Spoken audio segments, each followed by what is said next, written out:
Vice Chair. Okay. Ron, oh, I was about to say you were dark all of a sudden. Okay.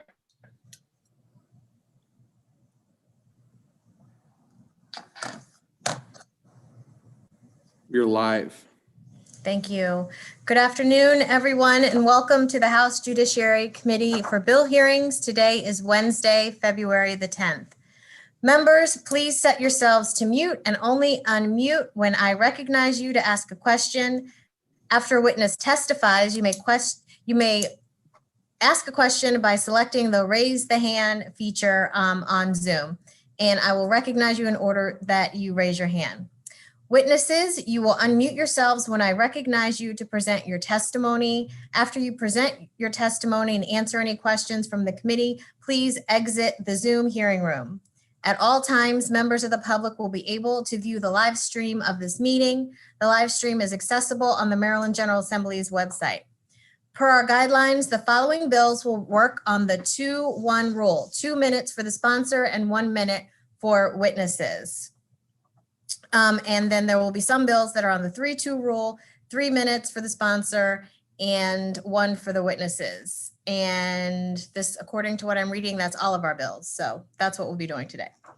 After I introduce the sponsor, I will ask the sponsor if they would like to identify 1 or 2 witnesses to speak immediately after the sponsor concludes their remarks. After the sponsor and those identified by the sponsor testify, I will allow questions from the committee. After this first set of questions, we will hear from a few witnesses at a time before the committee may ask more questions. So that was a lot of information. So first we will call House Bill 848. And with us, we have our wonderful Attorney General, Brian Frosch. And I believe after our Attorney General, we will have Cecily Adams, David Schlee, Marceline White, and Jeff Abney. So we will give them a minute to come into the room. Oh, okay. So all of our Attorney General's witnesses are here. So we will go ahead and start. So Mr. Attorney General, when you're ready, please unmute yourself and go ahead. Thank you very much, Vice Chair. I will try to talk fast.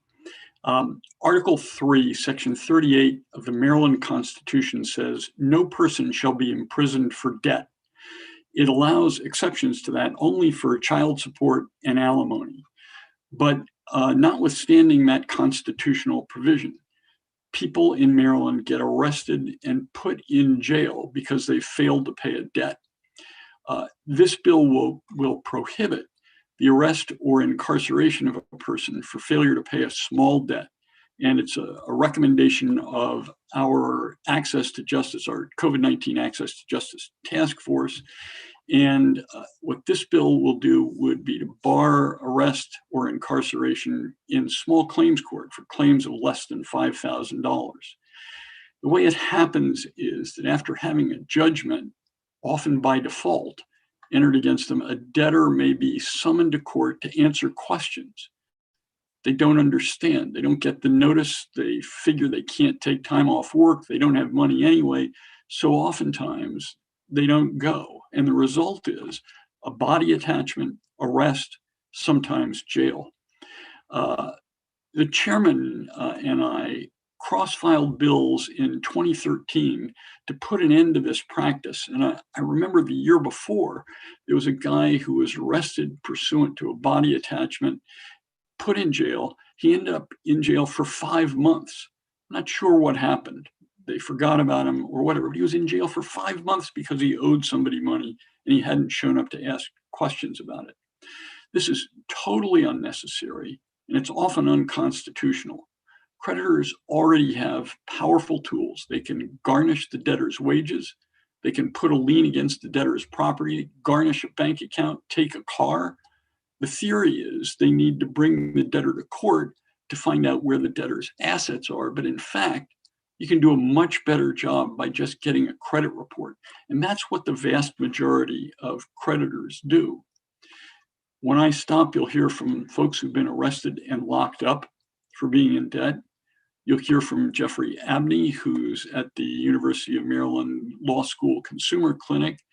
just a handful of lawyers use this process disproportionately. You'll learn that debtors who are subjected to this treatment are overwhelmingly Black or brown and low-income families. The bill only covers debts, as I said, up to $5,000, and just about every debtor has a statutory exemption from execution of a judgment for $6,000 of cash or property. But most debtors don't know they have the exemption. They don't say the magic words. They don't file the right papers. And the fact is that small claims, almost by definition, are exempt from execution. So let's stop the arrests, stop the incarceration. I know the judiciary is opposed. They believe this trespasses on their inherent authority. I believe we can work this out so that they can be satisfied that it's not an issue, and we'll work to make that happen. I know I covered a lot of ground really quickly, but if there are any questions, I'd be delighted to answer them.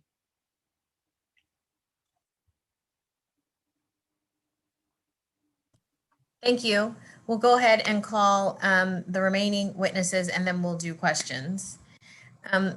So I do not see, oh, I have Cecily Adams. I see you now.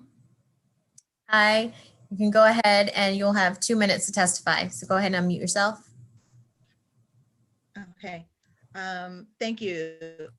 I've written notes so that I hopefully hit the key points. Thank you for having me here today. I'm here because I was arrested November 12th, 2020, because of a court case filed by attorneys representing my homeowners association for past due HOA fees, fines, and their legal fees. As you can imagine, it's extremely difficult to publicly share this experience, and but I feel compelled to do so to hopefully prevent this from happening to others. I'm an active family and community member, dedicated Montgomery County resident, strong volunteer history, and I do not have a criminal record. However, due to a longstanding court case with my homeowners association, in November 2020, I was arrested with no notification. Sheriffs came to my home to arrest me. I wasn't at home, but the home video cameras captured at least 3 armed officers on my front porch. I couldn't imagine that they were there for me. But after I called the sheriff's office a couple of times, they finally found a record that said that there was a body attachment order for me, and explained basically what that was tied to, and it was this court case. I had no notice prior to then. And what he said to me is that I had to turn myself in. I had to turn myself into the courthouse or risk being jailed, and spending either overnight or a long weekend in jail. And so that was on a Wednesday. On the next morning, on that Thursday, I turned myself into the Montgomery County Courthouse. And in doing so, remember, this is in the middle of a coronavirus surge. But in doing so, in the middle of the courthouse lobby, I was treated like a hardened criminal. I was patted down, handcuffed, had to hand over my jewelry and valuables to my sister who accompanied me there, put into the back of a police car, handcuffed. Other people were coming and going and watching, and taken to the other court building and processed in the basement of that building and taken to a jail cell. My literal freedom had been taken away. I was eventually taken to stand in front of a judge, and was a shell of the woman that I am. Through tears, I tried to explain to that judge that I had received COVID-related postponements to my original court date, but had not received a September court date hearing of any sort. Ms. Anna, I'm going to have to ask you to wrap up, but I have a feeling there's going to be questions for you, I'm sure. Okay, I'm sorry. Thank you. Do you want to say anything to wrap it up? I don't want to. Oh, yeah. I mean, basically, I'm here because while my court case is still pending, I'm here for others that might experience this. I have no criminal record. I'm a legal U.S. citizen, and I have no other pending legal actions. This could be very different for other people. and I hope to prevent this from happening to others. Thank you. Mr. Schlee, David Schlee. Thank you, Vice Chairman. My name is David Schlee. I am the president of the Maryland DC Creditors Bar. We represent 45 law firms across the state that do debt collection practices. And we're here to support this bill for a number of reasons. One, our clients across the board have prohibited this practice, of doing this practice for probably well over 5 to 7 years. Two, as J.G. Frosch mentioned, there are a lot of other much more successful, much more effective collection practices, especially with the technology that's available today, to go, and find people and see what's going on. Three, our clients and the law firms, what happens in these various cases, like Ms. Adams is going to talk about here, or has talked about, the chance of people being locked up causes a great deal of bad PR for our firms and for our clients. And at this point, for a long time now, we've been working on trying to find a way to figure out a way to eliminate this. We also, as a national organization, the NCBA, nationally have asked for a prohibition on body attachments for similar reasons. So with that being said, we do support this bill. I'm here for any questions you might have, and I appreciate your time. Thank you. Marceline White.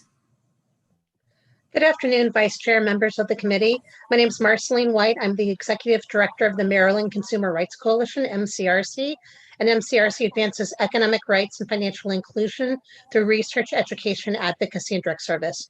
We're here in strong support of HB 848. As Attorney General Frosch mentioned, this bill is something that he worked on in 2013. Delegate Barron and Senator Smith also refined that bill. It passed out of the Senate to further narrow this practice in 2017, 2018, but did not move forward in the House. The courts have worked on this a bit, providing new forms, but the fact is people are still being arrested for small debts and jailed.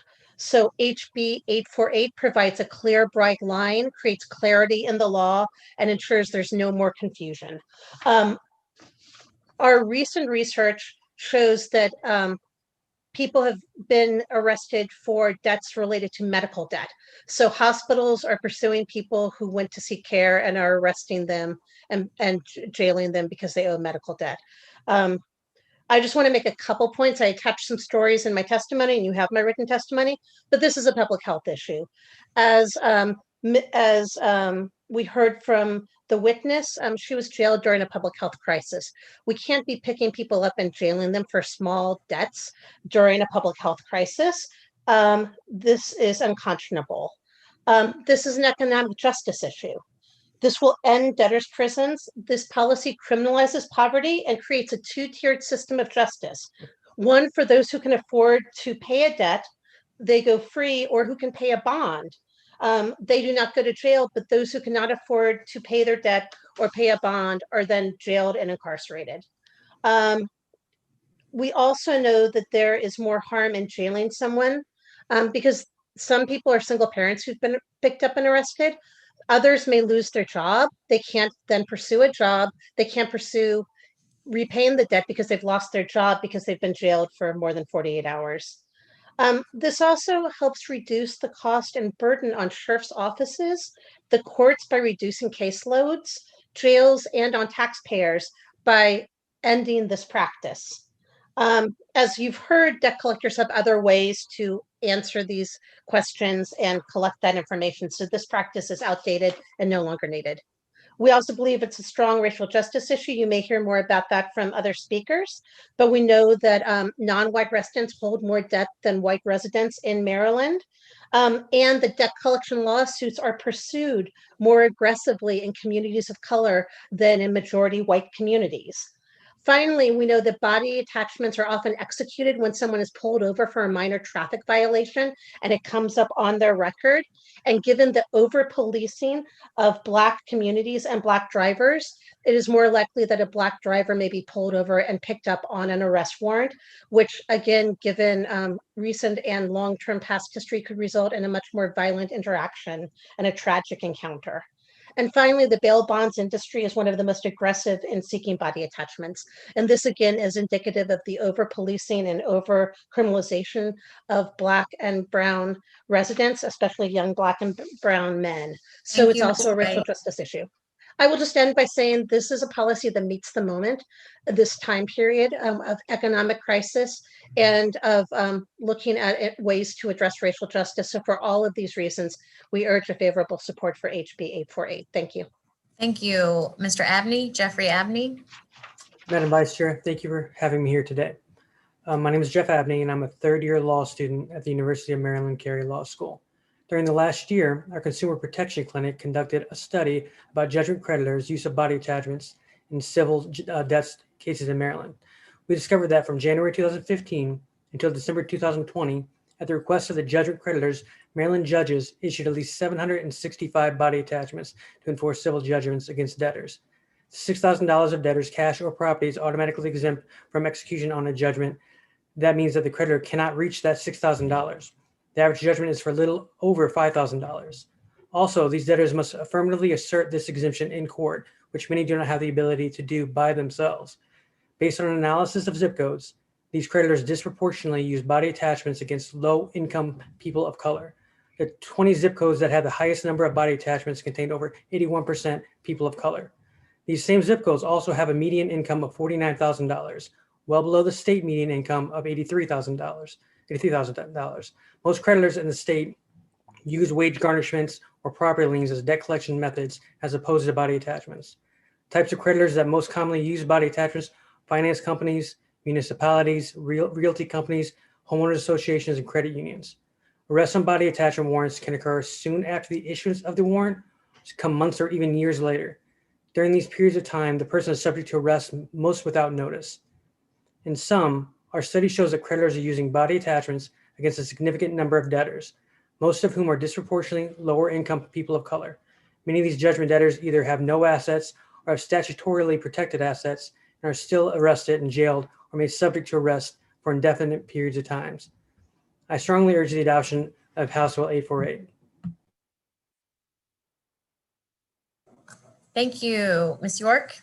Karen York. Thank you, Madam Vice Chair and members of the committee.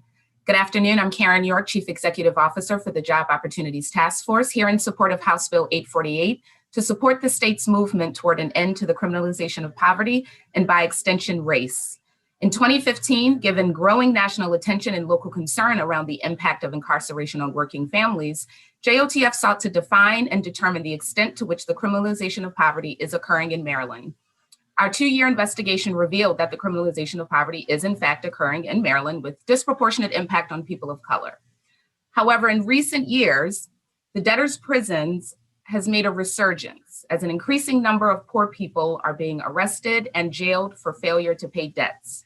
The loophole that my organization sees is this idea of failure to pay, and it's viewed as a violation of probation. So imagine this. You are 62 years old and you just experienced the death of your mother. You start to rely on drugs as your coping mechanism. You are then arrested for drug offenses and released on probation. A condition of your probation is to pay $157.50 in court fees. You fail to pay because you have low or no income, so you have technically violated your probation. You're picked up again on December 7th, 2020, due to a violation of probation for failure to pay. While incarcerated, you contract COVID and are put in isolation for 10 days. The Job Opportunities Task Force, via our Community Bail Fund for Baltimore City, bails you out on February 4th, but you are immediately advised that you must now pay $250 before the next hearing or risk another violation of probation. This is a real story. It is not an exception, but the norm for so many of our low-income residents who are overwhelmingly Black. House Bill 848 prohibits judgment creditors from using body attachments to compel poor people to appear in court to pay what they don't have. But I want to make sure that we also consider what happens when the state courts assume the role of a judgment creditor. JOTF will always support legislative solutions that can help reduce the impact of debtors' prisons on low-income Marylanders, and we urge a favorable report. Thank you. Thank you. So we do have a couple of questions. We'll go with Delegate Cardin.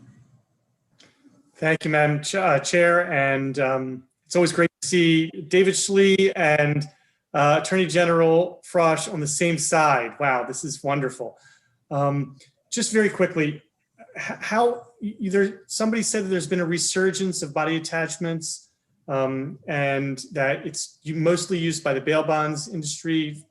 Legislation that passed a couple of years ago has really reduced the amount of the effect of the bail bonds industry. There's really not a whole lot of it going on. And I'm just wondering what the numbers are now. I mean, how many people are using body attachments? And is there a way, I guess this is really for Attorney General Frosch, is there a way to really focus on those few entities that are using this as a, whether it be through the judiciary in training them not to necessarily allow this to happen so that we don't necessarily need to pass laws because people should be doing it anyway. But if we need to pass the law, we need to pass the law. Yeah, I think we need to, thank you for the question, Delegate. It's a great question. I think we need to pass a law here because what the law now says is if somebody owes you money, you can force them to come to court to explain in front of a judge where their assets are. And lots of debtors don't understand this. They think, well, okay, there's a default judgment against me. I owe my landlord $1,000, or I owe the internet provider $1,000, but I owe him $1,000. I don't have $1,000, so I'm going to take off work and lose that money. Or there are a lot of reasons why they don't show up. They figure it doesn't make any difference sometimes, and a lot of time they don't get the notice, as Ms. Adams described. And when they don't show up, the creditor asks the court to give a body attachment. And there was a law passed in 2015 that said they don't even have to show good cause. And so the court doesn't have discretion. The court issues a body attachment. The sheriff goes out and arrests the debtor, takes him back to the court, and holds them in jail until they get before a judge. So I think we need to do something to make sure that that doesn't happen, especially in small claims court, where none of these judgments can be executed upon if the debtors know what their rights are. So I think we really do need to change the law. Go to Delegate Moon, then Delegate Crutchfield. Delegate Moon. Thank you, Madam Chair. So first, I just wanted to say apologies to Ms. Darden Adams. That's a ridiculous story. I'm ashamed. I'm from Montgomery County. And so I'm really disappointed to hear that. So thank you for speaking out. I had a question for the Attorney General, but this actually may be a question for Ms. York, because I was simply going to ask, we keep hearing these criminalization of poverty in debtors' prisons bills coming through, and we've seen them on suspended license too, and I've been part of this issue too, but every once in a while I pause and I say, all right, did we catch them all? Did we find all of the provisions? So I guess my question today then is, at least with respect to the debtor's prison aspect, does this type of language, and it looks like a sort of sweeper kind of language, do you think, did we do it this time? Did we get them all? Well, I think without getting me in too much trouble, Delegate Moon, I think that we all can agree that it's really difficult to do one fell swoop and one piece of legislation, given all of the years and everything that comes with the criminalization of poverty, right? But I think that, as I mentioned in my testimony, this is a strong first step. I think that the Attorney General is right, that we do need something on the books to ensure that, what's done in practice is, actually legally, prohibited, right? Even though it technically is. But, I think it's also important to recognize that even in the case of bail bondsmen, all of the work that was done in 2017 and since then, you still have individuals who they still have accounts with bail bondsmen, right? Like they still may be on payment plans with these individuals. And so how do we ensure that they are protected? Because what happened in 2017 did not necessarily fully capture all of the protections in that space. Regarding the example that I gave where the individual, the judgment creditor was actually the courts, I think that, we could possibly look to see and ensure that the language does provide protections for individuals in that situation. But I think it's important to recognize that the criminalization of poverty is not going to be settled in this bill or in like one bill, right? But how can we ensure that we're being as intentional as possible with our pieces of legislation to get to that point? And this is one of those steps and examples. I hope that that was correct, Attorney General Frosh. Yeah, I think that's right. Just looking at this bill, there are two things I would point out. One, it only applies in small claims court. Now, if you have a debt of $5,001 and you get sued, this bill would not apply. So there's that. The other thing is, when I was reading it this morning, I realized it doesn't go into effect until October 1st. I think we want it to go into effect as soon as we can. I think we may be asking for an amendment to make it June 1st and, maybe tweak it a little bit so that it covers more people faster. Okay, we'll have Delegate Crutchfield and then Cox, then Anderson. Delegate Crutchfield. Thank you, Vice Chair. I wanted to focus in on Ms. Adams. Ms. Adams, I have known Ms. Adams for many years, as both through her community activities as well as she's a neighbor of mine. And so I'm very disappointed to hear that this actually happened to her. And I just want to say, Cicely, I appreciate you coming here and having the courage to testify, first of all. But I also want to know, is there anything else that you want to add to your testimony that you provided earlier?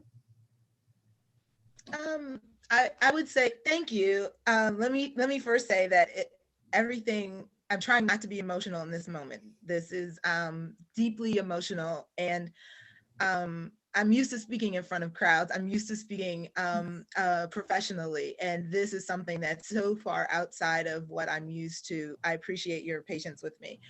In addition to what I shared, and I think some of it's been highlighted by the other testimonies, was that I felt like I had no options, and that the sheriff's office made very clear to me that I could be jailed for a long period of time and lose my child. I spent my entire career working for kids. And so to have something like HOA fees bring that into jeopardy, was extremely difficult to process. And this is happening, at that window where, every Black woman is really thinking about what happened with Breonna Taylor and in the execution of the warrant, and how in so many ways that can go wrong. And it just so happened that it didn't go wrong for me in that moment, but it could. And so that's the other piece. And I want to add, and I may very clearly said that I'm a US citizen. I know that lots of people in our community may be productive working people who might not have legal citizenship, and that something like this could take them from our communities.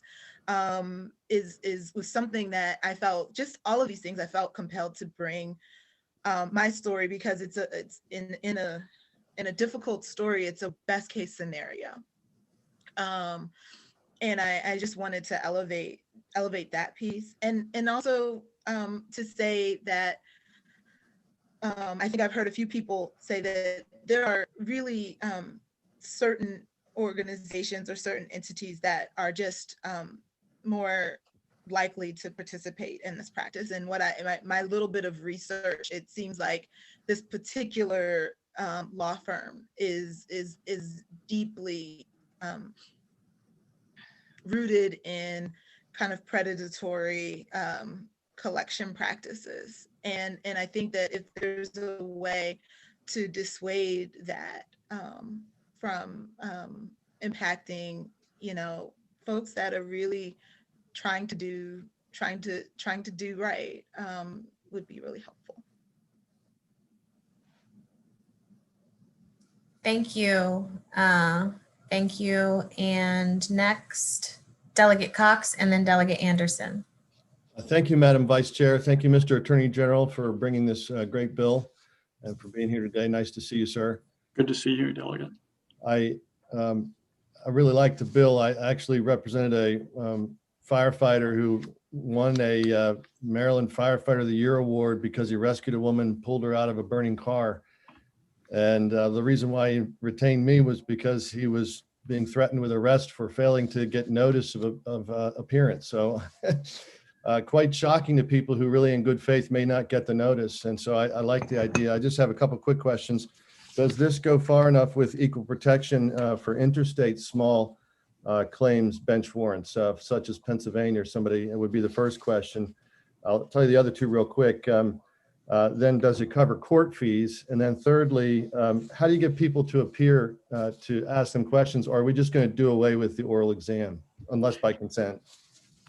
Well, those are great questions. Let me see if I can remember all three. With respect to interstate warrants, the opportunity to get a body attachment and take somebody to jail for failing to pay a debt would not exist whether the action or the debt originated in Pennsylvania or a court order originated in Pennsylvania. There's no Pennsylvania court that can issue a body attachment and drag somebody to Pennsylvania from Maryland. I don't think. And a Maryland court can't do it. You can't put them in jail for Maryland if you pass this bill for a small claim. Now I've forgotten your other questions. Give me the court fees. Court fees. This does not apply to court fees. I mean, somebody could still be liable for court fees. This bill doesn't address that. And the third question. What's the procedure then for ensuring that we could do oral exams? Is it just going to be by consent now? Or? Okay, so I mean, this is an extraordinary remedy for someone against whom a judgment has already been issued, and it is that the creditor can make them come to court and answer questions in front of the judge. And number one, as Mr. Schlee said, you don't need that to happen. I mean, the purpose of this is supposedly to find out where the debtor's assets are. What bank is he using if he's got a bank? Does he have a car that I can attach? Does he have a wage that I can garnish? You can find this stuff out in 30 seconds. That's an exaggeration. You can find it out very quickly. Get a credit report. So it's better information oftentimes than the debtor himself will have. I mean, he may not know to whom he owes the money or where he's got an account or what assets he has. But it's more appropriate, I think, what happens in circuit court, which is if you want to get information from a defendant, you can bring him into your office and take a deposition, make him answer under oath. But the idea that you have to bring somebody in front of a judge to answer questions about where his bank account is and what kind of car he owns and what the loan on it is at the moment, that's all unnecessary, I would argue. Thank you. Delegate Anderson and then Delegate McComas. Yeah, thank you, Madam Chair. My question is also of the Attorney General. I'm just kind of flabbergasted that homeowners associations use this tool to arrest members of their own organizations and put them in jail. How did that even get started? How did they even acquire that power? Well, it's a power that every creditor has under Maryland law. And unfortunately, some of the ones who use it or abuse it include homeowners associations, landlords, counties, cities, and it's become less. I think creditors have become less reliant on it. But if you want to intimidate somebody, this is a great way to do it. You know, there are folks who really have no money and they owe it to somebody else. They may have, 16 judgments against them. If you want let me stop you for a second, Mr. Attorney General. Right on that point, there are some people who don't have money.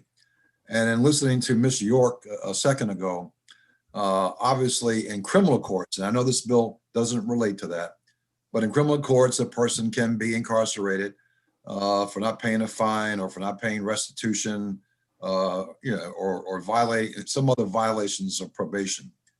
Is there a point in time where you, as the champion of this issue, would look into trying to resolve that as well, or have you already done that? No, we haven't done it. I mean, it's a problem in Maryland.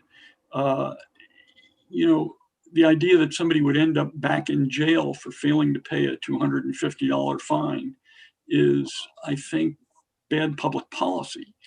Now, I'm not prepared to tell you what the solution is today, but I think that's something that you ought to take a hard look at.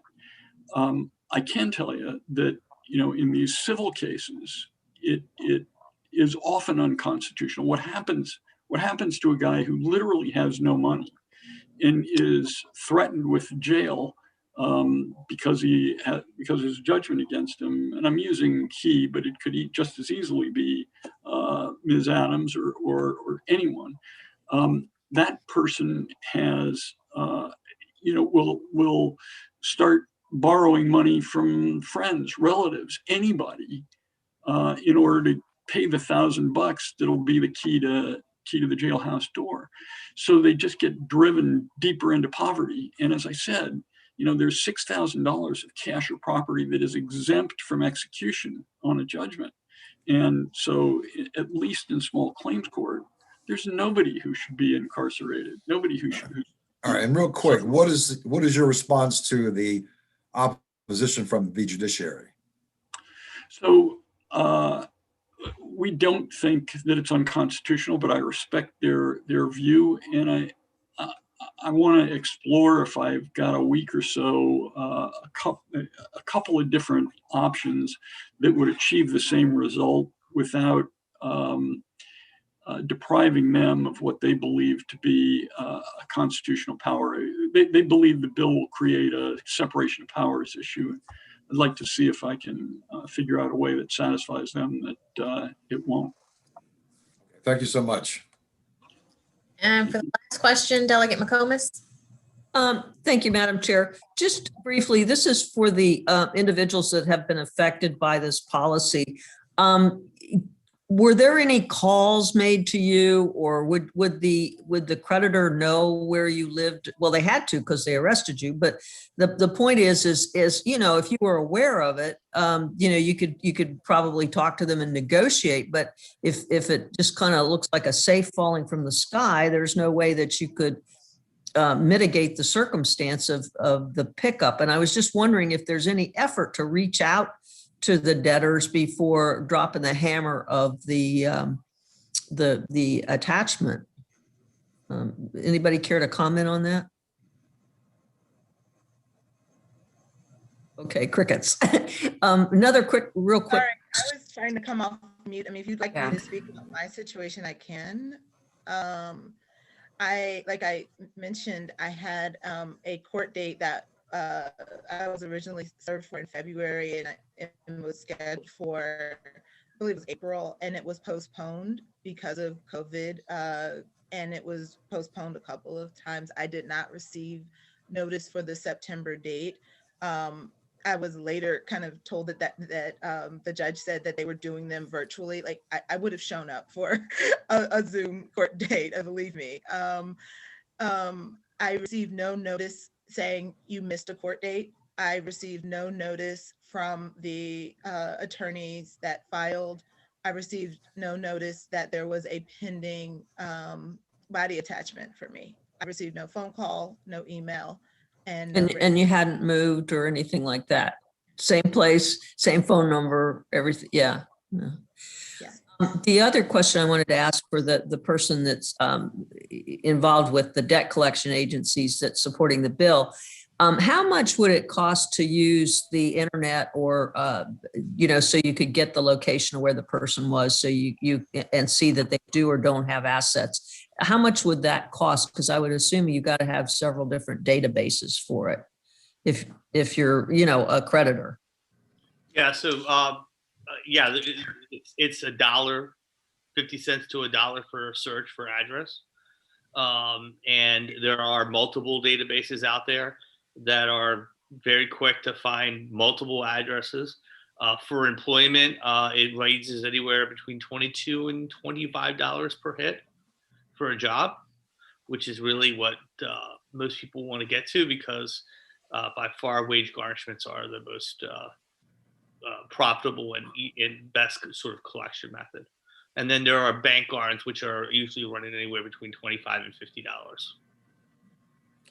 Thank you. Thank you, Madam Chair. Thank you.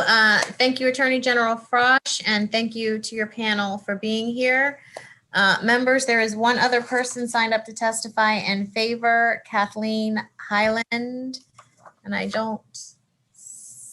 Here I am. Okay. Hi, Ms. Highland. You will have 2 minutes, so please go ahead. Thank you. Good afternoon, Vice Chair and members of the committee. I'm here on behalf of the National Association of Consumer Advocates. I'm the Maryland State Chair of NACA.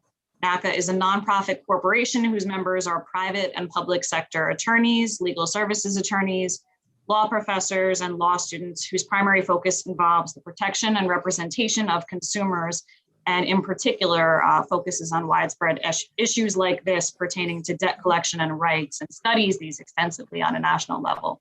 I also had the honor of recently serving on the Attorney General's Consumer Protection Committee of the COVID-19 Task Force, and as chair of the subcommittee for court access and procedures, we rigorously studied and made a recommendation on the need for this policy. This policy recommendation, just so everyone has a little context, was then escalated up and decided to be included as a recommendation in the final report. And this was vetted by many individuals on the committee, including many members of the Maryland Judiciary. So while we understand that they've filed opposition, this is something that many of their own already have agreed with in issuing this very important policy recommendation through the Attorney General's final COVID-19 task force report. As my colleagues have already discussed in great detail, the need for this is because we sense an urgency with the rise of consumer debt. And as that goes up, we should be taking steps to incentivize businesses to modernize and automate, not increase in-person contact. So as we've heard from the compelling testimony from everybody else on the Attorney General's panel, the time to act is now.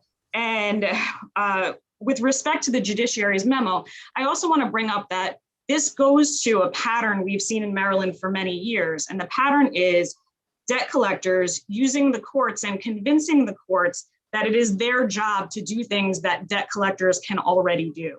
So in protection of consumers, we have to look at what we actually need the courts to do. And we don't need, there's no public safety or compelling policy reason that we should be using the courts for post-judgment collection procedures that we already have the power to do. To piggyback off of what my colleague David Schley said, we have the technology, but more importantly, members of the private bar in these private contract disputes ought not be depriving people of their basic liberty by taking them to jail, because under the Federal Fair Credit Reporting Act, a law that I monitor very closely, everybody has the permissible purpose to be using personal data for the collection of debts.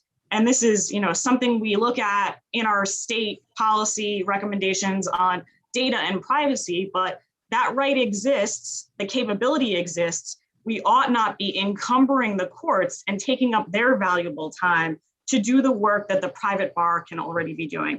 So insofar as Maryland is already a state that has abolished cash bail, isn't it paradoxical and perhaps a little hypocritical to allow civil judgments to be used to incarcerate people when we've already said this isn't something we as a state espouse to. And finally, I want to end with the idea of the representation gap, because at least in criminal cases, we have public defenders who will go in and represent civil litigants. But here, we're allowing civil litigants to be arrested for money judgments when they don't even have the right to an attorney to begin with. That seems dysfunctional too. So let's get rid of this outdated policy. NACA firmly supports a favorable recommendation on House Bill 848. Thank you very much for your time. Thank you. Delegate McComas, you put your hand down. Do you no longer have a question? Okay, I'm going to take that as you do not have a question. Are there any questions?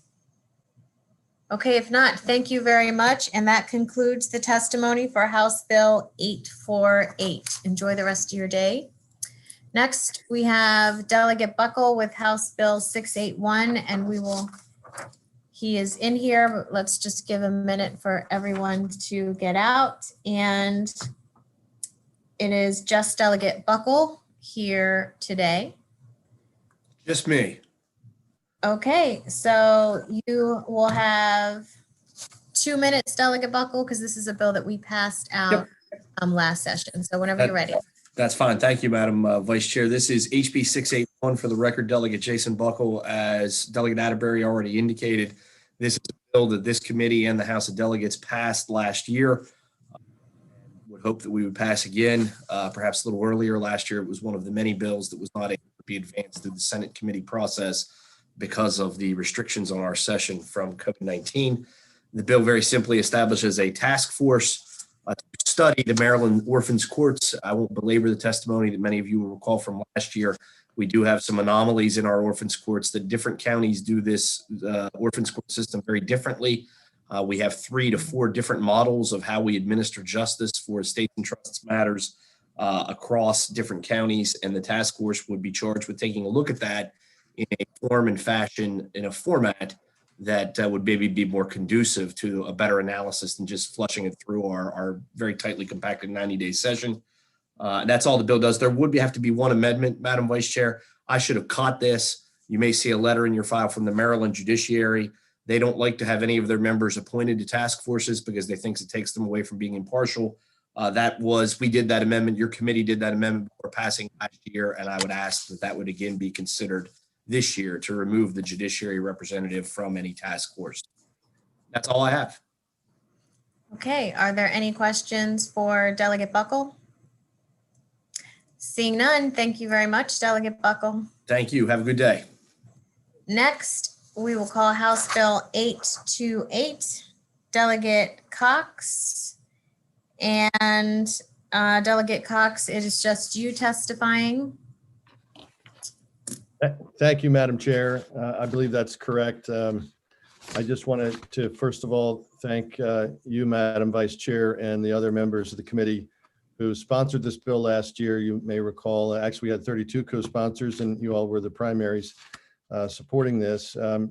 This is a piece of legislation that has also been supported by the Maryland State Teachers Association and the Frederick County Teachers Association, as well as County Executive Johnny Oselewski and the Maryland Association for Justice. We're working on getting those documents updated for the file this time around. But as I testified last year under Maryland law, the case Duncan Jr. Infant versus Demetrios Kustenis, a teacher, 260 MD 98, December 1970, says that teachers are not afforded sovereign immunity of the state of Maryland because they're not viewed as public officials. Instead, they may be sued as contract employees. State law passed Maryland Education Code 7-307 provides for the authority of teachers to intervene, receive compensations regarding such intervention in fights, and receive legal counsel, but only if the county boards of education considers that appropriate. And also they'll only pay a judgment if they deem it appropriate. Furthermore, the county boards are not covered under the current protections. This bill would change that. It also provides that protection and civil immunity, even though federal law does not extend it, because under Maryland case precedents. We don't have that extended yet in Maryland. So this is important, I think, and particularly in a year when teachers are wanting to come back to the classroom soon. And obviously there's a need for peace and a sense of protection for the teachers when they come back from the COVID lockdown, and that they can proceed with a sense of immunity and knowing that their interactions are protected. So with that, I'd ask for a favorable vote again, and that we can hopefully move it through the Senate this time. Because of COVID, it died over in JPR last year. So look forward to trying to work this through quickly. Thank you so much for your time. Thank you. And there is one other individual signed up to testify who is in with us, Ed Ahmedi. And Mr. Ahmedi, you will have 2 minutes to testify. Please go ahead when you're ready.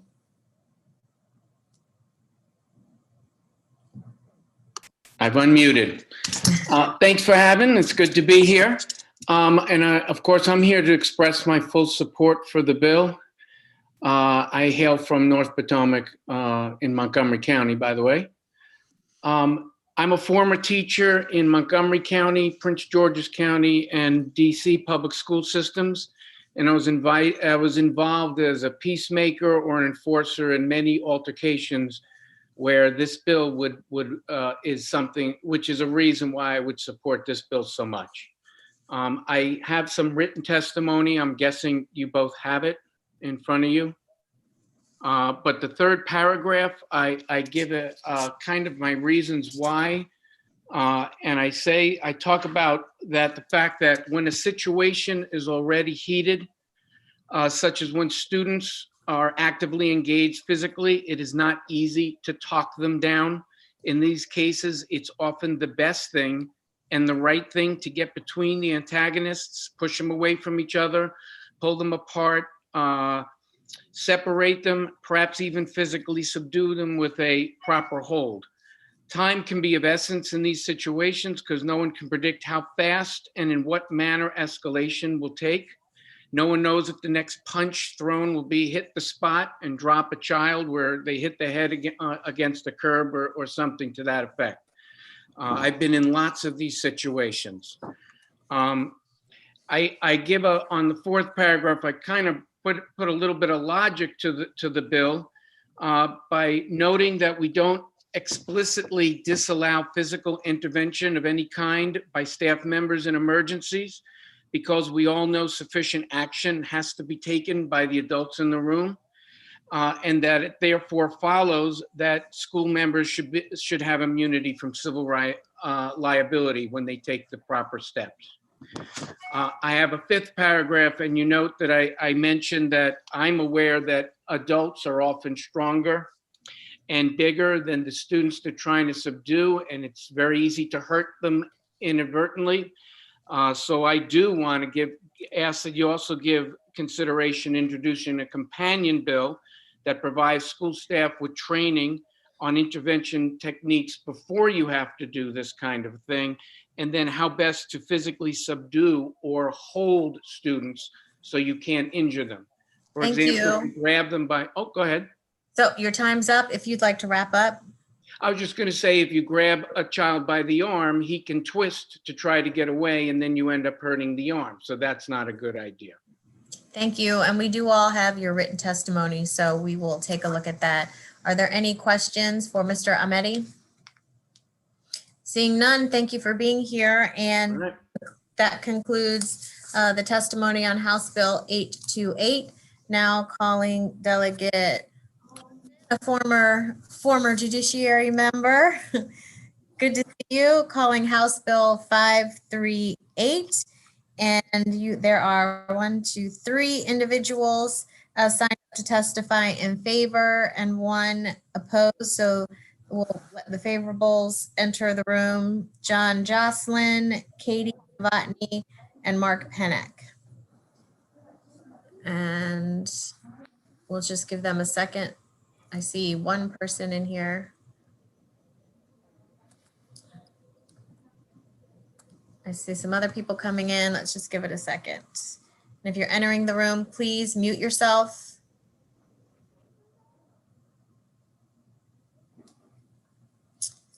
Okay, Delegate Hartman, you can go ahead and you will have 2 minutes to testify. Thank you. Good afternoon, Mr. Chair, Madam Vice Chair, members of the House Judiciary Committee. Great to be back with you today. Delegate Wayne Hartman with House Bill 538, handgun permits qualifications for high-risk occupations. The bill requires the Maryland State Police to issue, unless of course previously prohibited, certain people of certain high-risk occupations. Not only does this bill protect those who protect us and serve us, it actually adds revenue to the general fund. If you look at the fiscal note, on average is about $2 million a year, net effect to the positive. I feel strongly that it's important for us to take action, even more so now than ever. Men and women go into situations without hesitation and without knowledge of what they are about to face. The recent pandemic has taken our minds away from many of the problems that exist in our communities, and those problems are even exacerbated by the mental toll the pandemic has taken on Marylanders. Keep in mind the hostile situation a first responder may go into when responding to a drug overdose. And others may be under the influence as well, and feeling that a first responder is not acting quickly or effectively enough in aiding their friend or family member. Recently in Parsonsburg, a rural part of my own district, that situation played out.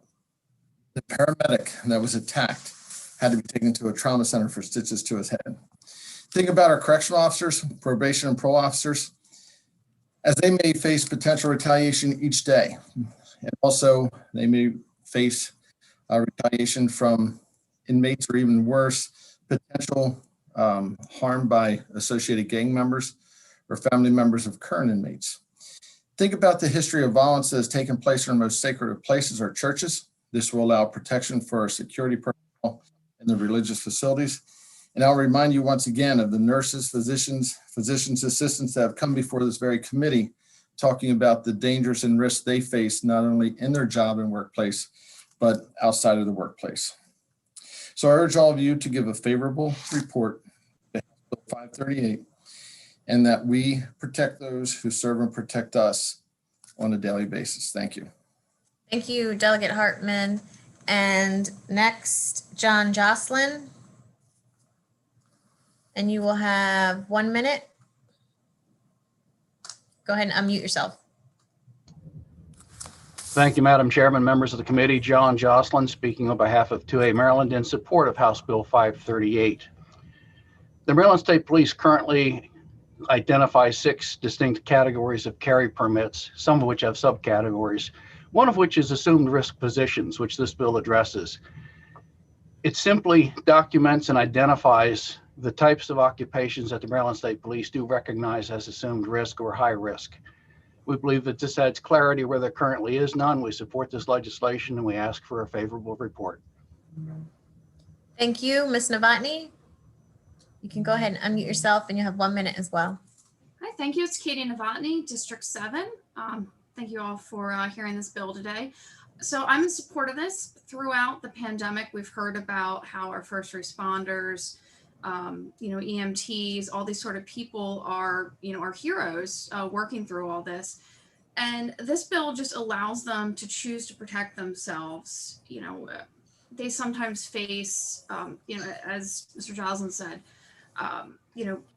people that have been overdosed, late night calls, all kinds of things that, are dangerous situations. And I think allowing these people to protect themselves, they're still going to be fully vetted. They're still going to have to go through all the training. This just allows these higher risk positions to, to protect themselves like they should be able to. So I support this bill. Thank you. Thank you. Mark Pennick. Thank you. Let's see. Start the video. Thank you, Madam Vice Chair. I'm Mark Pennick. I'm the president of Maryland Show Issue. We support this bill as well. Right now, under Maryland law, no state police practices informally.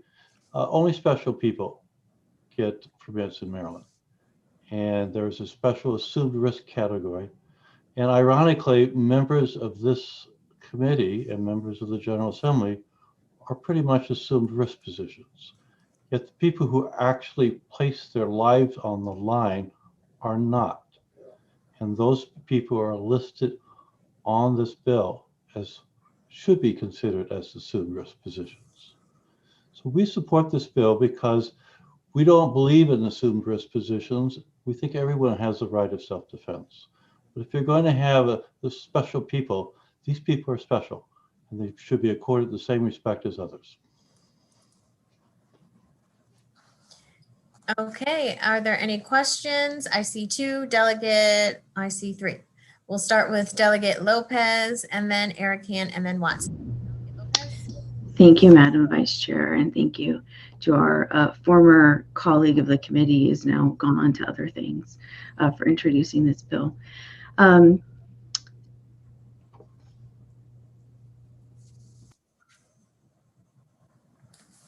You went on mute. Yeah, oops. There you go. Sorry about that. So just listening to Mr. Pennock's testimony, it sounds like really the only people in this state who are allowed to carry firearms as a part of their profession all the time would be law enforcement. Is that correct? No, that's not correct. Actually, people with top secret clearances, you actually have attached to my written testimony at the standard operating procedure of the state police, and it lists categories. So judges, prosecutors are special people in assumed risk, people with top secret clearances, and there's many of them who are not law enforcement, also are assumed to get unrestricted permits. So business owners get unrestricted permits. So there is a wide panoply of people who are in similar positions of these enumerated people who do get permits in the state. Now there's only 26,000 permits in the state. You compare that to Pennsylvania, where over 1 million have issued, and Virginia, where over about 650,000 have issued. So it's a tiny number, but there are categories where ordinary people are allowed to get permits, yes. Gotcha. And I just want to be 100% clear. The intention is for people to carry while they're on the job. That's up to their employer. Now, a lot of these individuals may well be in situations where they cannot carry on the job. But that is up to their employer. For example, top secret holders can't carry on the job if they're in a federal building because that's prohibited by federal law. But they can carry and protect themselves when they're not in those buildings, like when they're off duty.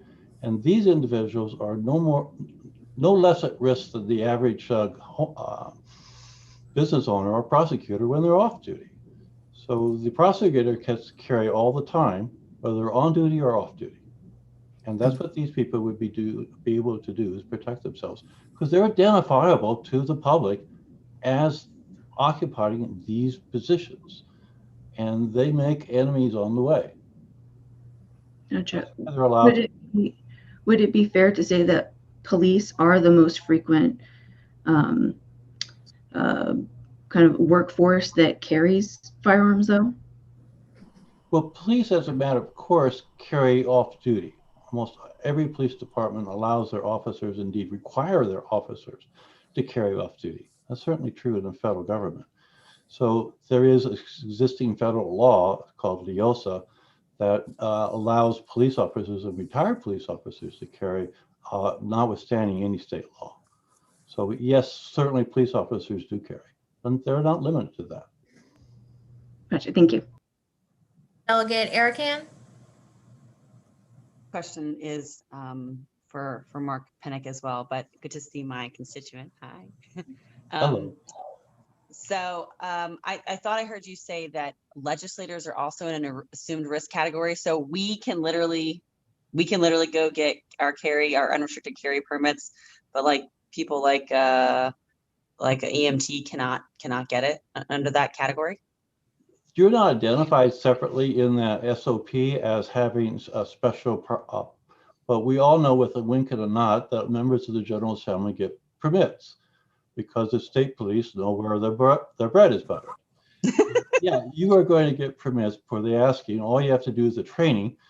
And if SB 309 actually gets enacted into law, you wouldn't have to do that. You'll get preliminary approval. So okay. I'll make an offer to, if anybody wants to doubt that statement, I'll make an offer. I'm a certified trainer for this course. You could get my training for free and you can apply. and see how it works. Well, thank you. Thank you, Madam Chair. Thank you. Delegate Watson, do you still have a question?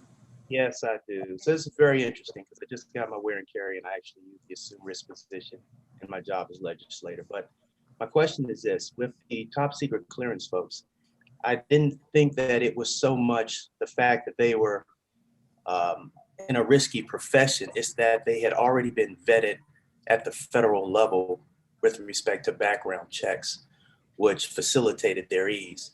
I can see in this bill, I can see correctional officers, parole probation officers, even firefighters as a natural extension, but I'm questioning the nurse practitioners. They're typically in a hospital setting.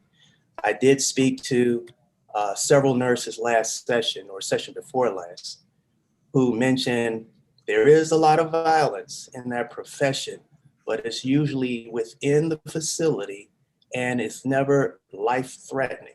It's disrespect, it's drunk folks in the middle of the night that they have to provide assistance to and those types of things. So Delegate Hartman, can you give me a little more, have you heard some instances where a nurse or a physician's life was threatened and the need for this?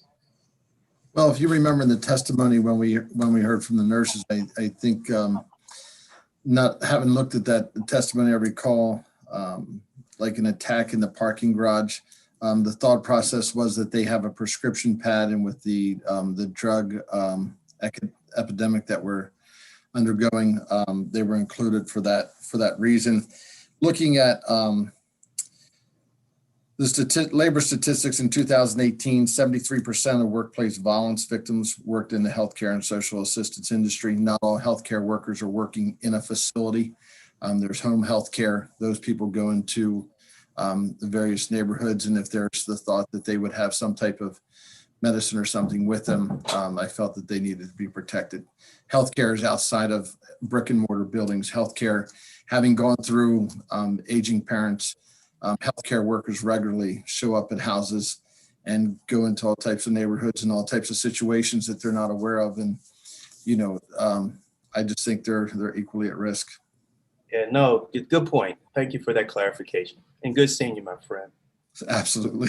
All right. Are there any other questions? Okay, seeing none, there is one person signed up unfavorable, Melanie Shapiro, and we will have her enter from the waiting room. Madam Chair, if I may say, or Vice Chair, sorry, several people have signed up, didn't get a link, called into the committee to have that link sent. I know one of those was R.S. Mitchell, and there was another name. Do you know if there's any others that were in the waiting room? If you could verify with your staff there. There is no one else signed up to testify. So those people did not sign up, so they did not get a link. Okay, thank you. There are, you do have a good amount of folks that submitted written testimony to us. Correct. Some of those individuals I heard from shortly before your session started that they had signed up for in-person as well. They were supposed to call into the office and get a link sent. And I just want to make sure that, clarify that everyone that did sign up for in-person was able to have an opportunity. So. Yep. Thank you. Okay. And Ms. Shapiro, welcome. You can go ahead. You will have 1 minute. Thank you, Madam Vice Chair, members of the committee. Melanie Shapiro with the Maryland Network Against Domestic Violence, the State Domestic Violence Coalition. We are here to oppose House Bill 538. We believe that the current good and substantial reason clause in Maryland law regarding a wear carry transport permit is more than sufficient. Any of these individuals can apply for the wear carry transport permit. And while we are grateful for our first responders, we do not believe that by mere fact of their profession that they should be entitled to that permit. I would note that in 2020, there were 41 victims of domestic violence homicide. A total of 56 people died as a result of domestic violence. We have not had that number as high since 2015 to 2016. 75% of those deaths were caused by guns. In the states with the highest rate of domestic firearm homicide, 65% higher incident rate of domestic firearm homicide in the states with the highest firearm ownership compared to states with lower ownership rates. And according to the fiscal note, there are 90,000 people in the state of Maryland that would be eligible for a wear, carry, transport permit pursuant to this legislation. And so for all of those reasons, we are opposing House Bill 538 and urging an unfavorable report. Thank you, Ms. Shapiro, and I see that the chair has returned, so he will take over. Are there any questions for Ms. Shapiro while the chair gets settled? And I see Delegate Arakan. Thank you, Madam Chair. Good to see you again, Ms. Shapiro, even in the new position that you're in. So the numbers that you referenced just now about domestic violence deaths, were any of those actually caused by wear and carry permit holders? So I don't have the information for the Maryland fatalities. We have domestic violence fatality review teams, and they did not have the information about how many of those were with individuals that had the wear, carry, transport permit. Our concern is that this particular, well, one is the research that shows that in the states that have more wear, carry, transport, have more gun ownership, it correlates to a much higher rate of domestic violence homicides. That actually, interestingly, does not hold true for other deaths, but specifically as to domestic violence. And what I don't have the answer to is regarding the deaths in Maryland regarding domestic violence homicide, how many of those individuals had wear, carry, transport permits? And is that per capita higher rates, or is that just larger numbers? I submitted written testimony, and there's a link that you can get where I got the data from. And so it was actually a very recent study. And I would also note that since COVID, there has been a large increase in the number of firearms purchased in general. And Maryland is leading, I believe, in terms of the number of additional firearms that have been purchased, not the wear, carry, transport, but this would enable, the fiscal note estimates that 30,000 people in Maryland would apply for the wear, carry, transport permit. So that would be 30,000 more people in the state with wear, carry, transport permits if this bill were to be passed. Yes, I know a lot of my Democrat friends have bought their first guns. I'm looking at you, Ron Watson, in the last year. Thank you very much. Thank you. All right. Are there any further questions? I mean, I just sent it over. Seeing none, I believe that will conclude testimony on House Bill 538. Mr. Chair, I think I see Cox, Delegate Cox has a question. Delegate Cox. Thank you, Mr. Chair. Real quick. Hi, Melanie. Good to see you again. How you doing? Thanks for being here. I hope you're well. I wanted to ask you very specifically, though, about your study. You said that the study indicates a correlation between total gun ownership and domestic violence, but that study doesn't show wear and carry permits correlated with domestic violence. And that's correct. But we would, I mean, based on the professions that are listed, there's a huge array of individuals who are included. And what I would direct you to, if you're looking for numbers, the law changed in Washington, D.C. recently. And they went from like less than 150 wear, carry, transport permits to over 4,000 now. And are you aware that many of those, if not a majority, are women, particularly, that may be, some of them, dealing with making sure they're safe in different various domestic circumstances, as well as other circumstances? What the research shows is that the introduction of a gun in a domestic violence situation leads to a higher rate of domestic violence homicide. But that wouldn't necessarily include the wear and carry, though. That's the point I'm trying to make. But thanks so much. Thank you. Are there further questions? Seeing none, that concludes the testimony on House Bill 538. Thank you very much for your time today. We're going to go now to House Bill 675 with Delegate Valentino Smith. She'll get 3 minutes. And then each of the 4 witnesses after, Gavin Potashnik, David Daggett, Alex Audie, and Kurt Erickson will each get 2 minutes. We'll start now with Delegate Valentino Smith for 3 minutes, please. Delegate Valentino Smith. Thank you, Mr. Chair. Members of the committee, I brought my leopard scarf, but I guess that's not the attire as it was last. It's not Thursday. Okay, Not thank Thursday. you. It's inappropriate to wear on Wednesdays. All right, well, I will refrain, but I was prepared. That's fine. I think we all agree. Now you can start the timer. I think we all agree that the most dangerous thing that we can see happen in our public is for somebody to be impaired behind the wheel of a car or behind the wheel of a boat. And in Maryland in 2016, I sponsored a bill that started us down the path, House Bill 157, to creating a subsequent offender statute in Maryland and added that to our toolbox. And since then, I know the good Delegate Crutchfield and many of you have been working on the subsequent offender penalty law as it exists in Maryland. What I'm here today with is the notion that we do amendments to that statute and we ensure that if you are impaired and driving your car and then you are pulled over in your boat and impaired, that the subsequent offender statute applies. That it applies if you are in your boat and have a first offense for impaired driving and then are pulled over in your car following that offense, that it counts as a subsequent impaired offense for purposes of the statute. Because I think we all know that most people do not decide just to drink and drive their car and not drink and drive their boat, or vice versa.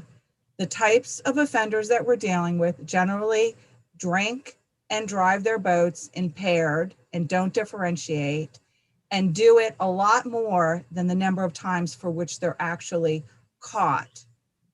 And so the amendments that are when we originally drafted the bill, I apologize, we just drafted it one way, is to ensure that for our most dangerous offenders, that our subsequent offender law now is clear, that it applies to the amount of times that you choose to be impaired and use a vehicle and or a boat. And that we continue the effort to ensure that we deter this very dangerous behavior to the extent that we can, because these subsequent penalties not only increase in fine, but they also tend to increase the amount of time you lose your privileges to use the vehicle or the boat, which is very important deterrent. The fiscal note really has a very small number of boating violations. I just want to suggest in the report, I guess it's hard to see with the green screen, the Maryland Natural Resources Police report does suggest that there's a much higher number of boating and impaired violations, as high as 70 or more. So with that, I think we've got a good panel. I look forward to you working with this policy, strengthening it, and passing this bill. Thank you. Thank you. We will go now to Gavin Potashnik.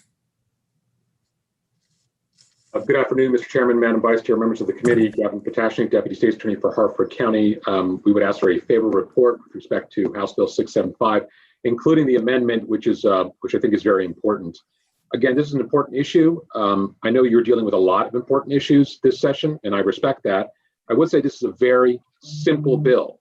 This bill is very simple because it closes a loophole that's frustrating for us prosecutors when it comes to prosecuting subsequent offenders, in that it levels the playing field so that anyone who chooses to drive any vehicle while impaired, drugged, or intoxicated is afforded the subsequent penalties that they would be subject to because they're driving one vehicle or another. Again, I don't want to belay the issue. It's a very simple bill. It's a very simple loophole that you can fix with respect with this legislation. I understand that the amount of boating while intoxicated cases are small, but I would echo the sentiment from Delegate Valentino Smith that the enforcement, if you think about it, is limited only because the Natural Resources Police are the only ones who enforce that particular type of law. Every municipality has a driving while intoxicated program. Every municipality has police officers 24/7 who are looking for that. Is not so with boating law. I suspect, and I believe that it happens a lot more than people are letting on. Also, this bill would allow out-of-state convictions for driving while boating to be utilized for subsequent offender penalties. This is a good bill. It's an easy thing to fix. I would ask that a favorable report be passed on this bill. Thank you very much. David Daggett. Mr. Chair. David Daggett from the Maryland States Attorney Association. Mr. Potachnik and Ms. Ott and Mr. Erickson have a lot more and are probably a lot better spoken about this particular bill than I am. I just would say that the MSAA, Maryland States Attorney Association, does support this particular bill. We do think it's a good idea, but I'll defer the rest of my time to the other members of the panel. Thank you. Thank you very much. We appreciate that. Alex Audie, please, for 2 minutes. Thank you, Mr. Chairman and members of the committee, for allowing me to testify today in support of House Bill 675. My name is Alex Audie, and I'm the National President of Mothers Against Drunk Driving. When I was 13 years old, I was run over by a drunk boater. I was sitting on a jet ski behind my dad's house on Lake Harrington in Danville, Kentucky, and I was sitting across the narrow lake less than 40 yards from my mom and my brother as they were docking our boat. I was waiting for them to finish so that I could dock the jet ski and we could go up to the house. There was a 17-foot bass boat coming under a nearby bridge, and I gave my mom a thumbs up to tell her I saw him coming and I wasn't going to move. The boat was headed towards my mom and my brother. My mom screamed. The boat banked it to the left and never straightened up. He hit me from the side going over 60 miles per hour, threw me off the jet ski. The boat went up over the jet ski and came down on top of my body before it sunk. I sustained very severe injuries, including a traumatic brain injury where my brain shook inside my head and started bleeding in 4 places and they couldn't make it stop. That was classified as shaken baby syndrome. I suffered a broken jaw, a broken neck, a broken collarbone, a lacerated liver, and bilateral shattered femurs because when I was thrown off the jet ski, I was holding on so tight with my legs, presumably because I was scared, that I took the handlebars with me.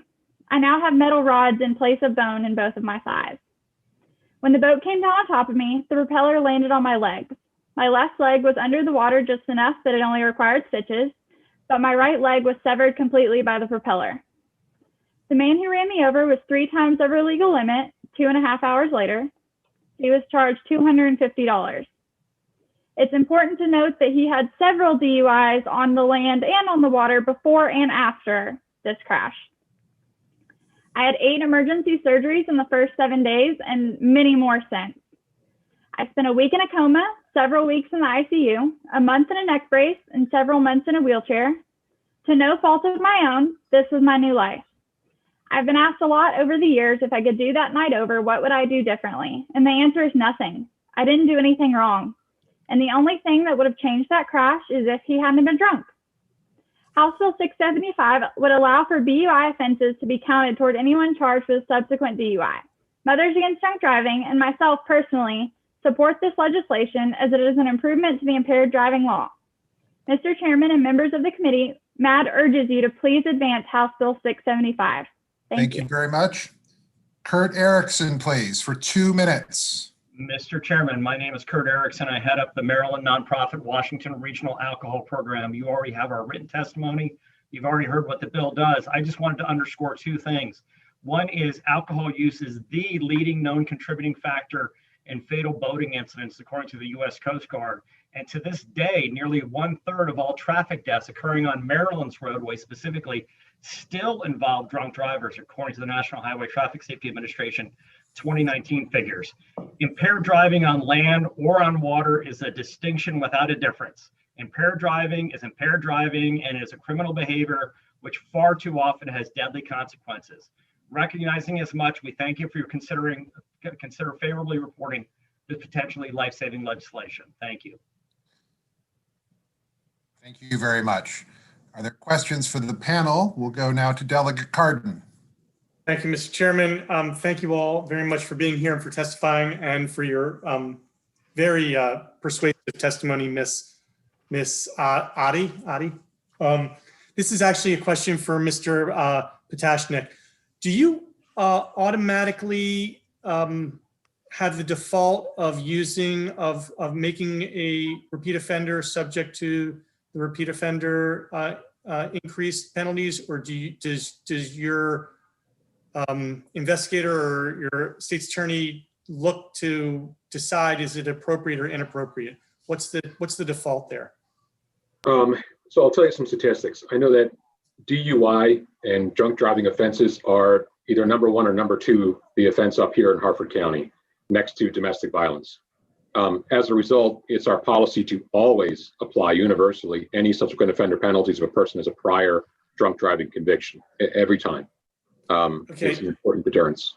And do you have other times when when you choose to actually not do it because there's a reason why there may be a better decision to do it for the purposes of having this person improve their behavior because you are offering them a different outcome, that kind of thing? Or are you just always trying to go as hard as you possibly can no matter what? So the card is our experience that if somebody has already gone through a drunk driving situation and chooses to do it again, likely chances are they've already done it multiple times before and are likely to do it no matter what we do. Subsequent offender penalties are there to prevent that type of behavior as much as we can, and our tools are only that we can utilize in statute. So we don't give anyone a break because we feel bad or because there's another way to handle it. The only way we would do that if somebody didn't have a conviction, had a PBJ or had some other disposition to that. But we always apply subsequent offender penalties because we know the behavior just won't stop unless we do. Okay. So, and just a quick, so it's really up to the judge then, because you're going to throw the book at them when this is just, I guess we're just talking about driving under the influence. But you're going to throw the book at them no matter as hard as you can from the beginning, unless I guess it's maybe a first time offense, you won't, maybe, I didn't get that glean that from what you were saying. It seems like you're always going to put the book at them and it's up to the judge to have the discretion to determine what's the appropriate punishment, whether they should get the full maximum that you're statutorily permitted to, or whether they should get a shorter term or shorter sentence. Is that fair to say? Well, so throwing the book is a more of a judge kind of thing than it is for a prosecutor. We enforce the law, so we can recommend a sentence or we can recommend a subsequent offender penalty, and the law says the court shall apply it, but the court doesn't have to. So the court could decide not to enforce a subsequent offender penalty, or it could make it a suspended subsequent offender penalty. If you have a 2-year subsequent offender penalty for a DUI hanging over your head, the judge can suspend the entire sentence if they feel there's mitigating circumstances in which to do that. But I know that our office, as a matter of course, will always ask for subsequent offender penalties to be applied. With respect to first-time situation, there's always room for any type of continuum of circumstances that led somebody to that type of behavior. Of course, that is factored into any prosecution like any other crime. But for the most part, I would say in most cases, we apply a stricter policy when it comes to DUIs than a less stricter policy. Thank you. Thank you, Mr. Chair. Delegate Deborah Davis. Thank you, Mr. Chair. I am interested in knowing more about the incidence of drunk driving and or drunk driving accidents on the water. So if you guys could supply that to the committee, I'd appreciate it. Thank you, Delegate Davis. I'll send you the Maryland Natural Resources Police report that I have on recreational boating accident statistics from 2019. It is the #1 cause of boating accidents, and the highest incidence of it is on Saturdays. All right. Are there any further questions for this panel? Delegate Bartlett.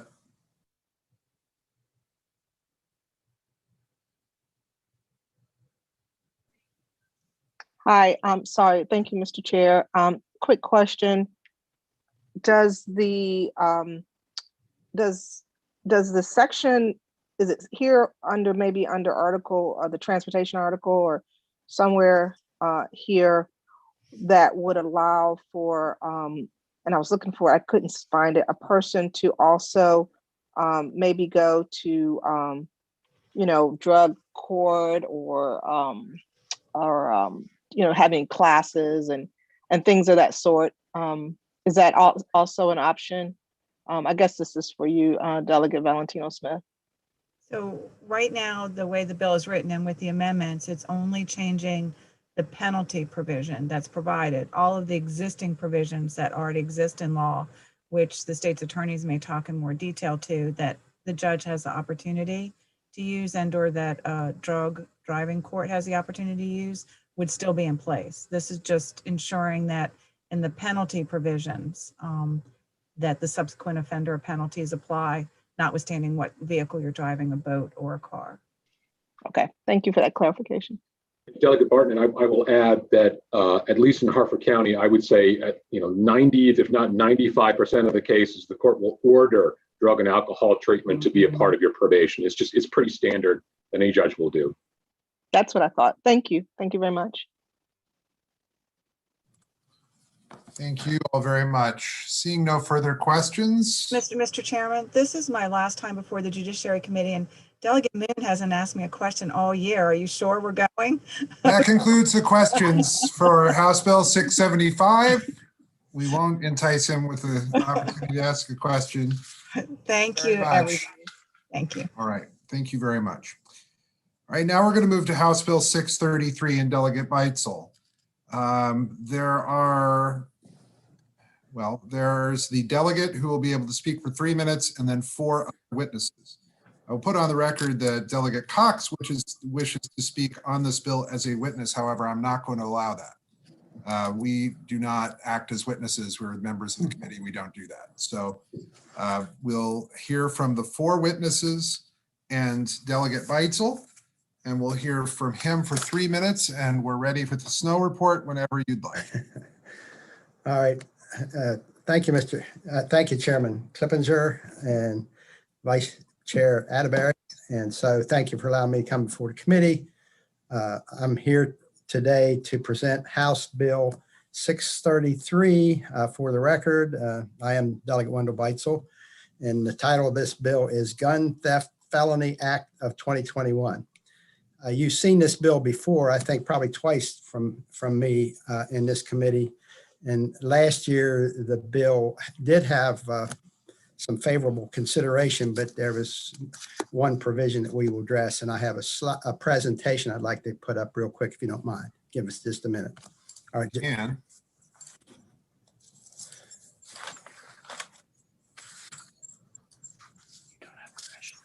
Can we get permission to put this up? Sure. Screen sharing. Dylan? I need screen sharing to put it up. I don't know if we can do that at this point. I think that's something we have to do from, all right, he's going to work on that right now. Put it up there. Can you pull it up? So hang on 1 second. I just put it. It looks like they might let you do it. Yeah.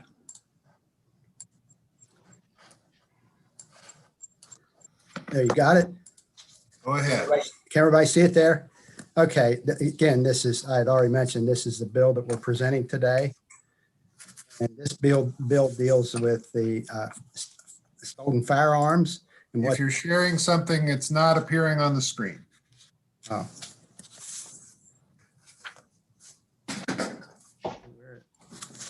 We're working on it.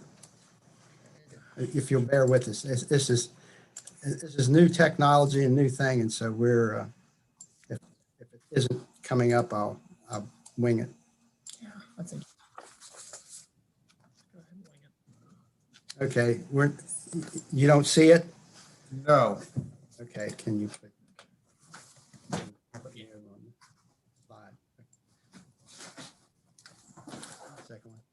Okay, this is a firearm. This bill covers firearms or the theft of firearms, and it would create a penalty based on the value of the firearms that are under $1,500.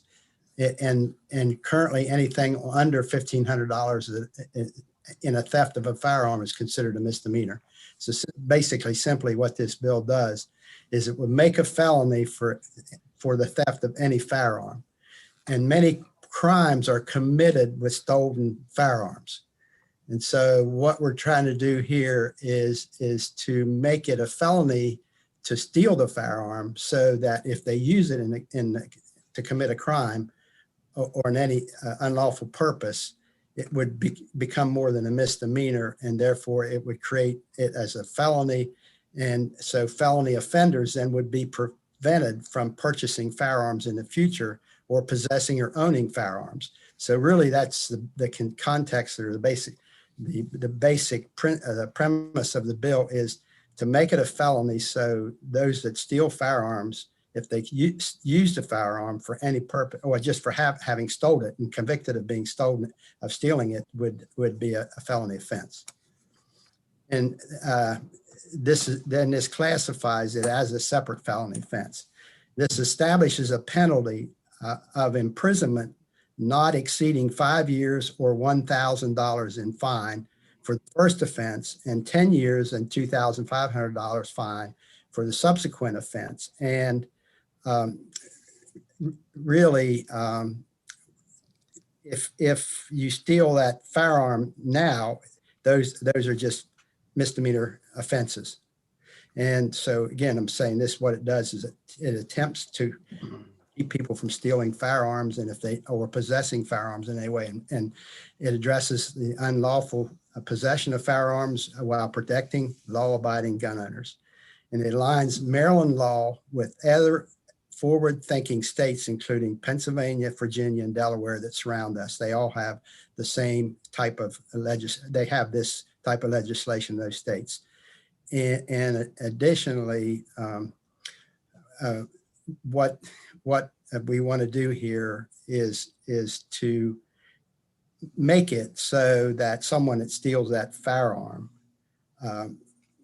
that they will not be able to purchase firearms in the future. And that's what really is the intent of this bill. And I think it only just it's logical that we do this in Maryland as we're doing in neighboring states. And it's smart gun legislation that should have bipartisan support. And we urge favorable consideration for this bill.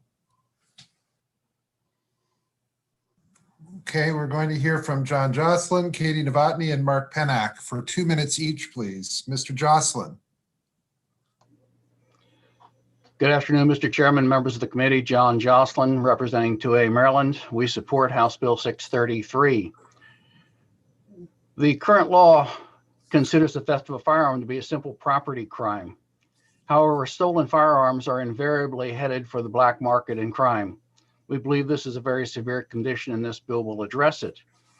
To give you an example, under current law, you could steal 4 handguns and only be subject to 6 months and or $500 fine. Or you could steal 1 high-grade trap shotgun for use in sporting clays and that sort of thing, and be guilty of a felony up to 5 years and $10,000 fine. This disparity makes no sense whatsoever. We believe that this bill will address the real issue, and just by comparison, straw purchase attempt is punishable by 10 years and up to a $25,000 fine, a far more severe penalty. We believe this aligns us with other states. We believe it makes perfect sense for us to do this, and it does create a separate category. We believe this is right. We believe it makes sense for Maryland, and we support the bill. We ask for a favorable report. If we could hear Katie Novotny, please. Welcome, Chair. Thank you for having me today. Katie Novotny, District 7. So I think the bottom line for me on this bill is that I know a lot of people are going to have a problem with this being labeled a felony. And personally, I don't really care if we label this a felony. I think we just need to make that anybody's been convicted of stealing a firearm a prohibited person. So whether that's through a misdemeanor that carries a sentence of greater than 2 years or a felony, that, you know, I think whatever gets this passed, because I think it's kind of crazy that, you know, you can steal a firearm and as long as it's less than $1,500, you're still eligible to go out and purchase a firearm. And I think we all know that there's no reason you're going to steal a firearm for anything other than, you know, egregious purchase or an egregious reason. So I request a favorable report. Thank you. Thank you very much. Can I hear, please, from Mark Pennock? Thank you, Mr. Chairman. Mark Pennock. I'm the president of Maryland Show Issue. I reiterate what the comments have been thus far, but I really want to draw your attention to my written testimony that compares the penalties this state metes out for innocent crimes committed inadvertently by law-abiding citizens. Last year, this committee and the House passed HB 4 for a loan of a long gun, who would have punished that loan, if it hadn't gone through all the hoops, by 5 years in prison and a $10,000 fine. Because he wanted to control, the argument was, for the sake of the public safety, the exchange of firearms. Now, I will tell you from my years at the Department of Justice that stolen firearms are enter the black market. They're sold and resold and resold. And I can guarantee you that none of those sales are subject to any background checks. And they are all used in crimes. And then they're resold again. So it's impossible to trace them. So you have, if you're going to be concerned about the acquisition of firearms, which was what HB 4 was all about on loans, then you should be concerned about thievery, which is, after all, a crime already. So you want to prevent the theft of firearms because almost always they are used in crime, unlike the simple loan of a long gun from one hunter to another. So I would urge you to, if you're going to punish acquisitions of firearms by law body, you should be punishing even more severely the acquisition of firearms by thieves. So I urge a favorable report. This makes an enormous amount of sense. Questions for the panel? Delegate Cox. Thank you, Mr. Chair, and thank you, panelists. Delegate Beitzel, good to see you. I just, Mark, Mr. Pennock, I had a quick question regarding gun deaths since 9/11 in Maryland, particularly Baltimore City. And the numbers I was coming up with was about at least 5,600 people have been killed in Baltimore City from 2001 to the present. And most of those were gun crimes. And I have a note here that the data says 98% were killed with illegal or stolen firearms. Is that your understanding pretty much in Maryland, that 98% of these gun murders most likely are from stolen firearms or other illegally obtained firearms? Oh, absolutely. Absolutely. That's correct. And so if we pass this bill, we're looking at potentially reducing up to 98% of the gun deaths in Maryland. Well, certainly you'll have an example that you can make of the individual who steals firearms. I will tell you from personal experience that prosecutors will pursue convictions of felonies, and they won't bother to pursue convictions for misdemeanors like this one, which under Maryland guidelines get probation on the first offense and probation on the second offense. No one bothers to devote their time to securing a conviction for such minor crimes. And this is not a minor crime, and yet it is treated as such. Thanks. Thanks for bringing the bill, Delegate. Delegate Arakan. Delegate Arakan. Thank you, Mr. Chair. This question is also for Mr. Pennock. So you mentioned HB 4 and the juxtaposition between the penalties. I'm just wondering, under the way we passed that one, is the loanee, originally, the original passing from our committee, was the loanee the person that was going to loan the weapon and also the person the receiving end, could they both be penalized under the language as we had passed it from committee? Yes. Okay, so I was wondering about that. So if, for example, someone broke into my home and stole one of my firearms, could I then tell the police that it was an illegal loan? And then would that person then be potentially at risk of being falling under the much stricter penalties of the loan law under HB 4? Well, that's the irony, isn't it, Delegate? Because you're penalizing under the bill as it actually passed at the House. That's not how it passed the Senate, of course, and ultimately. But on the bill that actually passed the House, it's far more serious to load a gun from a law-abiding person to another law-abiding person than it is to steal the gun. And if the person who stole the gun and said, well, it's a loan, they're going to be penalized more heavily too. So there's Interesting. absolutely no incentive to report a firearm theft under this, because a It's failure just a to report, loan. by the way, is punished as severely with a $500 fine as the actual thievery of it. So why would you ever report it? It's crazy. Thank you very These much. laws make no sense. Thank you, Mark. Delegate McComas. This is for Mr. Pinnock.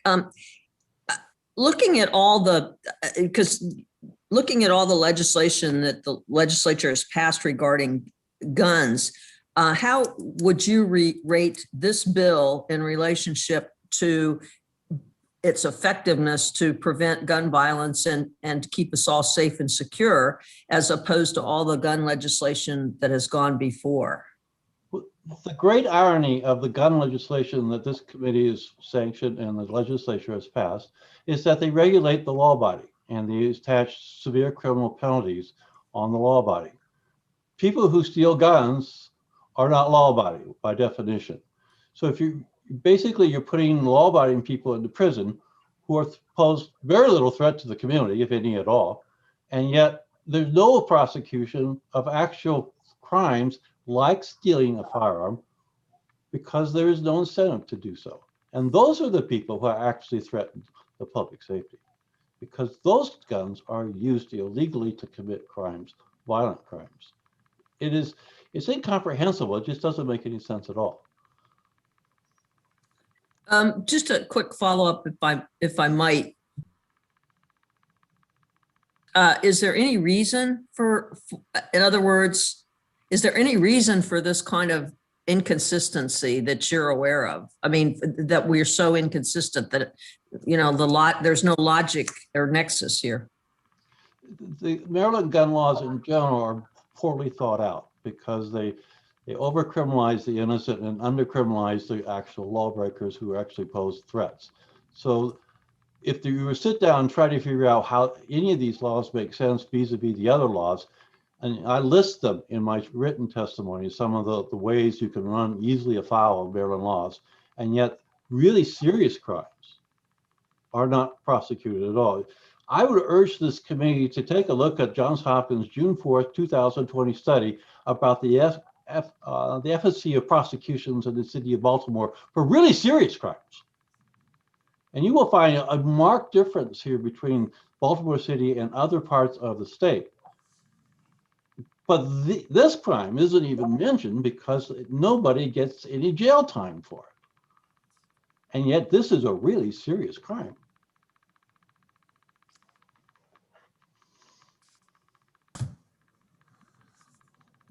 I hope that's responsive. Any questions for this panel?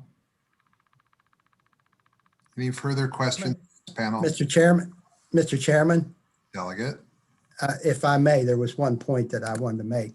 One of the reasons this bill was looked at unfavorably last year by your committee was that it had a mandatory minimum sentence in it.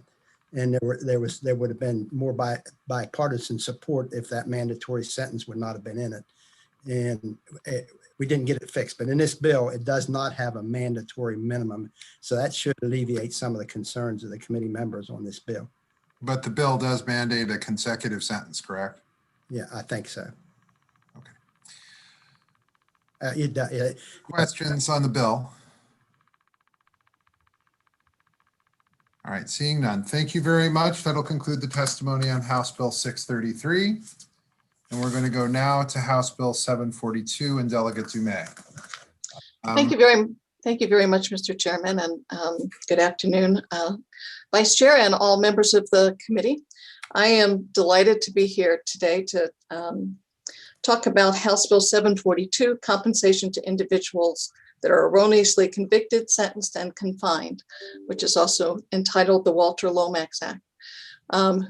This bill has been before this committee several times, and I am very grateful for the fact that this committee has in fact passed the bill on multiple occasions. And I want to preface it with the fact that last year we made it through the House and to the Senate, and literally on the very last day of we were here in March, It was on the floor of the Senate, but there was a bit of controversy. And of course, trying to get the bill through when everyone was trying to get their bills through, it didn't make it. This year, we are in an even better posture.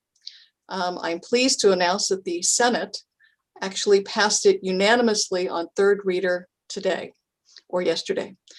So we've crossed a main hurdle.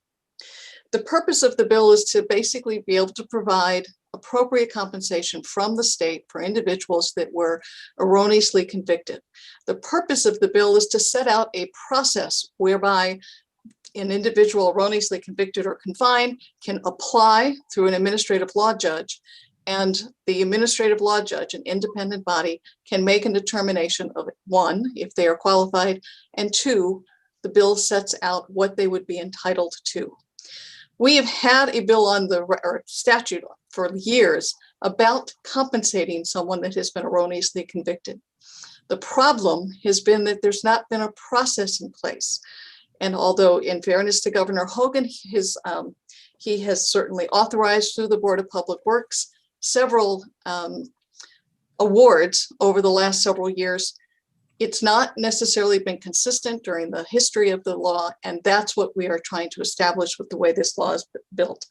So it would require the Board of Public Works to make an initial compensation payment once an ALJ has in fact issued an award.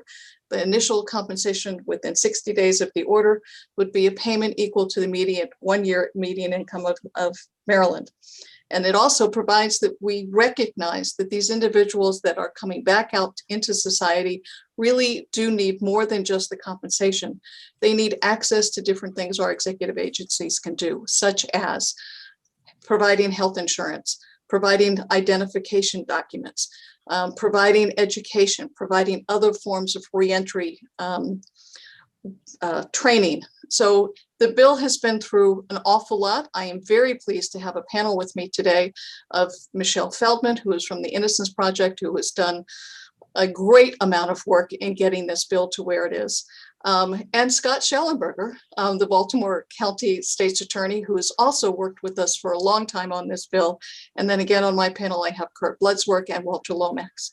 So with that, I'm going to stop talking and let the experts that have the familiarity with this and also the personal experience that I think it's important for the committee to hear as to why this bill is so important, and particularly since we've gotten so far this year.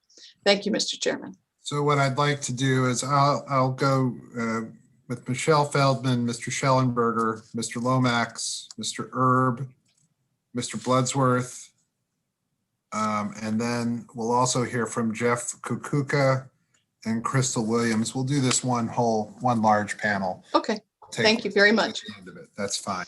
So we'll hear first from Michelle Feldman, please, for 2 minutes. Thank you, Chairman.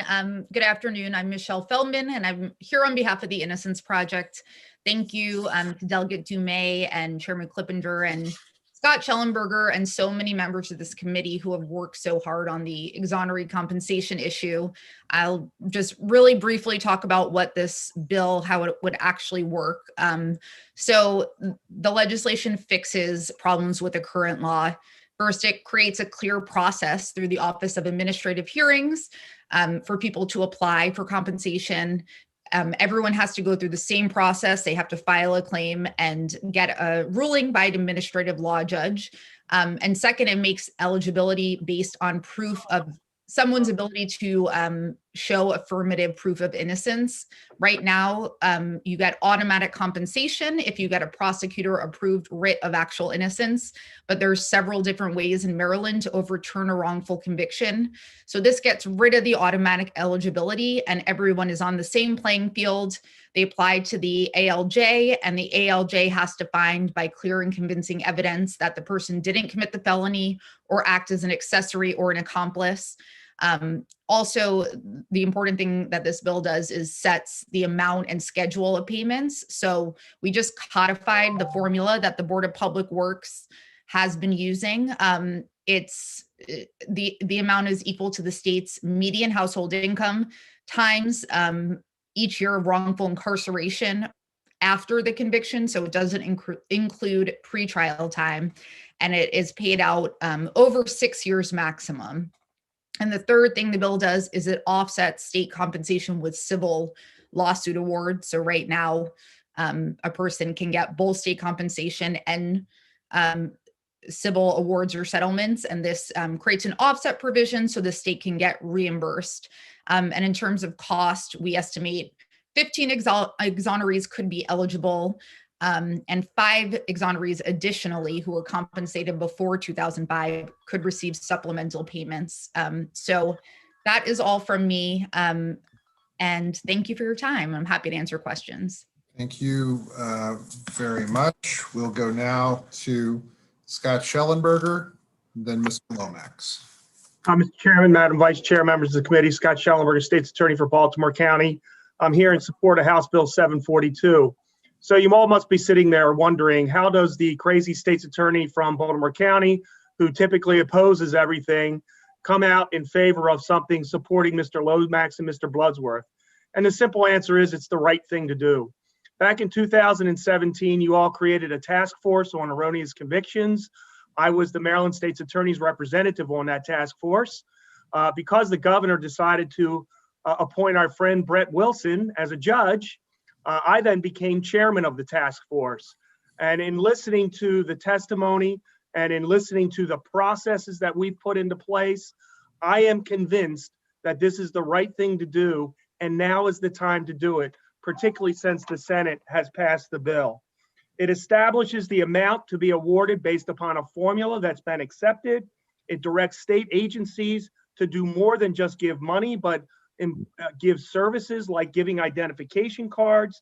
It establishes a mechanism so that people aren't compensated twice. I know a lot of people were worried about that for years. It allows for reasonable attorney's fees because some of these individuals are going to need attorney's fees. It establishes the formula will be paid over time so that it's not just a one-shot deal. And it plugs in to the administrative law system, which is well established, and administrative law judges are used to making decisions about things like this. It is now the time to finally end this. These gentlemen and folks have been waiting too long. There have been other years where people were concerned about this number that was out there and they didn't know what it was going to be. I think Ms. Feldman and her crowd has put together some good statistics on what our possible amounts could be with the state, and I would urge a favorable report. Walter Lomax, for 2 minutes, please. Walter Lomax, who has to unmute himself before he says anything more smart and everything. Got to stop. Mr. Lomax, unmute yourself. Trying to find it. I can read lips. I can do that much. Should be on the bottom. There you go. There we go. Mr. Lomax. Yes, good You look afternoon. like you were about to get on a roll there, so I'm sorry to cut you off, but let's get you going again. 2 minutes, please. Okay, thank you. Good afternoon, Chairman Clippinger and Vice Chair, Mr. Annenberg. First, and other members of the committee, I'm not going to belabor what Delegate Dumais has stated, and Mr. Schellenberg, as well as Michelle, because they pretty much made the case. I do want to say, however, that I'm humbled and honored that this bill has been named after me. It was something that almost gave my life trying to get done.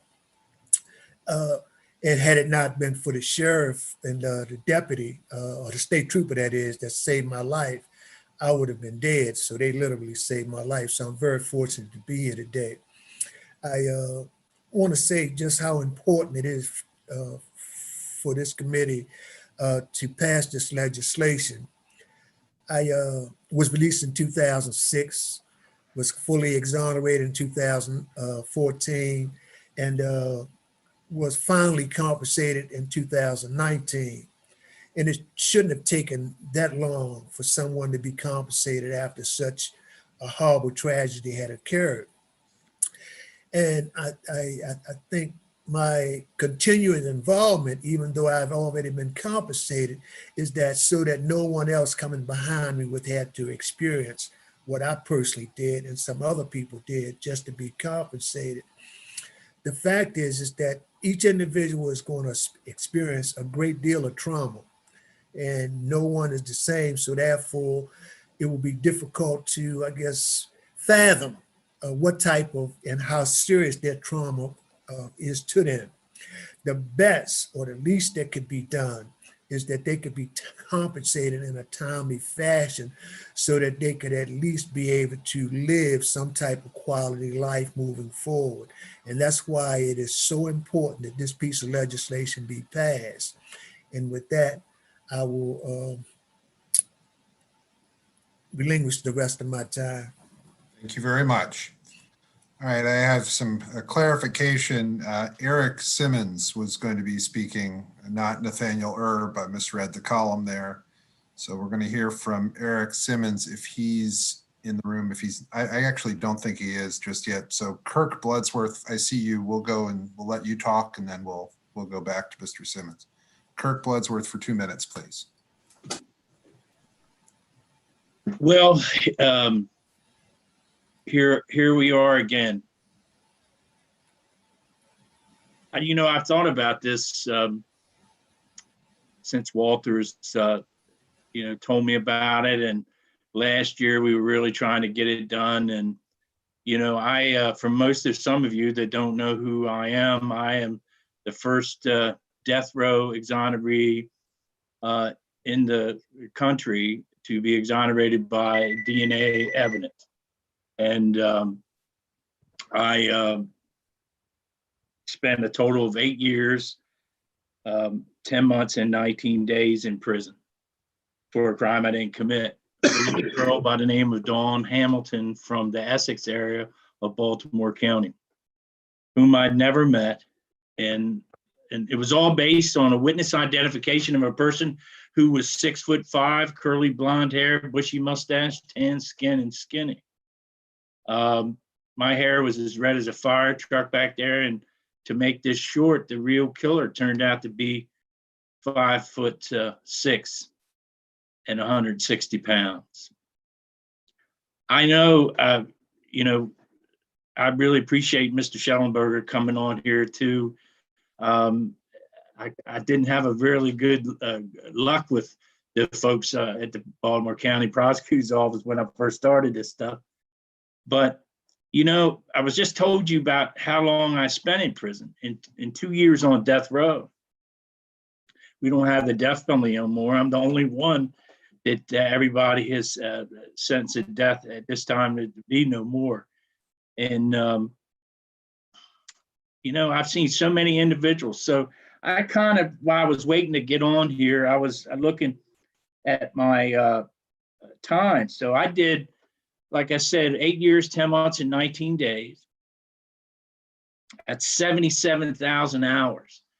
And I don't even know what Walter, his number is, but that comes to $3.73 an hour of what the compensation that I had gotten in the early days. I really support this House Bill 742 with all strength.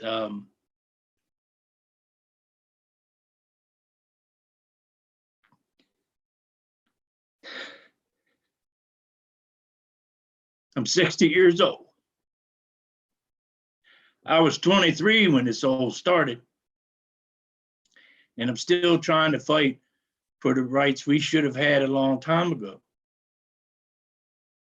I can't tell you how much this means to me and to all the other exonerees. And, you know, this is a good piece of legislation. And Scott said it best, you know, it's the right thing to do. I stand in support of House Bill 742. And I want to thank you very much, Mr. Lomax for doing this bill. It's a pleasure to know you, my man. All right. Thank you very, very much, Mr. Bloodsworth. I believe Eric Simmons is now in the room. So we're going to call on Mr. Simmons to speak for 2 minutes. Eric Simmons? Yes. Great. For 2 minutes, please. Yes. First of all, I just wanted to say thank you to everybody for the invite, and of course, I support this bill. You know, I'm Eric Simmons. Me and my brother were wrongly convicted in 1994 of a capital offense murder that we didn't commit. We spent 25 years in the prison until we was exonerated in May of 2019. And I think that most of you all have heard this story. You probably read about it and everything. So if I could, just for about 30 more seconds, maybe give you a picture that you couldn't get through our testimony. And I need you to pay attention to this picture, please. This right here, if you can't see it, can you see this picture? And if you don't know what this picture is a picture of blood on a bathroom floor after a man had been stabbed using the bathroom. Just so you can get a picture of this. And that's this toilet, and this is all the blood.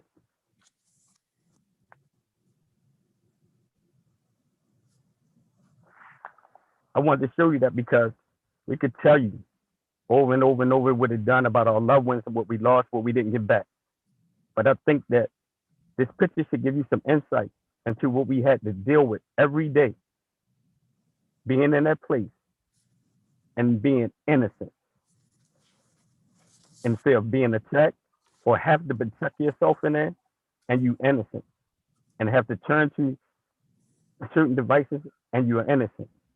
So I won't even use the whole 2 minutes because I just want y'all to know that this is one of the reasons why this bill is so important. Because men were living like this for 40, for 10, for 20 years of their lives. So with that, I thank you and I appreciate this time. Thank you very much. We'd like to hear from Jeff Kukuka. I believe also, because there was an error in how these were entered, that Jermaine Arrington is also signed up to testify. So we'll let him get into the room as well. It'll be Mr. Kukuka, and then Mr. Arrington, and then Crystal Williams.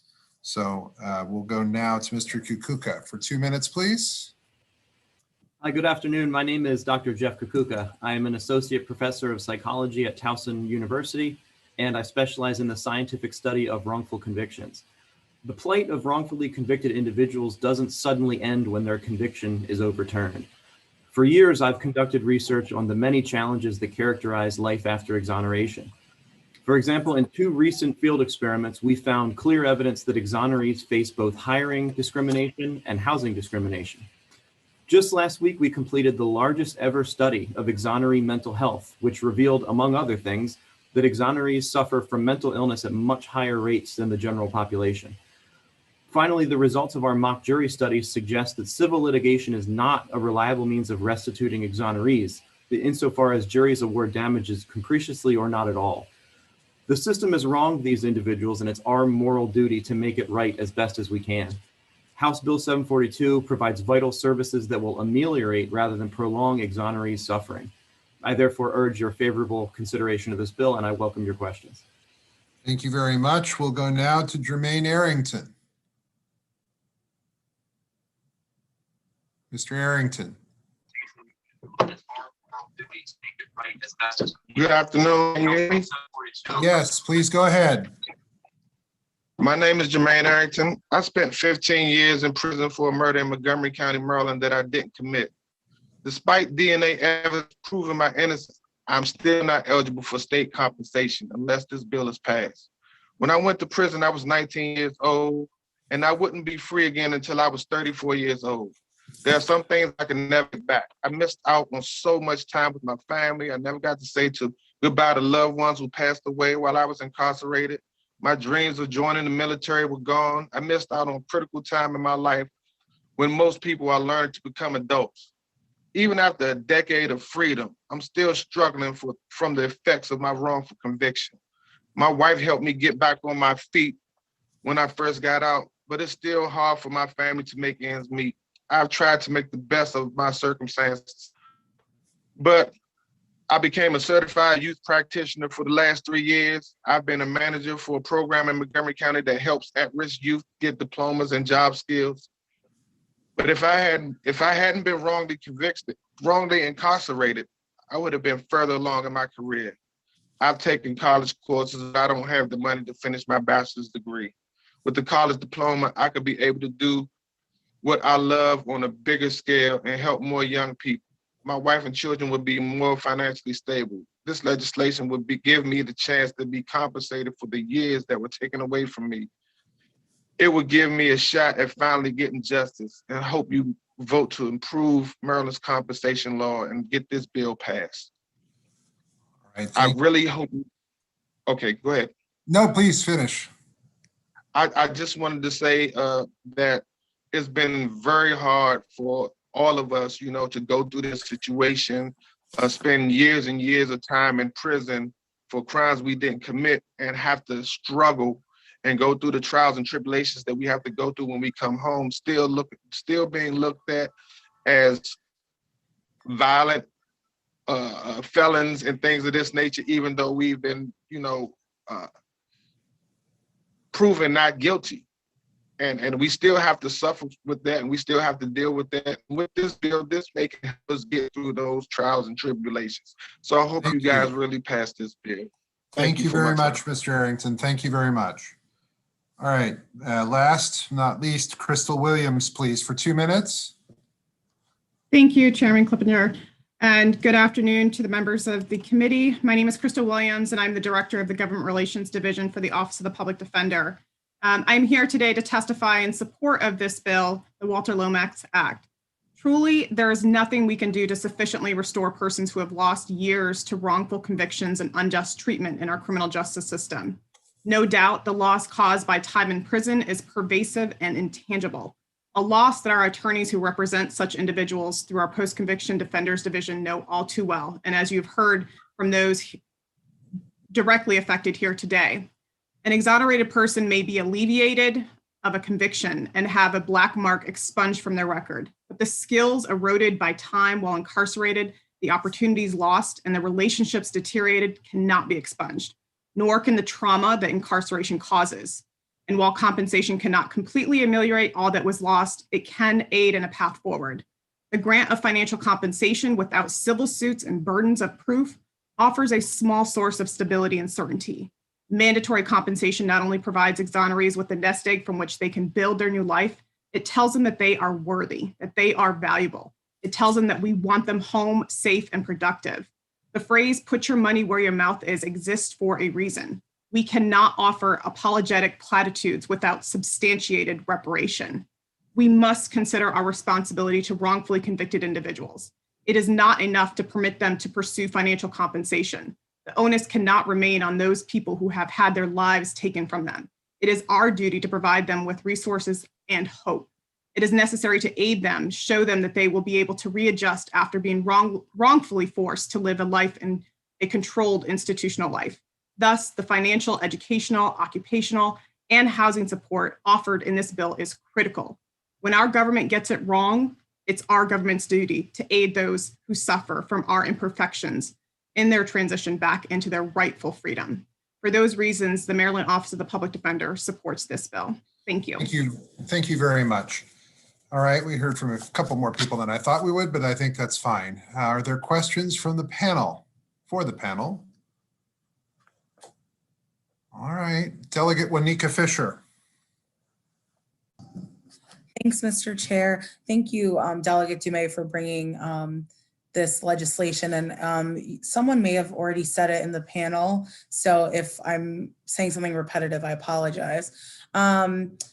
You know, a lot of things take me back on this bill, and it makes me have a feeling of just, you know, the pretext of conviction of the color of our skin, which is, you know, a hurtful thing to kind of sit in and deal with it on this committee. Is there what's the data of sort of gender and race of individuals that would qualify under this bill?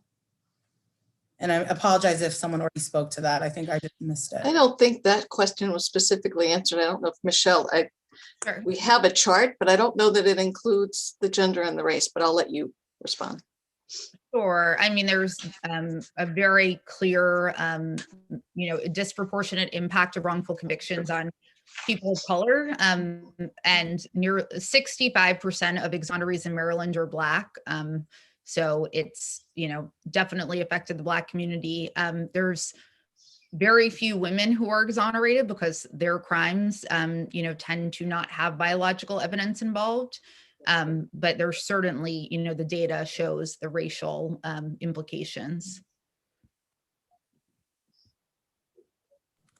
Thank you. Questions for the panel? All right, seeing none. We thank you all very, very much for being with us today. Thank you. Appreciate the time. No problem. Mr. Lomax, Bugsworth, thank you all very much. Thank you. One person in opposition, and it is Vince McAvoy. We'll hear him for 2 minutes. Mr. McAvoy.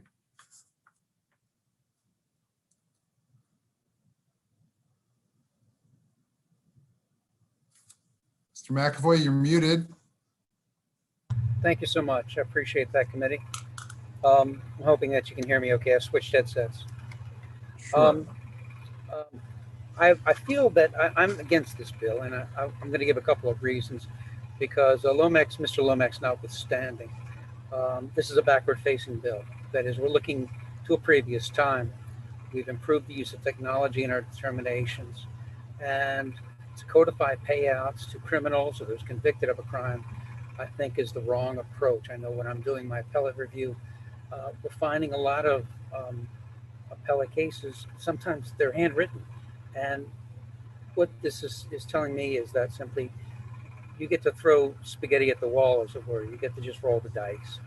And whether this review, excuse me, is going to go through the admin hearing or through the Court of Appeals, to have every criminal do this knowing that there's a payout, I think is the wrong signal that we want to send. We have improved review of our prosecutors these days. We also have the sharing of prosecutors in different counties. So we have something of an internal audit system set up for that. But just in closing, we talk about the felony in the bill, right? What about all the felonies that might have been on the sheet? And I approach this from having been paid by the state to review ongoing, basically rap sheets of incarcerants and locate procedures. And it's just never one. It's never one case. There's 4, there's 18, there's 20. And my concern is that we're looking at paying out for the potential of wrong, okay? Because nothing is ironclad, just as the conviction wasn't ironclad, the ruling from the administrative hearing will not be ironclad. That we're paying out potential and to a large amount of people.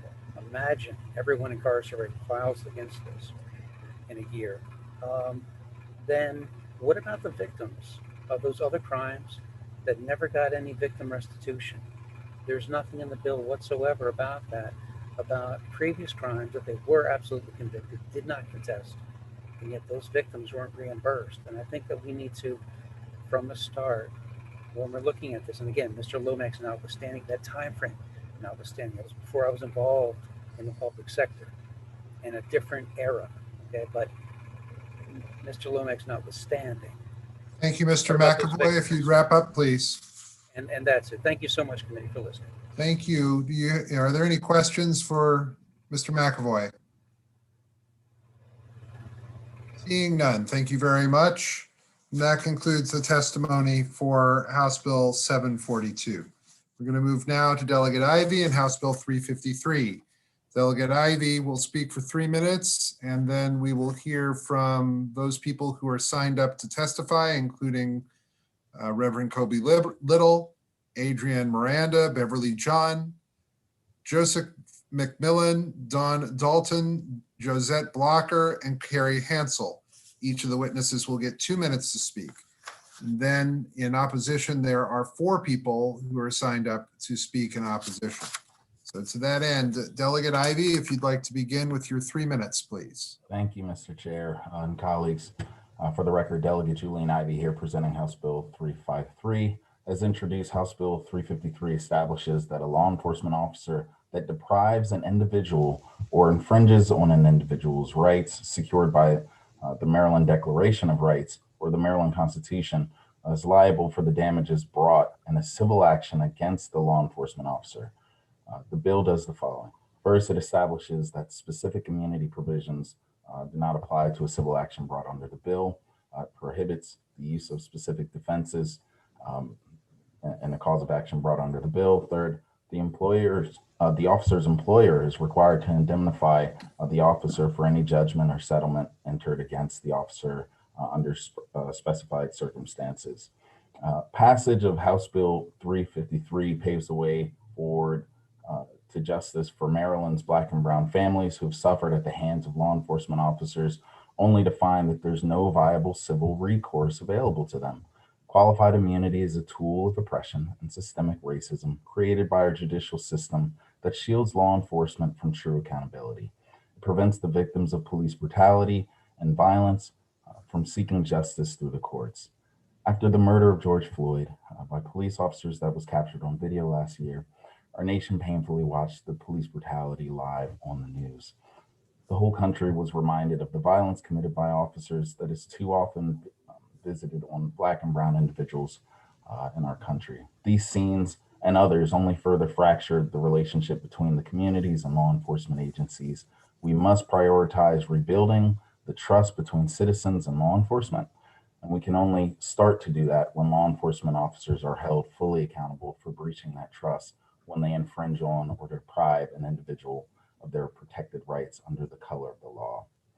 As a lawmaker and a private citizen, I have the utmost respect for law enforcement officers, and I want us to be able to work together to rebuild trust between our officers and all communities in our state.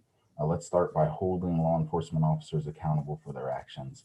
Here today to testify on House Bill 353, I'm joined by Dr. Joseph McMillan on behalf of NOBLE, National Organization of Black Law Enforcement Executives, Reverend Kobe Little, Baltimore City, representing himself, and by two mothers whose loved ones have been directly impacted by misconduct and by law enforcement officers.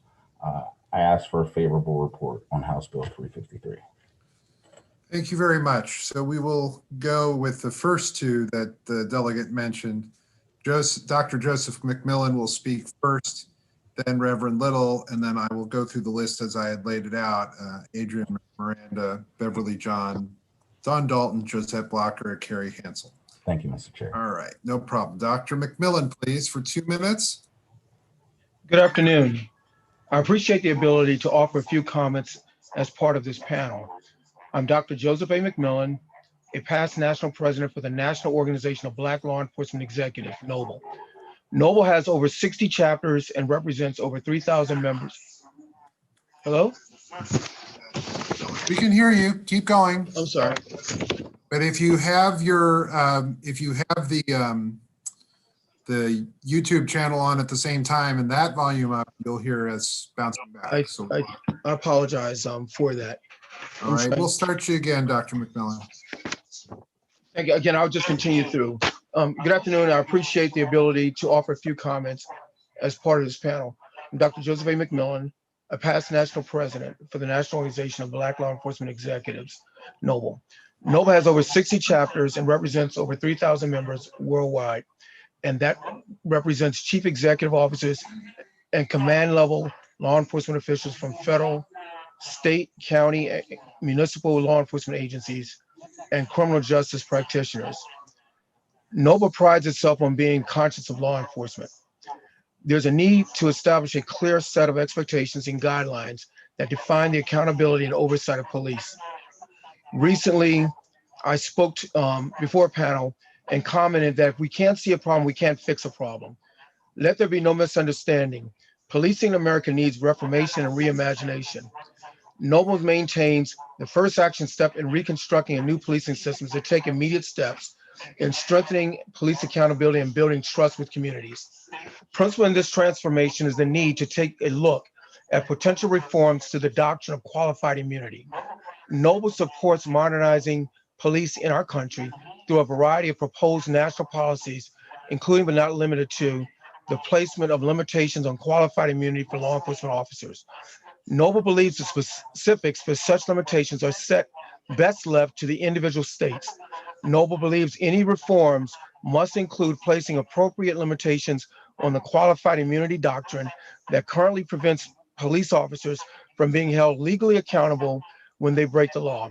As currently applied, and qualified immunity has been interpreted so broadly that it allows officers to engage in what they are believed by some to be unconstitutional acts with impunity and escape personal accountability. Noble supports the tenets of MD House Bill 353 and believes such efforts would move the needle towards the placement of limitations on qualified immunity for law enforcement officers and affix a level of personal accountability. Thank you for this opportunity to provide this testimony. Thank you very much. We'll go now to Reverend Kobe Little, please. Good afternoon, Mr. Chairman and members of the committee. I'm Reverend Kobe Little, representing the Maryland State Conference of the NAACP, and I'm here today to ask your favorable support of House Bill 353. We're grateful to Delegate Julian Ivey for sponsoring this legislation, and we appreciate Dr. McMillan and the testimony that he offered.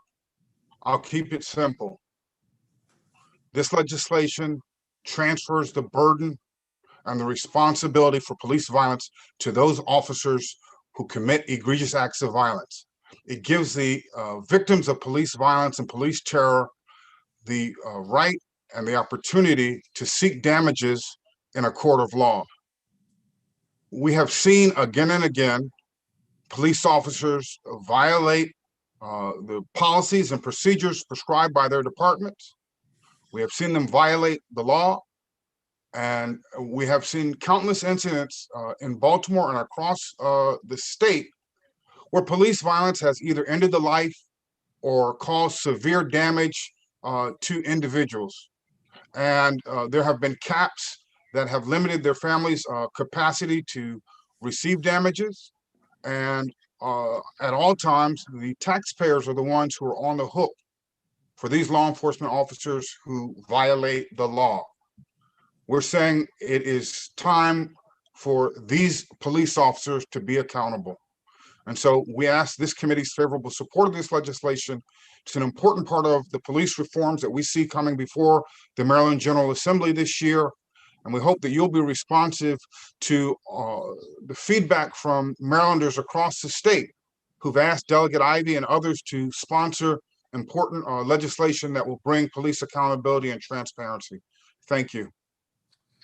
Thank you very much. We appear to have issues getting connections with Adrienne Miranda, Beverly John, Don Dalton, Josette Blocker. So we're going to keep trying to do what we can there. We're going to go ahead and hear from Kerry Hansel, though, first. We'll hear from Mr. Hansel, even though he's coming in as favorable with amendments. We'll hear with him right now, from him right now.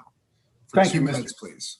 Thank you, Mr. Chair, and thank you, Delegate Ivey. This is a groundbreaking piece of legislation, and I can't thank you enough. My name is Kerry Hansel. I'm chair of the largest group of civil rights lawyers in the state, which is the Civil Rights Section of the Maryland Association for Justice.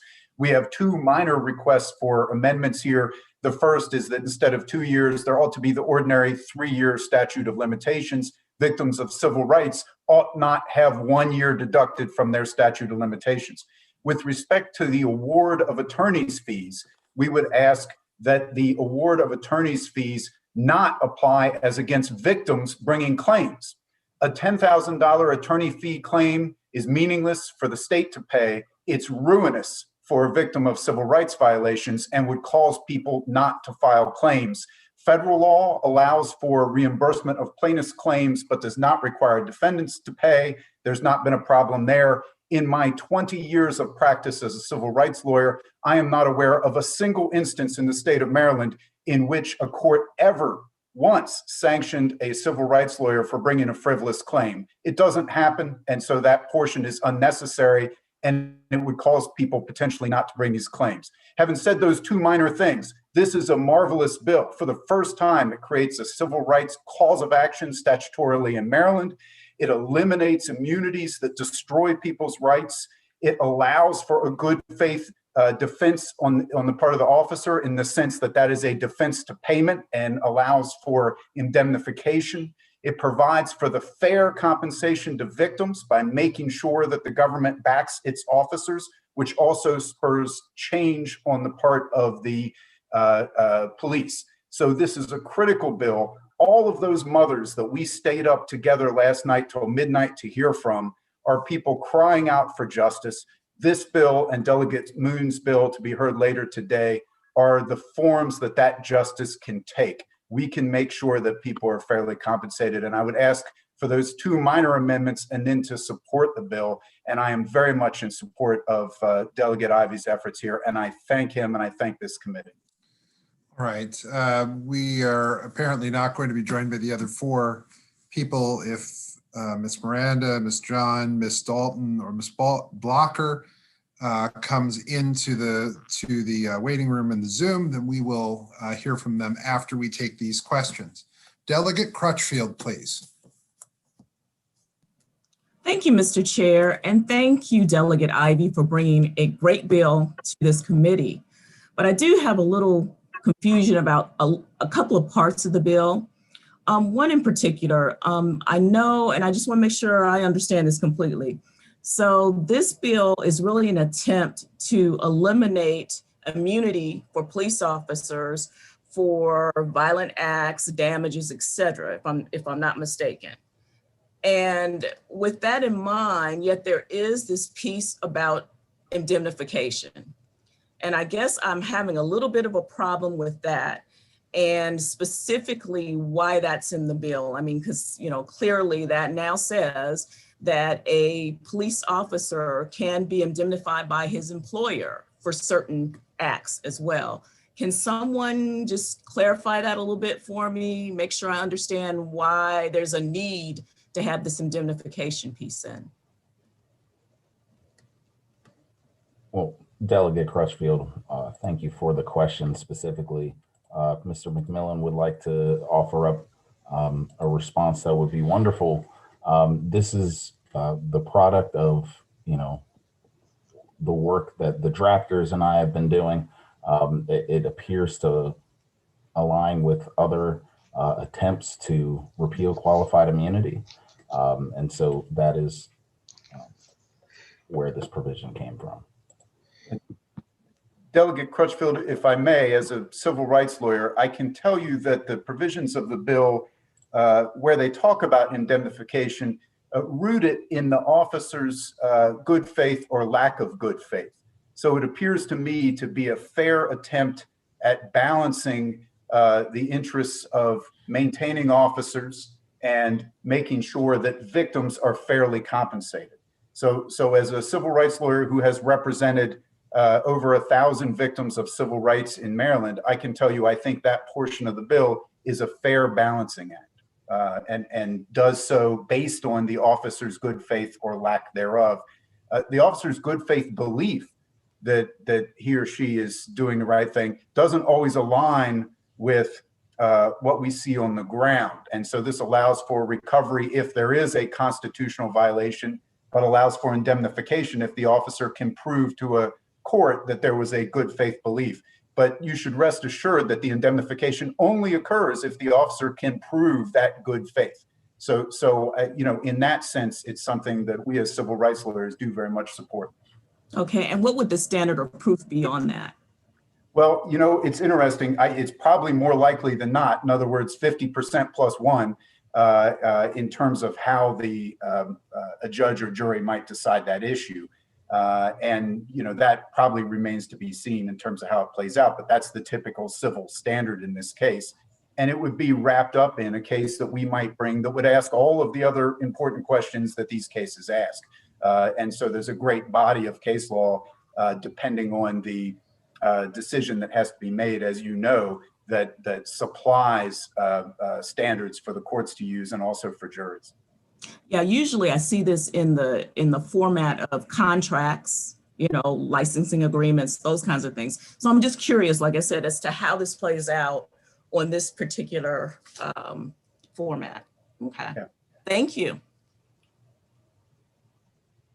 Delegate Conaway. Thank you, Mr. Chairman. Thank you, Delegate Ivy. This question is for Mr. Hansel. Last night we heard of an incident where a gentleman was handcuffed so tight that the cuffs cut off his circulation and caused nerve damage.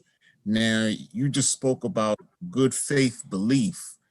How would we deal with the good faith belief when the officer is legitimately cuffing a person, but the person is saying that the handcuffs are too tight and it's cutting off their circulation?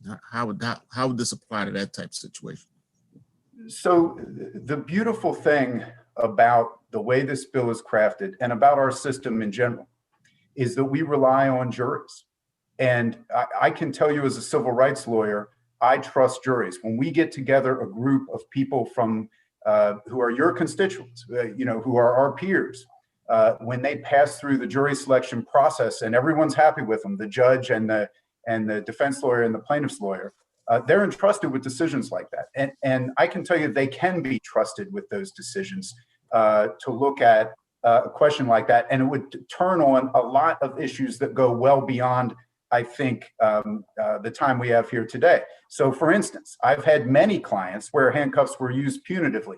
They can be double locked to make sure they don't continue to tighten.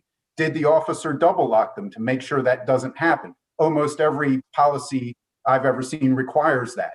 Were the person's hands turning red and purple? Was there objective evidence of pain or injury?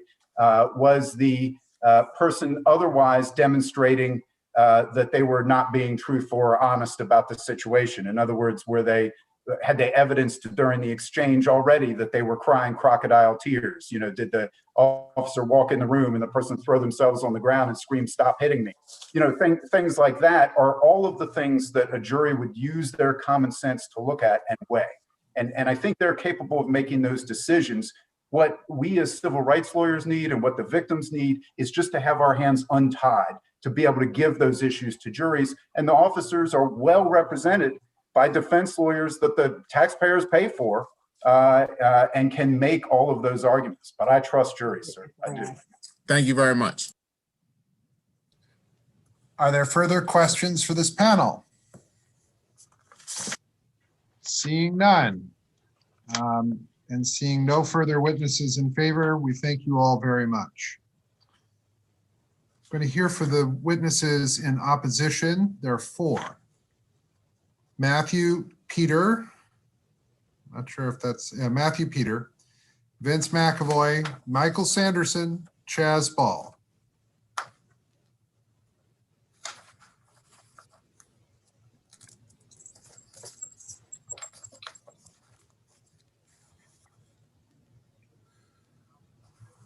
Mr. Peter.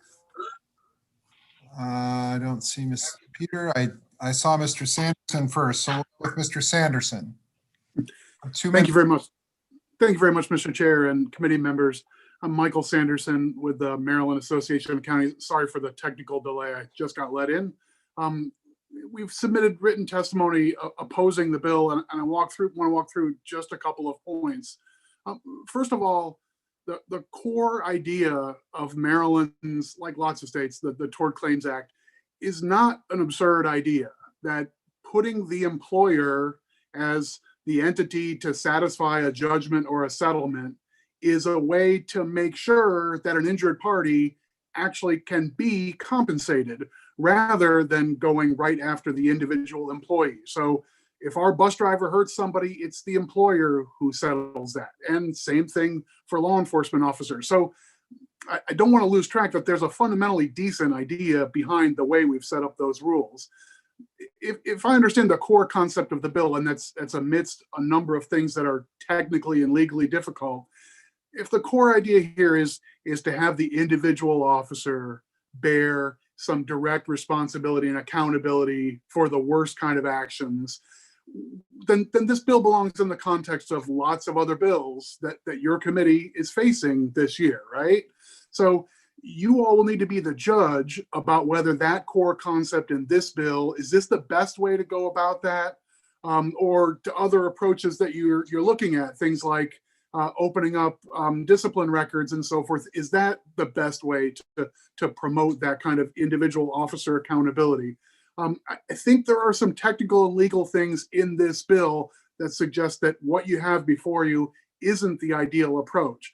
One thing I'm confident of, though, is the bill as it's structured, with the introduction of attorney's fees, and particularly with an amendment that would say that's not even going to be a balanced system, we'll just make it a one-way street. The introduction of attorney's fees will surely generate a lot more cases to be introduced for mere settlement value.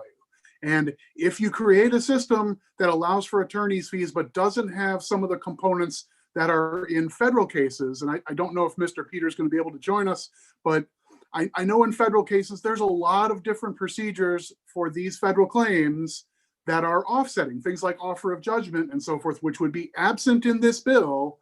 And you create weird motivations for the legal players on these cases to decide whether to settle. Maybe you just leave that clock running and run up those attorney's fees. I don't think we want to create a situation that has those kind of perverse motivations. I think as a practical matter, you've got a lot of things to weigh as part of the kind of reforms that the General Assembly wants to pursue this year. I realize this is a part of that. The core notion of how much you assign to the officer versus the employer is kind of a larger policy matter. There are a lot of components in this bill that go way beyond just that core idea. Thank you, Mr. Chair. Thank you very much. Matthew Peter. Good morning, Mr. Chair. Sorry for the delay. Good afternoon. My name is Matt Peter. I'm an attorney at Local Government Insurance Trust. We are the insurance carrier for over 140 towns, counties, and cities across the state. My primary job is to settle claims at the claims stage or as early on in litigation as possible if necessary, and to try the cases that need to be tried. Obviously, I'm here today to speak in opposition to House Bill 353, which I have several concerns regarding. First off, my first concern relates to the mention of the federal doctrine of qualified immunity. First thing, the federal doctrine of qualified immunity does not apply to any state claims, whether those are common law claims or whether they are claims under the Maryland Declaration of Rights. The second more important issue is it precludes an officer from raising any of the elements of the federal doctrine of qualified immunity. The important thing to know about qualified immunity is that the first element asks whether the officer's conduct actually violates the Constitution.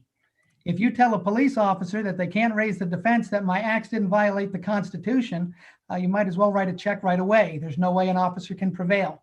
They have to be able to raise the issue of whether their conduct violates the law in the first instance. Second, building upon what Mr. Sanderson said, this bill does not include anything akin to the Rule 68 offer of judgment available under the federal rules of civil procedure. I note that it is important. It is an important factor in getting plaintiffs' lawyers to settle cases rather than just allow them to continue to fester and build attorney's fees. I note that there is a comparable provision to Rule 68 in the medical malpractice laws. So if we protect our doctors by allowing them to invoke Rule 68, why don't we protect our officers to the same degree? Third, if an officer is found liable for damages, we're going to have a second proceeding to determine whether the officer acted in good faith. Under Article 23 of the Maryland Declaration of Rights, the officer would be entitled to a trial on that issue. So what we are now setting up is a system where every claim for police misconduct results in two trials. One is to liability, one is to good faith. These are not simple matters to try. Cases certainly can take upwards of a week, if not more, to resolve. The next issue is once an officer is determined to have acted in good or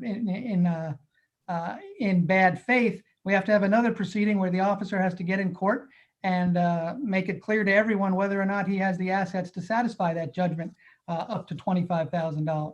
And finally, I'm not even sure if this bill includes. You would wrap up, please. I'm not sure that this bill includes any caps, and if it does not include any caps, then the impact on local governments that are members of Legit would be huge, as insurance premiums would certainly be raised significantly. Thank you. Thank you very much.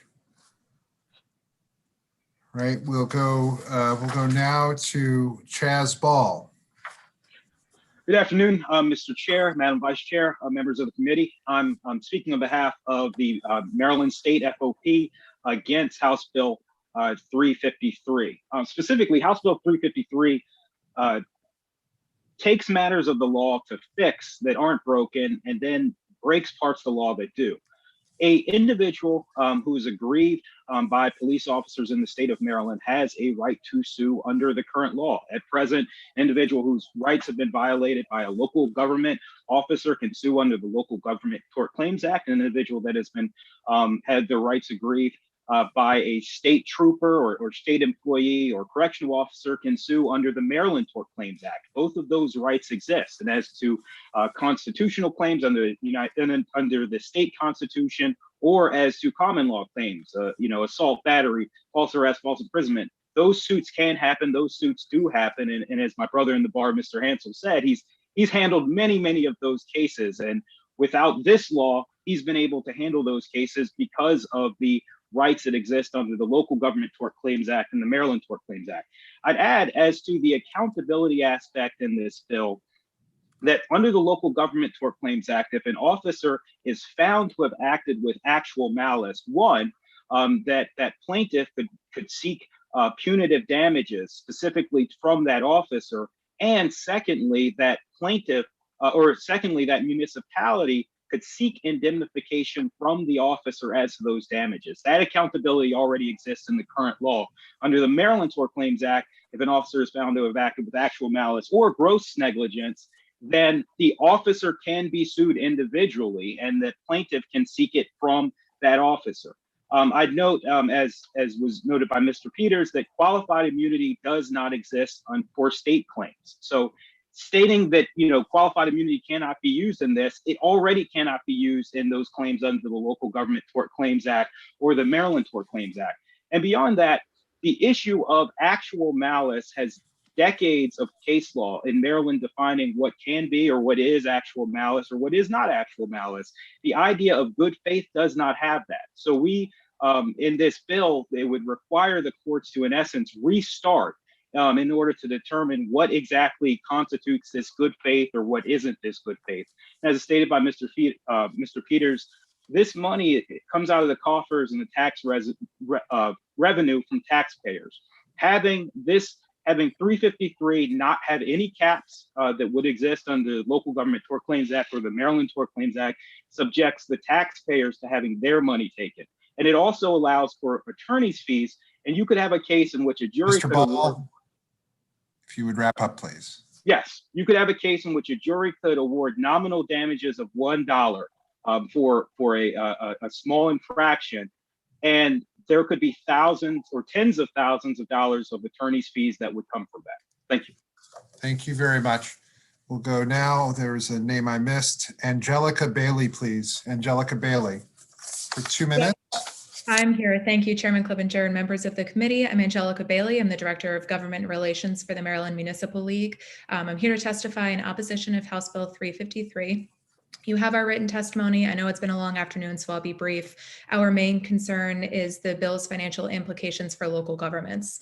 Common law and the Local Government Tort Claims Act both require local governments to defend our employees in civil cases against them when they were acting within the scope of their employment. That's expensive, and we have insurance coverage to help us afford that. But this bill establishes new statutory state claims in addition to what we already have in common in federal law.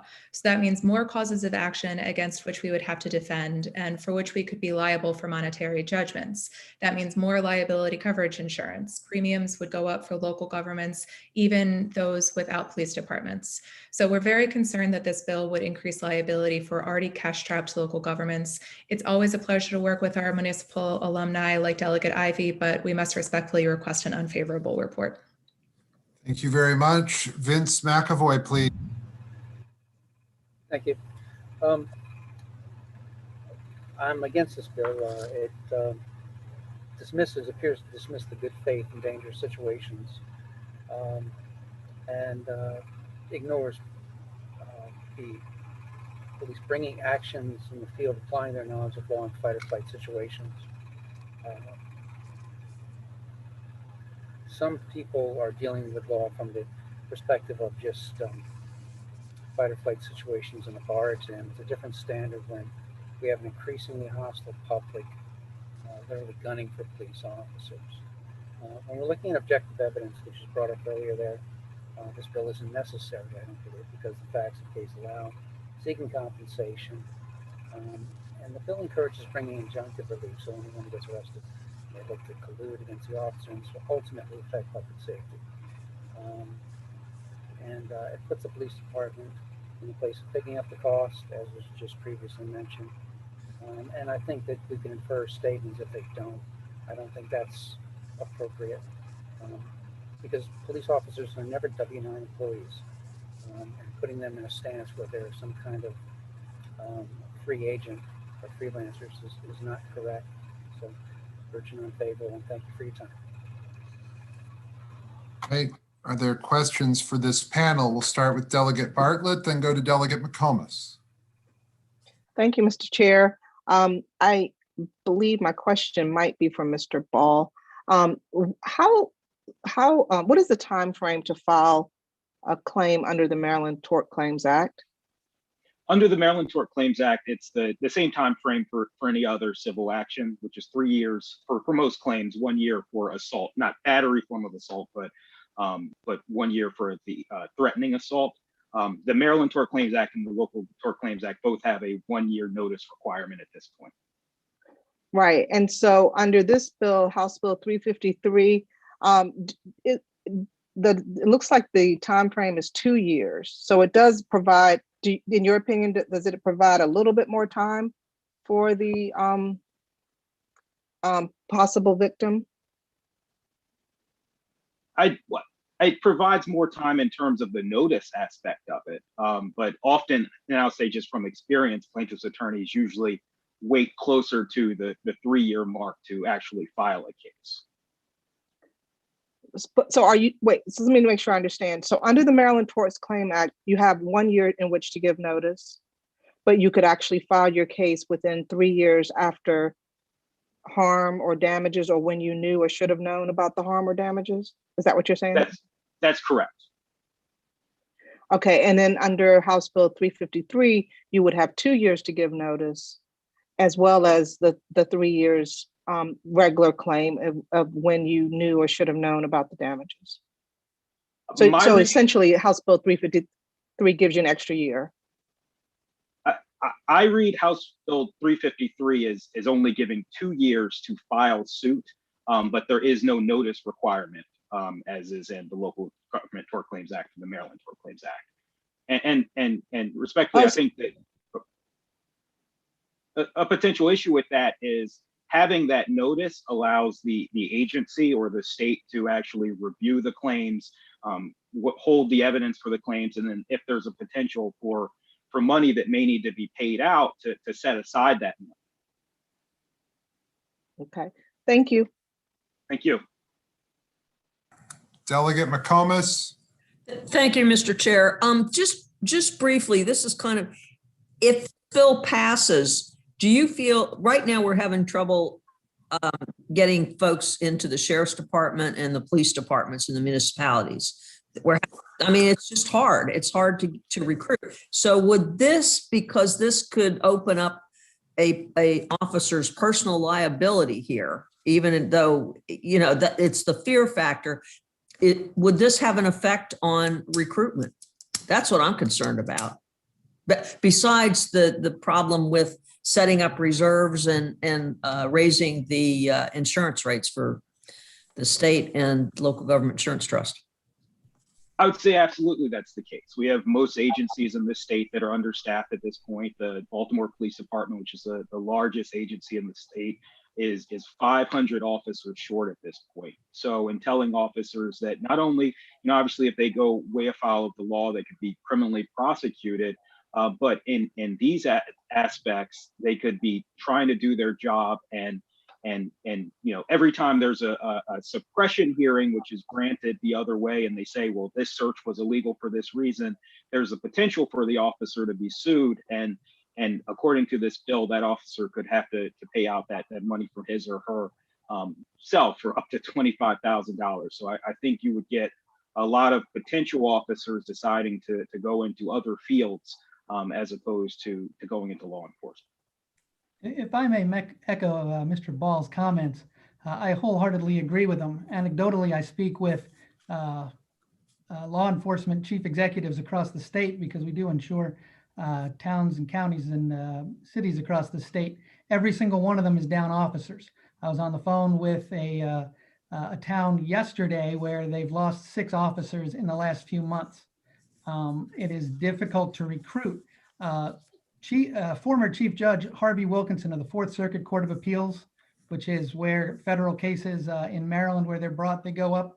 If they go up on appeal, that's where they go. He talked about the issue of over legislating in the area of law enforcement just last year. And here's what he said. The law must sanction officers who abuse their power or disregard controlling law. It should not scare off those who worry that no matter what they do or whom they protect, they cannot avoid suits for money damages. That's a serious problem. Every single officer that I've defended in the last 20 years, the first time I sit down and talk with them, they want to know, Matt, am I exposed to personal liability here? You can't imagine the relief that I see on their face when I tell them the compensatory damage award you're insured for. You can't imagine how quickly the stress comes back into their face when I tell them, but you're not insured for punitive damages, which is the case for most police officers. So I do seriously think that this bill and other related bills are potentially going to have an impact on the ability to recruit officers in the future. Thank you. Could I just ask a follow-up? If punitive damages, can you bankrupt those out? I am not a bankruptcy lawyer. I believe you can. I would answer that actually you cannot, because okay. There's a finding of actual malice. It cannot be bankrupted out. And I would, there's a, in addition to that, intentional torts cannot be bankrupted out. So correct. That's kind of what I was thinking. Yeah. So in other words, we're reimagining to the point we're not going to have any police in a way. I mean, this is a real disincentive to anybody to want to enter the profession, I think. Isn't that so? Sorry. I would agree with you, Delegate. Delegate Deborah Davis. Thank you, Mr. Chair. I'm sorry, we're getting a little off the subject here. I have a question for Matt, Mr. Peter. Laws like this could discourage officers from bad behavior, couldn't it? Certainly it could, yes, ma'am.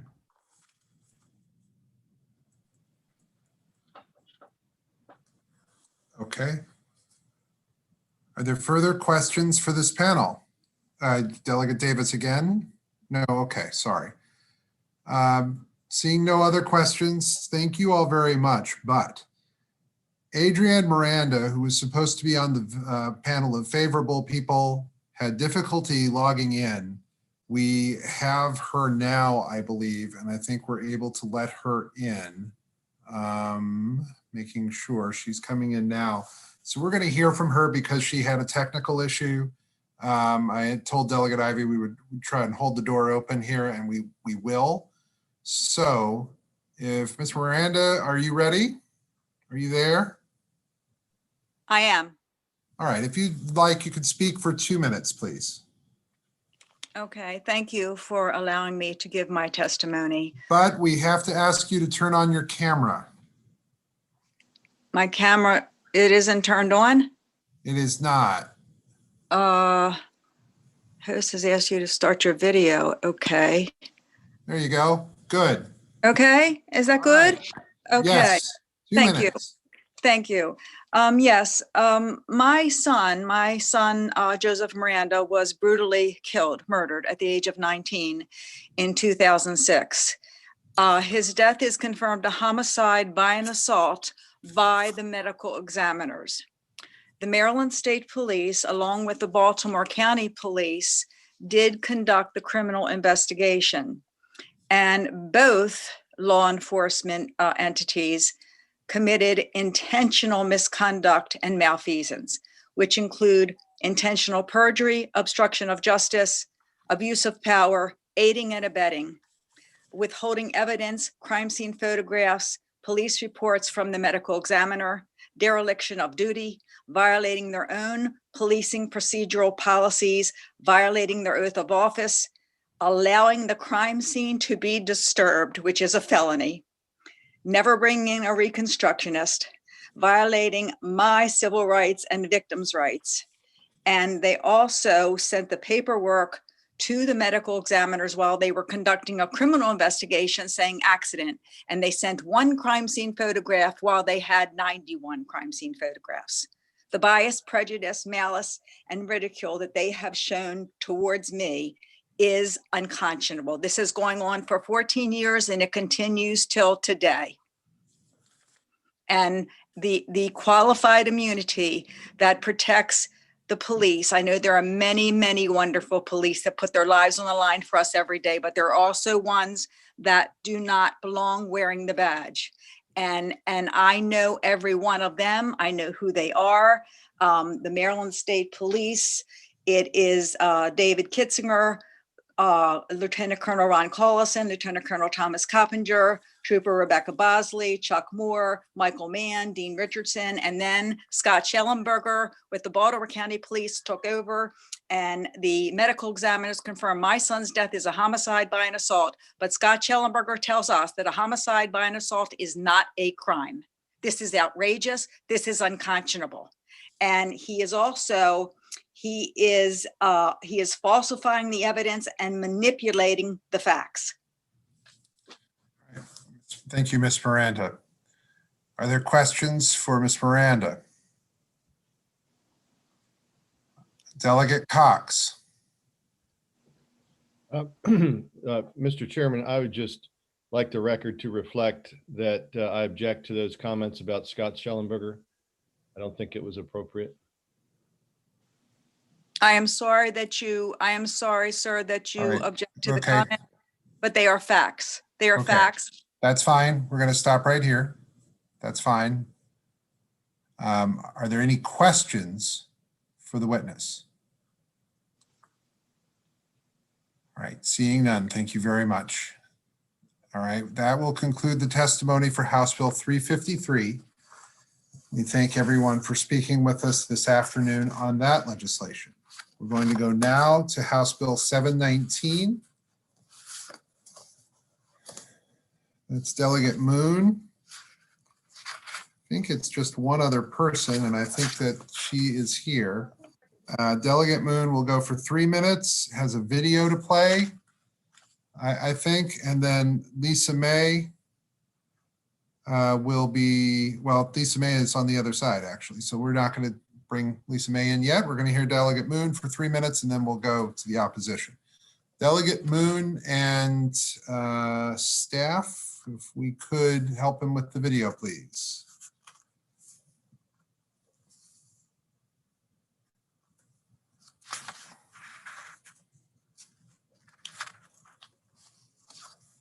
All right. Off we go.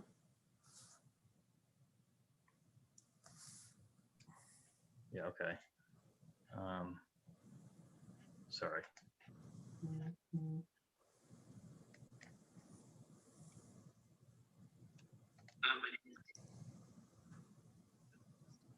You're gonna have to share the audio somehow. All right, here. I thought this might happen, so I'm gonna do this old school and sync my phone audio with the video. So this is let's see if this works. What could possibly go wrong? My name is David Fogel. I have a coffee shop record store in downtown Silver Spring. Our landlord is a REIT, a real estate investment trust based out of Denver.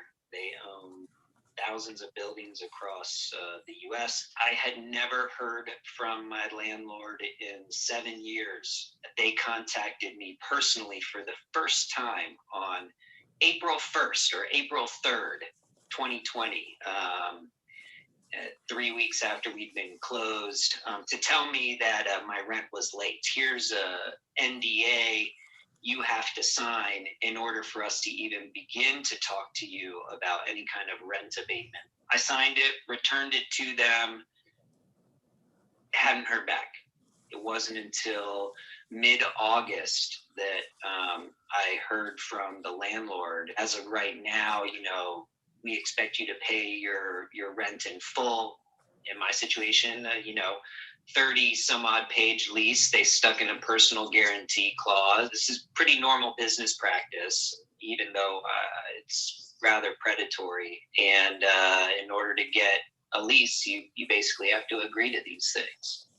Even though I'm in the 7th year of a 10-year lease, it allows the landlord to go after my personal assets to make sure that they're made whole. Even though I've paid rent for 6 years, I paid to build the space out, hundreds of thousands of dollars just upfront in costs. They've made their money back on their part of the build out in the first year. They are legally allowed to come at me personally in my assets. I am a father. My family lives in downtown Silver Spring in a condo, but condo, car, my record collection, my art, whatever they see value in, and as deep as they want to go. Not because you are a bad business owner or whatnot, because of, a pandemic. That's what nightmares are made of. Thank you, colleagues, for that indulgence. So I have a few seconds left, I think, but basically, this is a very simple bill. It was done in New York City. It was challenged immediately by commercial landlords, and it was upheld by the federal district courts as narrowly tailored and for a legitimate interest. I'm happy to take any questions on this, but basically, all this bill does is during COVID, it says restaurants and business owners that were shut down by governor's orders, they're still responsible for their debts, but we're going to shield their personal assets so that they're shielded from personal ruin. Talk to your business owners. Every one of them has this clause. All right. Are there questions now for Delegate Moon? We'll start with Delegate Cardin. Thank you very much, Mr. Chair. Delegate Moon, this is very common practice, isn't it? Every single commercial lease has a personal guarantee attached to it, doesn't it? Yeah, that's going to be pretty much true. And so what you will also find is the alarm about these lease provisions during COVID is widespread. I'm telling you, I started calling around to businesses in my district to get background on this hearing. All of them have this. They're all panicked. Not all of them are in the same dire circumstances, and not all of them have as vulturous landlords as the others. But basically, I actually did find a business in my district who is going under, and they have a landlord trying to take their home. So I think these are folks, the way this bill is phrased, and it might not be perfect, but we can work on it. The way it's phrased, it's only those businesses during this limited period of time that were directly forced to close due to the governor's emergency orders that we are going to shield just from this one personal liability clause. The federal judge in New York who took a look at this and upheld it said, look, it's not perfect, but the landlords do have other remedies. They could repossess the property. There's mechanics liens. There's debts and late fees and other garnishments available. But as to, homes and other personal assets, I think we have to draw a line. And I realize it is drawing a line. Is it the same provisions as the other COVID mercy bills, like 180 days after the mercy declaration is pulled? So, I mean, this is, if I would really like the opportunity to pull this into a subcommittee to talk to you all about it. I will flag that the way New York did I'll stop now then. Yeah. The way New York did this was they just lined up their the period to the period of the emergency shutdowns, and so they keep extending the period that's applied in their law. We could talk about what the right time period and whether there need to be caps on the amount would be, but I really think we got to do something for these business owners. All right, Delegate Conaway, then Juanica Fisher, then Shetty. Thank you, Mr. Chairman. Thank you, Delegate, for bringing this bill. I'm in personal agreement with you. What is the NDA? What is that? The way I understand it, the landlords wanted to silence the ability of the tenants to talk about anything. But since they weren't actually granted any reduction, abatement, or anything in rent, I mean, I have a lot. I wanted to keep that video short. I have a lot more details about that particular case. It's actually worse than it sounds. Yeah, sure. I understand. Is that similar to an estoppel? Is it the usage in the lease? Are you familiar with that in the lease? No. Okay. Sorry. So why is the landlord the villain if the landlord says, listen, you owe me 4 months rent. I want my rent. You signed this clause. You took your shot. You wanted to take the chance. I gave you the chance. I want my money. And since you have a house and a car and all of that, I want my assets. Well, how's he the villain? I mean, under ordinary circumstances, I'm sure these clauses are upheld. But the widespread nature of these, I mean, basically, if you want to be a business owner, unless you're independently wealthy, it's a little bit of an adhesion in the contract that's forcing you to sign this. I mean, you want to open a business, you're going to be signing one of these clauses. That's why I say everyone has that. But even putting it aside, there is in the uniform commercial code, contract code, there's unconscionable contract clauses. So there is precedence for this. And it is exactly the existence of a narrowly tailored short-term statute like this that would give the instructions to judges when to actually apply it. If it's not unconscionable to do this now, I really have no idea when that UCC provision would ever apply. It's this. Thank you so very much. Thank you very much. Delegate Juanica Fisher, then Delegate Shetty, then Delegate Erican, then Delegate Malone. Everybody wants to talk Delegate Moon. Delegate Juanica Fisher. Thank you, Mr. Chair. Well, we all love Delegate Moons. That's No, not everyone does. Let's not go too far with this. Let's not go too far.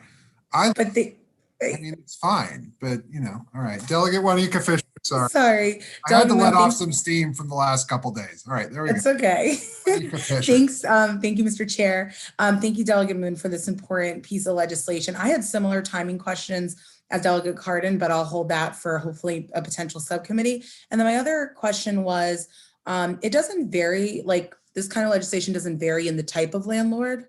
It's just landlord. That was my question. Like, is it for more sort of corporate entities that own a lot of properties, or smaller commercial landlords that maybe might be local to a county or local to our state?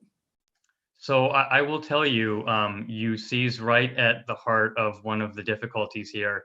I said to many of folks who were sort of paying attention to the COVID impacts early that we as policymakers would be just as much in the business of distributing losses as we would distributing funds and things like this. And that, lines have to be drawn. And so when we do a government shutdown of restaurants, whose business are we shutting down? Is it the restaurant, or is it the entire enterprise in that building? And who's left holding that bag on the loss? I mean, I hate to say it, but unless we are bailing out all of the businesses and landlords, which I would prefer, that would obviously be the nicer thing to do. But if we're not doing that, we got to make a policy call here. So, this has been raised that there would be a small business issue here if the landlord themselves was some small time, maybe they just have the one building and that's their primary source of revenue. So, we can draw this bill a certain way to include or exclude different cases. But I think, again, the doing nothing is absolutely not the right answer, given all we're asking these businesses to sacrifice right now for public safety. Thank you, Delegate Moon. Delegate Shetty. Thank you, Mr. Chairman. Thank you, Delegate Moon, for raising this bill. I think this is a super interesting approach.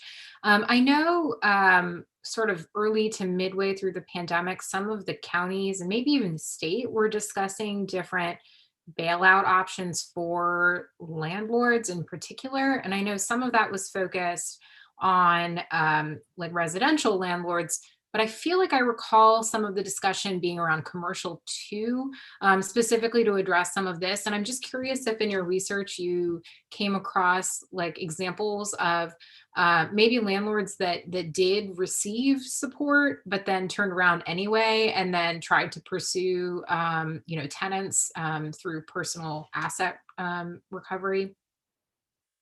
Yeah, I mean, it's really hard to say how this is all going to play out. I'm just now hearing about these cases. I had folks, and look, it's different in different counties. I reached out to one business owner and said, "Hey, do you have one of these clauses in your lease?" I said, "Yeah." They said, "But don't worry, it's not a problem for me. This is the first month that I've had a problem with my rent and my landlord, and it's because Montgomery County was shutting down in the winter as the pandemic was heating up. And so, we certainly have different levels of this problem in different counties, but I am telling you, it's a ticking time bomb. One of the other issues here is that some landlords won't, it's not as simple as, all right, well, I guess my business is done. They want to figure out how you're going to settle out the past due rents and late fees and things on your account. And there might be vendors too, before they're going to let you just walk away from your lease. And so the accumulated damages there are a huge problem. So in this particular business that you heard about in the video, the landlord told them at one point that it might be in the landlord's financial interest to have the place vacant rather than to have that business trying to scrape by in there. I don't know if that's for tax reasons or what. So, but again, it's just a million different circumstances. None of them are the same. And at some point, we just have to start figuring out how we're going to deal with the fallout from all of the things we had to do this last year. Okay, I'm taking over for just a brief bit here. I see 3 more questions. I don't know who put their hand up first. I'm just going to go in the order that I see them, and that's Delegate Malone, then Delegate Erican, and then Delegate Cox. So Delegate Malone. And this may need to be addressed in subcommittee, and Delegate Moon, I think it's certainly very concerning. My concern is a lot of times corporations are set up and they have no assets, and the landlord never would have rented to them unless they signed a personal guarantee. And to me, that just as it is unfair, regarding the testimony of the one witness of 7 years in, and now the landlord's not working with them at all. That is something that happens all the time in the landlord-tenant business, but it's also not fair to a landlord that never would have rented to somebody but for the personal agree, because the only asset of the corporation is the fact that they went to SDAT and opened up a corporation or an LLC. So I just think that's a very tricky balance. You're going to have to find a way to reach. Believe me, I've twisted how to do this in my head so many different ways to try and see if we can just do something. And what I would fall back on is, this could just be a matter for interpretation for a fact finder, for the judge to look at the totality of circumstances and say, is this in fact unconscionable? But you could certainly see a scenario if a commercial landlord does have a federal bailout or a mortgage abatement, or they own the building free and clear.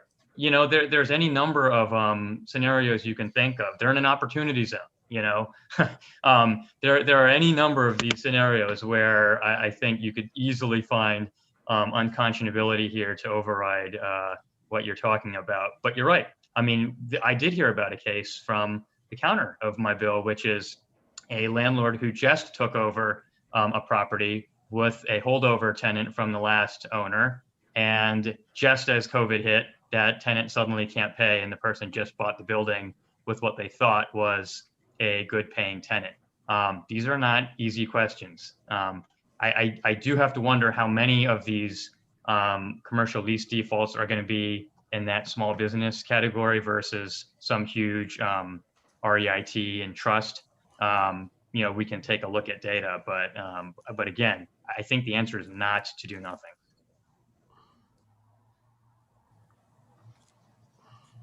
Delegate Erican Cox. Thank you, Okay. Madam Chair. Thanks, Delegate Moon, for this really interesting bill. Would your bill encompass people who signed like kiosk leases in malls? It's commercial real estate, but it's not a physical location. I mean, they can move you about. So I'm just wondering if this, the way you've written it, would include those type of businesses. That's an interesting question. I have to look at how they're defined in commercial property law. But we can take a look at that. Okay, thank you. Delegate Cox. Thank you, Mr. Chair. Delegate Moon, I think this is an excellent focus and needed help. I had a similar thought that Delegate Malone mentioned. And, you know, in these commercial leases, there are confessed judgment clauses in any good lease.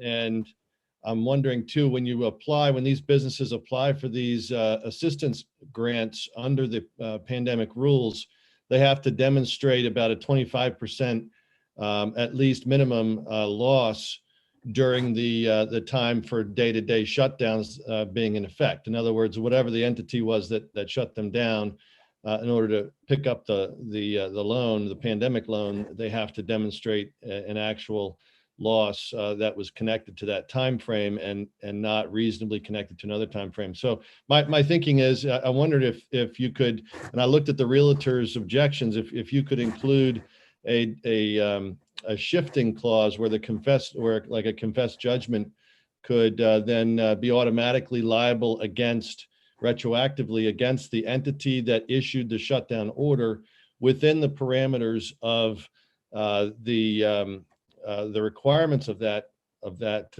government entity for application for their assistance, so that it would just simply be a quid pro quo for the landlord, so that because I see that's what the realtors are saying, that they want, you know, to make sure there's a just option. I think that would focus it where the order came from and put the onus on the government.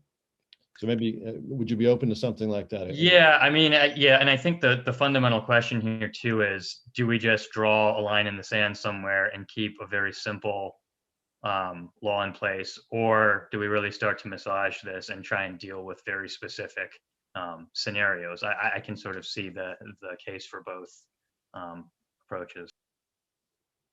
Thanks again. Delegate Williams. Thank you, Mr. Chairman. Really quickly, I apologize. I was in the restroom at the very beginning of your presentation, so I don't know. I saw that the, I guess, date in question is September 30th, 2021, or, you know, I guess was there a rationale behind that date as opposed to in some of the other kind of COVID related pieces of legislation?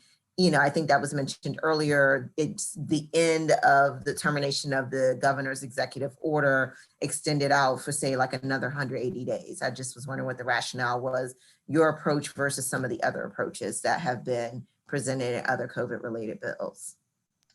I think I started drafting this one in the summer, so the numbers in there probably had more to do with when it was drafted than anything else. In fact, the New York law that it was based upon moved the window way out until I think like March or April or May of 2021, anticipating that there would be you know, dining restrictions and things like that going out into the future. So again, this is all policy calls, and I think the other policy call I would throw on here is whether we peg this to something the governor did versus something the governor or the local county orders did, and you know, we'll have to figure that out. Okay. All right. Thank you. Okay. Seeing no further questions for the person that we mostly like, Delegate Moon, thank you all very much. We'll hear now from the opponent, Lisa May from the Realtors. Give her 2 minutes to talk, and then there will be questions, I'm sure, for her. There she is. Are you... Great. Lisa May, you have 2 minutes. Go ahead. Thank you. Good afternoon, members of the committee. Lisa May, representing the Maryland Realtors. Our commercial lenders are not the folks that you would typically think of when you think of commercial leasing. They're small business people. They rent small units to other small business people. And this pandemic has been hard on them as well. But despite that, they are still actively working with their tenants, trying to keep them in place and trying to keep both sides of the business equation afloat. Unfortunately, we think that this bill upends that relationship. By making liability clauses unenforceable, a small landlord is really unlikely to recover the rent that is due from their tenant. A small landlord could also be in default of their own mortgage loan on the property because those personal guarantees were used to obtain their financing from their lender. And we think going forward, lenders will be less likely to lend to small businesses, both for the tenant and the landlord alike. We certainly believe that the intent of this legislation is good. We all want to help our small businesses right now, but the realtors believe that this helps one set of small businesses at the expense of the other. So we must request an unfavorable report. All right. Are there questions for Lisa May?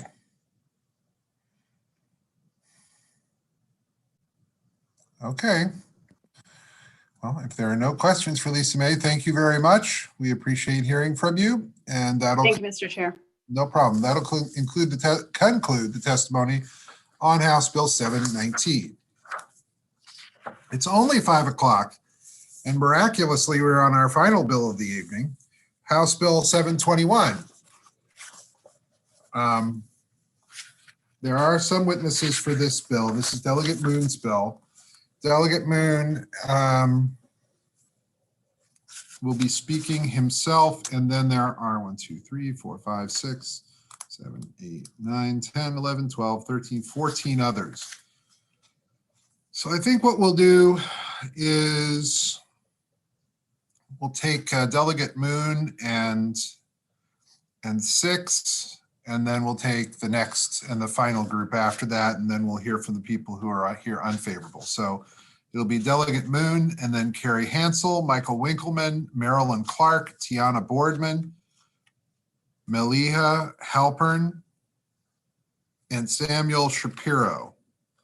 Well, and I'm actually realizing,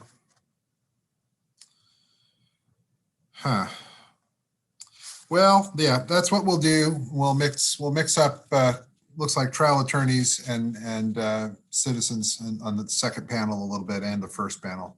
We'll just go ahead with that. So for 3 minutes, Delegate Moon, go right ahead. Thank you, Mr. Chair. House Bill 721. This is a timely bill. You just heard a lot about why we shouldn't go after cops individually. That was the argument they just made. And they said we should look at the state and the Local Government Tort Claims Act and the Maryland Tort Claims Act. So that's what this bill does. It just takes a look at the existing caps in law, and it just updates them with a particular focus on police. So here's the key provision that I want to point your eyes to. It's that House Bill 721 eliminates an unfair cap on economic damages if you're hurt by the police. Right now, if you are injured by police violence, your actual economic damages are capped. That seems completely out of step with what we are dealing with right now. If the police happen to injure a physician, say, through improper use of force, the current state of law puts an arbitrary cap on them, no matter what the actual costs of their injuries are. So this bill gets rid of that arbitrary cap only on these police violence cases and only on economic damages. We are not talking about pain and suffering style damages, but things that are actually calculable. On the balance of the claims, it does bump them from $400K to $600K for a single claimant, which I think is much more in line with where things are today. So look, we have people coming up after me who can talk about how egregious these police violence cases are, practitioners, people who have been involved in these cases who can answer questions. people are going to say that this is going to cost government money, but every time one of these bills comes up, I always say it is cheaper to not injure and harm our residents, especially not through police violence. So I ask for a favorable on House Bill 721.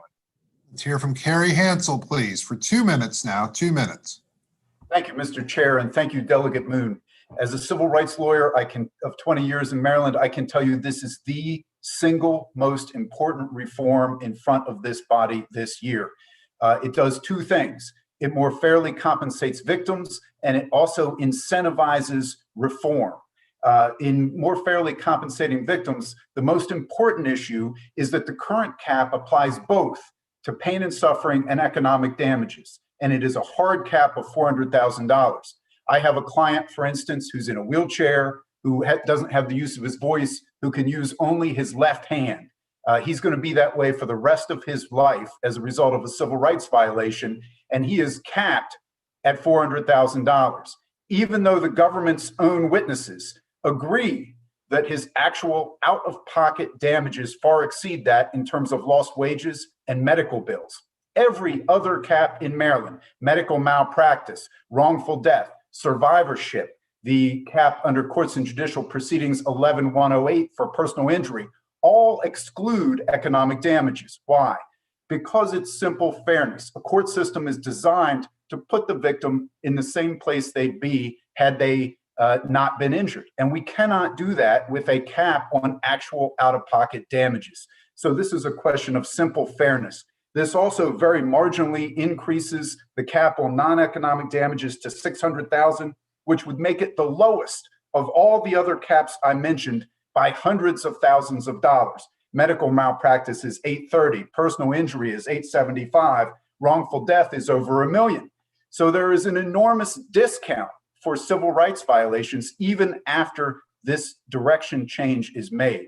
Justice here is easily affordable. Local governments are insured by the Local Government Insurance Trust, which has $71 million under management and uses reinsurance, so the trust itself is insured.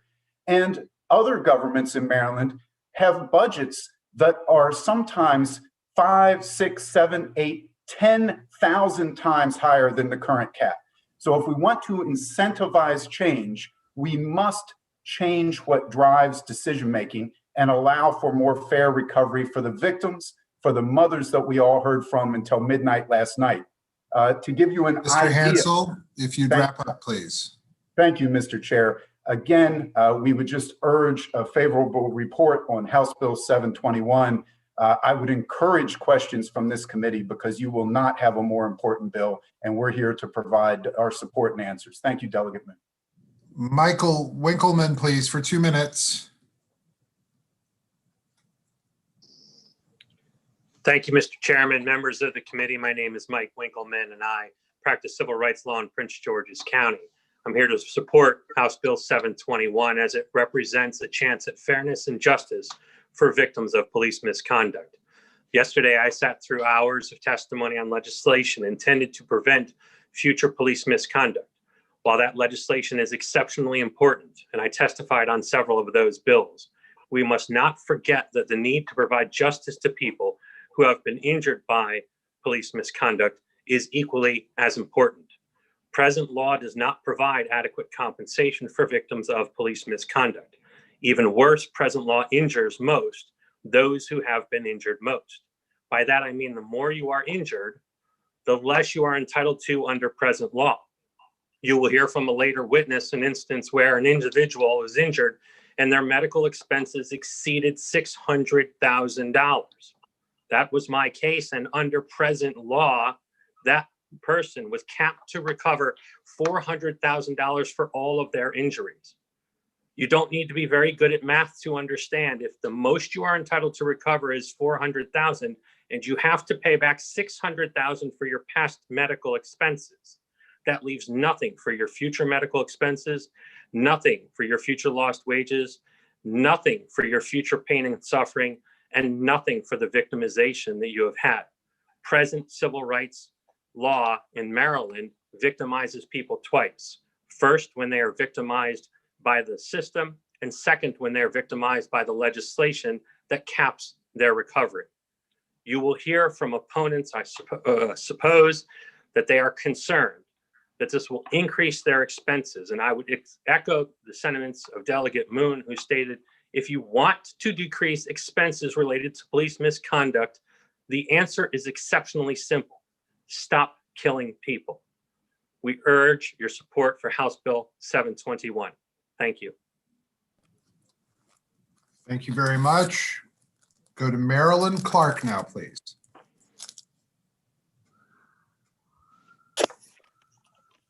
Hi, my name is Marilyn Clark, and I am here today to ask for your help in stopping police brutality. Please support this bill 721. I grew up in Washington, D.C. and have lived in Prince George's County for over 25 years. I am a co-educator in the Prince George's County public school system for 19 years. I am a mother, and I am a victim of police brutality, the worst type of victim.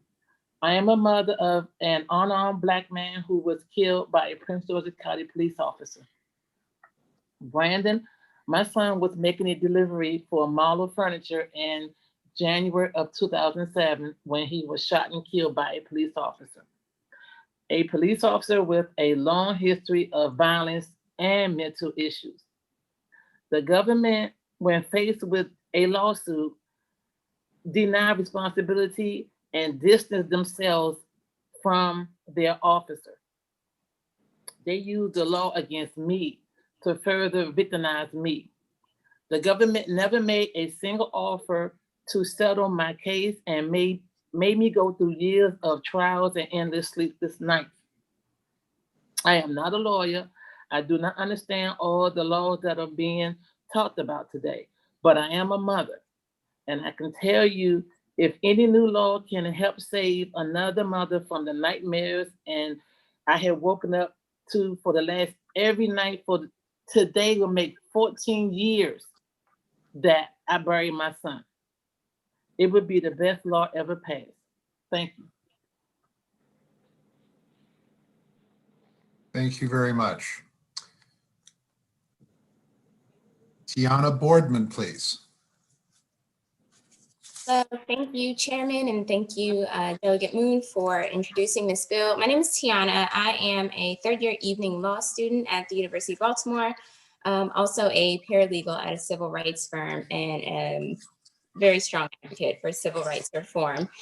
The vast majority of the cases that I see in my job involve injuries inflicted by officers of the law.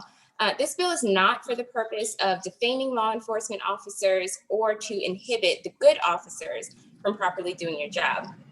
The bill is merely, it serves to help people and families who have been unjustly harmed by the actions of law enforcement. The families I've worked with have had their lives turned upside down, and those affected, at least in my experience, have been overwhelmingly of color and overwhelmingly of limited financial means. As a result, contact with the officers requires professional attention and often causes devastating economic harm to these families. It extends far beyond a hospital stay or a single visit with a therapist. Sometimes they require years, maybe decades of treatment. The officers are expected, they have this great power, which means they have significant responsibility, and they're expected to use that power to enforce the law, maintain safety and security, among other things. But we also recognize that officers are human. They make mistakes. We understand that they have to make split-second decisions, and sometimes the decision that they make is not the best one. As a result, an innocent person has been harmed in some way. And the most fundamental notions of fairness require that the state or government. Grammar, you are not, thank you, sorry. If you want to take a couple more seconds, that's fine. Sure. Where is it? Oh, the fundamental notions of fairness, right? So they require that the state or local government who they are working for atone for those mistakes by compensating those who they have harmed, just as one would expect a parent to compensate for harms caused by their children. This bill seeks to do just that. It seeks to fairly compensate victims of police misconduct. For those reasons, among many others, I strongly, strongly support House Bill 721. Thank you again. Thank you very much. Halpern, and I apologize if I mispronounced your first name. Thank you for allowing me to address you this afternoon. My name is Maliha Perez Halpern, and I'm a lawyer practicing in Montgomery and Prince George's County. I am before you today to ask that you act favorably on House Bill 721 to provide equal protection under the law for victims of government abuse and police misconduct. The civil justice system is designed to compensate people for their injuries and losses. The present law allows compensation for people injured through police misconduct at a much lower rate than people who were injured another way. This legislation would help remedy this inequity. Let me give you some context. Let's presume someone is involved in a car crash and is left paralyzed from injuries from that crash. Under the Maryland law, that person would receive compensation for past and future medical expenses, past and future lost wages, and pain and suffering. Now let's assume the same person is paralyzed as a result of police misconduct. In theory, they're entitled to the same recoveries. However, the present caps do not allow actual recovery for the paralyzed person injured by police misconduct. In a recent case, a young man was injured as a result of civil rights violation where his past medical expenses exceeded $600,000. His future medical expenses were a greater number than that. Under the present law, his entire recovery was capped at $400,000, which does not provide any real compensation when he owes $600,000 to medical provider, which must be repaid. The present law allowed no recovery for his future medical treatment, lost wages, or lifetime of pain and suffering. The only reason he was treated differently is because his injuries were the results of a civil rights violation rather than a car crash. This bill would fix that inequity. A second example involves the Terry family, who will testify later tonight. Their son was killed as a result of a civil rights violation. His parents and son were left to divide $400,000 total compensation for the loss, which was only offered after significant litigation and associated expenses, which were subtracted from that $400,000 number. This would not be true if he were killed in a car crash rather than as a result of a civil rights violation. We ask your support on this last sentence. We ask your support on this bill to treat victims of police misconduct similarly to those injured by car accidents. Thank you. Thank you. Samuel Shapiro, please. Good afternoon, and thank you for letting me speak briefly. I strongly support the present legislation. I have been doing police cases, which has been the thrust of the discussion so far. I also represent inmates in the Maryland prison system who have been abused by correctional staff, abused by failing to let them make medical appointments, abused by direct physical assaults, and these most do not appear on video. In some of my police cases, the police have videoed it, and we almost say, as Justice Scalia once said, I don't need you to explain what I'm looking at. I can see it. So we urge you to raise the cap and to remove the medical lien, or at least to remove the medical expenses being deducted from the award. It is woefully inadequate at where it is. This will make a change for the better. I'm not sure that this should be the last change. It may be the last one that I see while practicing. That's a matter of age, but we urge you to seriously consider and to pass the bill. And thank you for allowing me to speak. Thank you very much. Are there questions for the panel, the vice chair, then delegates Cardin and Watson? Thank you, Mr. Chair. And I want to thank you, Delegate Moon, for bringing this bill because I have a comment because something really struck me, the testimony that was just shared. But Delegate Moon, I appreciate this bill as part of the larger conversation that this committee is having on police reform. And I think it's very important that we see it as such and that we take this seriously. And I'm looking for the council's name. There's like 5 million boxes, so I don't see it. But she testified and she gave a description of how payouts for a car crash versus payouts for police brutality are different. And to me, that literally strikes my core. And I would like comment on this. So it is a question as to what do we value? Where are we placing value, and where do we value the Black and brown lives that are being injured in these police brutality cases if we are going to allow victims of car crash, which is serious, to receive more compensation than somebody who has been beaten and somebody who has been brutalized? I mean, that speaks volumes to what we are saying as a state in terms of policy. And so I would like any of the panelists to comment on that, whether you agree or disagree. I do have 3 more pointed questions. One, when was the last time the cap was increased?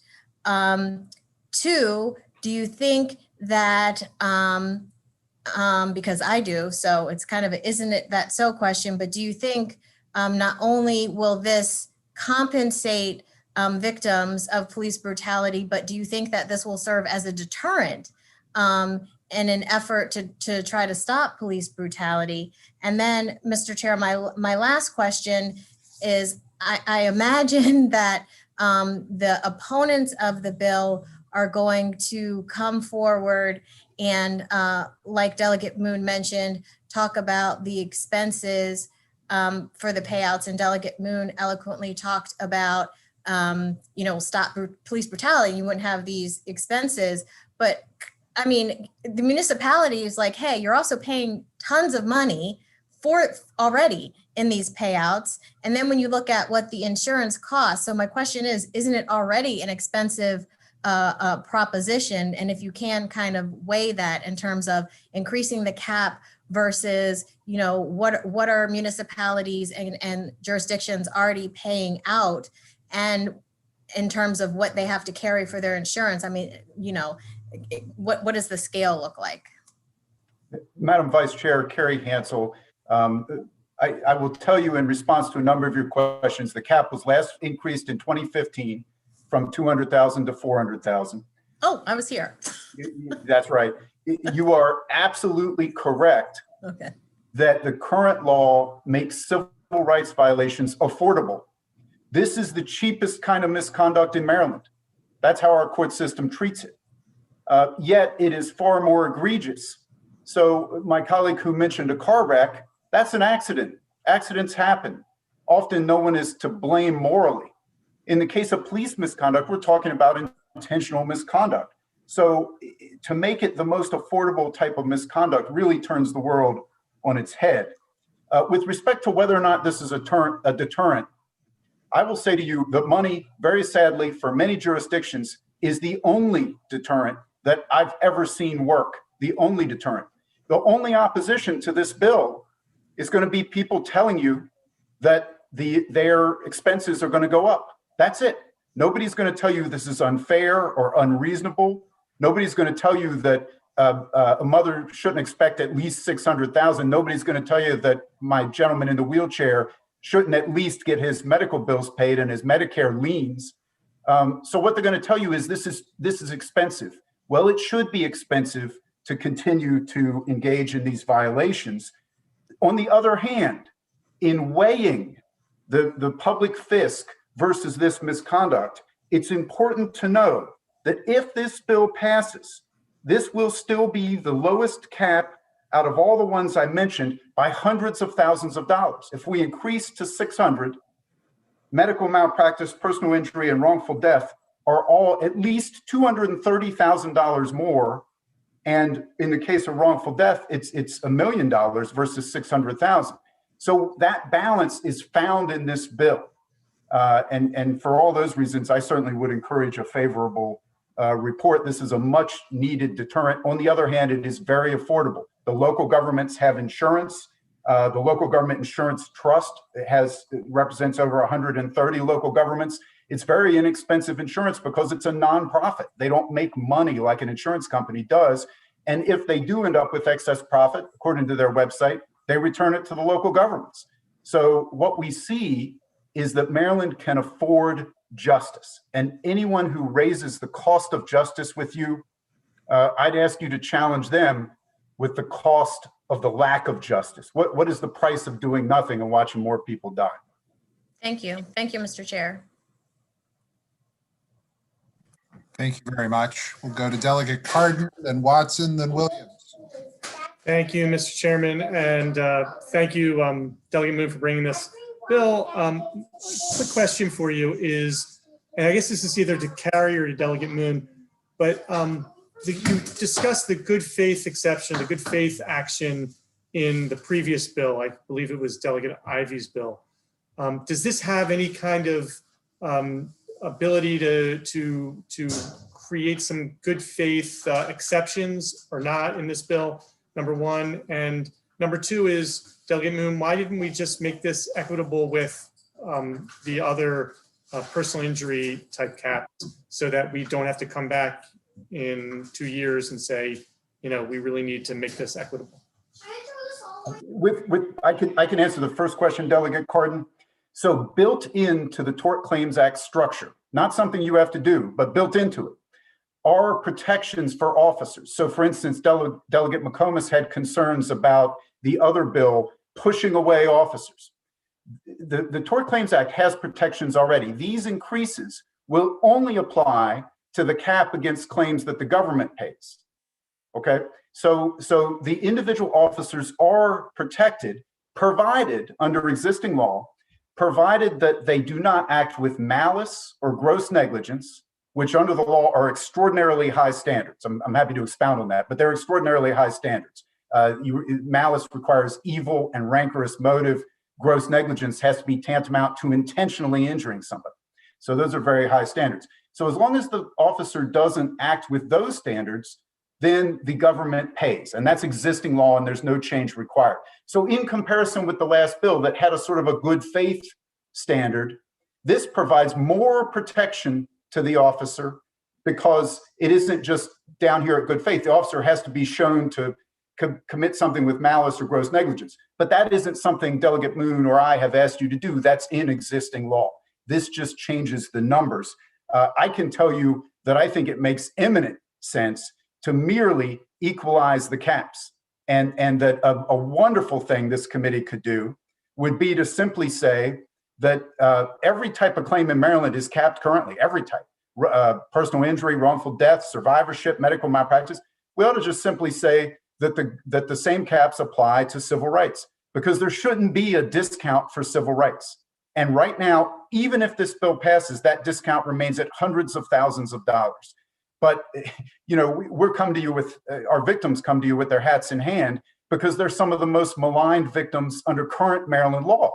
And so that's why we have made a modest request because we're starting so far behind. And you know, so that in my mind is the reason for the modesty of the request. But sir, you are exactly right that it ought to simply be equal. And I'm sorry, Delegate Moon, if I stepped on the answer. Well, I was either going to say what he said or Delegate Cardin. I think if you want to talk on pegging it to the other caps, we can talk about that. But basically, bottom line, this bill doesn't change who gets compensated. It just changes whether they get compensated fairly. And the other critical point to be made on that is the FOP is not opposing this bill because it actually in many ways provides more protections because it makes sure that the claim against that the government can more fairly compensate victims and they're not left looking for defendants.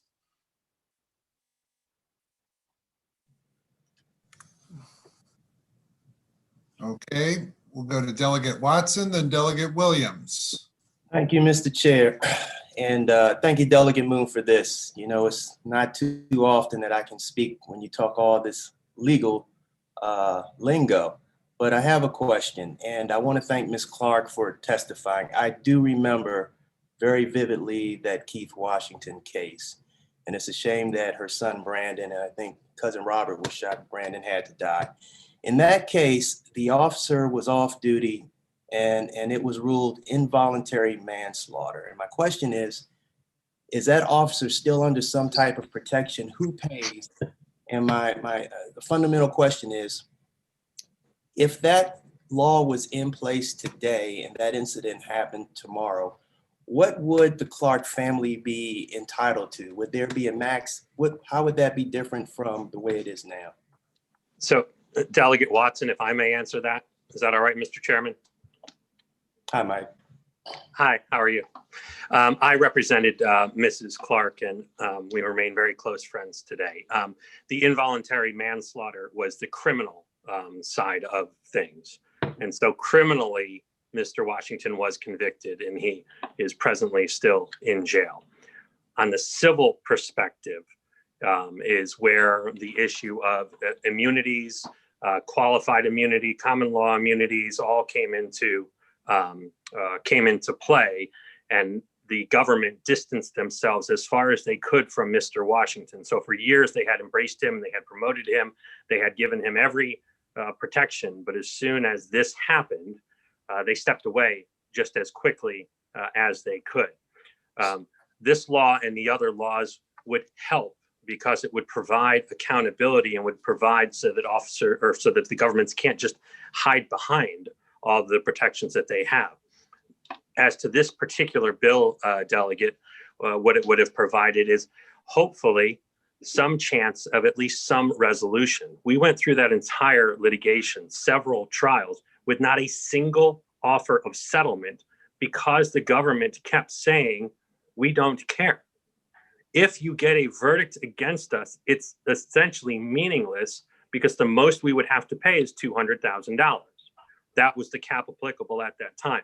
It's exceptionally difficult to negotiate with someone on a case as serious as that when they know their worst case scenario is only $200,000.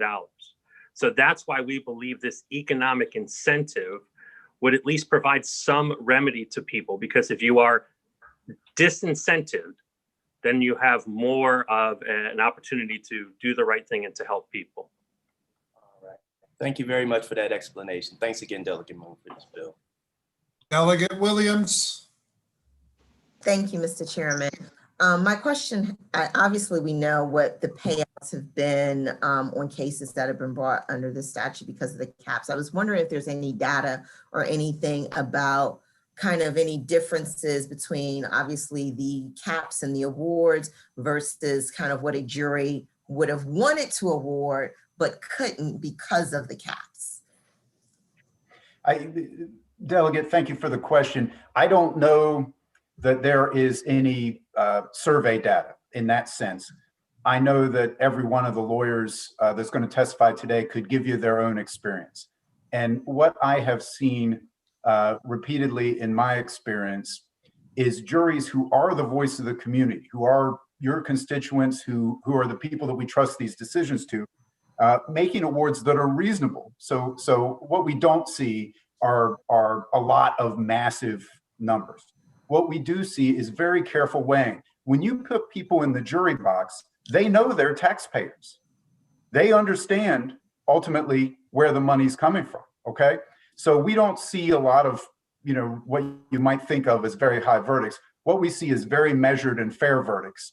But the problem is that jury walks out thinking they've paid somebody's medical bills and lost wages, only to read in the paper a few days later that their week or 2 weeks was wasted. And I've had the personal experience of having jurors in my trial call me furious that this whole system that I'm a part of and that I'm proud of have failed them and failed the victim because all of their hard work negotiating in that jury room was just thrown away by an arbitrary cap in legislation instead of instead of what all the work the juries did.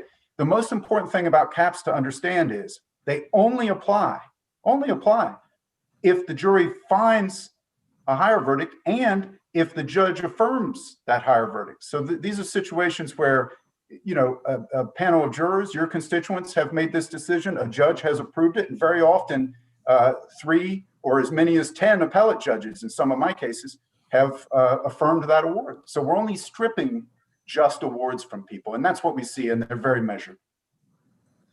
Thank you, Mr. Hanson. I don't know if Mr. Shapiro or if Mr. Winkleman, if you have anything to add to that. I would echo the sentiments of Mr. Hansel. Okay. Mr. Shapiro, you're muted. Sam, you have to unmute yourself.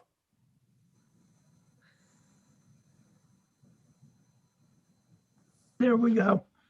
I'm involved, as is Mr. Hansel, in a case that's entering its 18th year that has been twice to the Maryland Court of Special Appeals, twice to the Maryland Court of Appeals, once to the U.S. District Court, and once to the Fourth Circuit. And in that case, the state indicated in argument before the court that when the case finally ended, they would recommend to the Board of Public Works the eventual decision. And we are now having to do that alone in that case. So there are plenty of protections. There is something called a remitter, which means that the judge himself or herself can say, I find the jury verdict excessive and I'm going to reduce it, Mr. Shapiro, Mr. Hansel, Mr. Winkleman, unless you accept this. And if you do accept that, by the way, the state or the county or the local government can still appeal. So this is a deck that is stacked against primarily minority victims, and it is a torturous path to ever get paid. So there is little or no incentive to better train officers and to get the very small percentage of bad apples out of the barrel. The same individuals are involved in multiple of these. Many of them don't appear. And if you can sit there, and if you're a poker player, and I know that I have a hand that beats anything you can conceivably have, I keep throwing chips on the table. Well, in this case, they keep taking the chips off the table.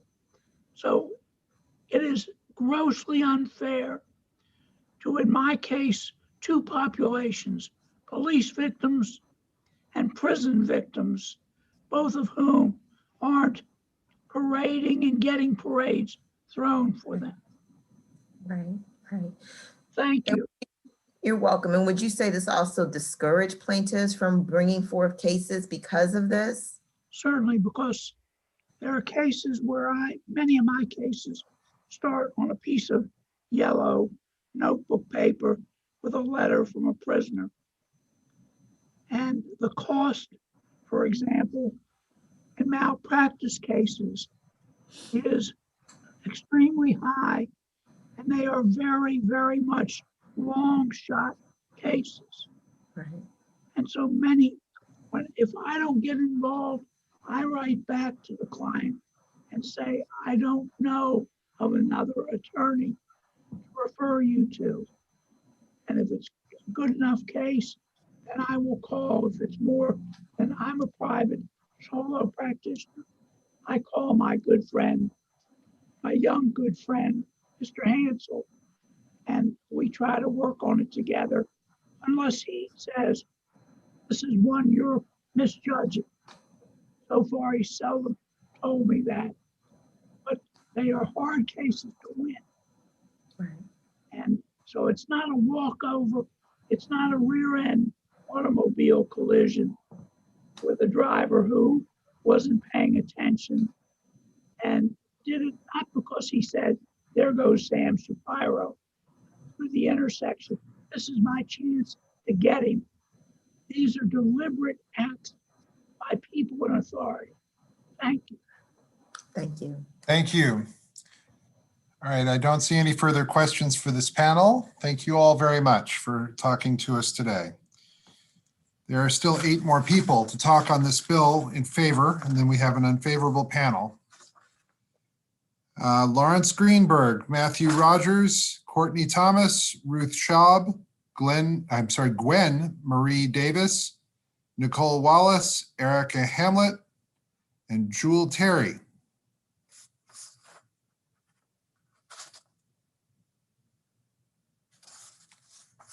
All right, we're going to start. We're going to start with Mr. Greenberg. It's the first who popped on my screen, I think. And then we'll go down the list. Lawrence Greenberg, please. Thank you, Chair, Vice Chair, Delegate Moon. Across the country, too many people are getting abused. They're getting beaten and killed at the hands of police. Citizens are demanding change, systematic change. This session, many bills have been proposed to hopefully provide the necessary reforms. But as we all know, reforms won't fix everything, or at least not immediately. One of the primary goals of tort law, and you heard from the last panel very eloquently, is that tort law stops or should stop future behavior.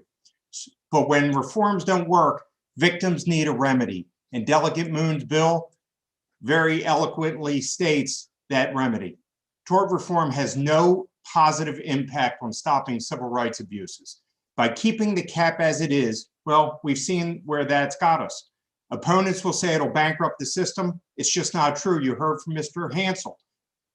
In states where there aren't caps or they're much higher than Maryland's, there's been little impact on insurance premiums, especially when you have companies that are not for profit.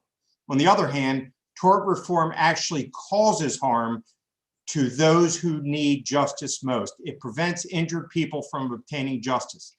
In an earlier bill, Walter Lomax's bill, I am thrilled that Mr. Schellenberger agrees, and I quote, "Compensating victims is the right thing to do." I couldn't agree with him more.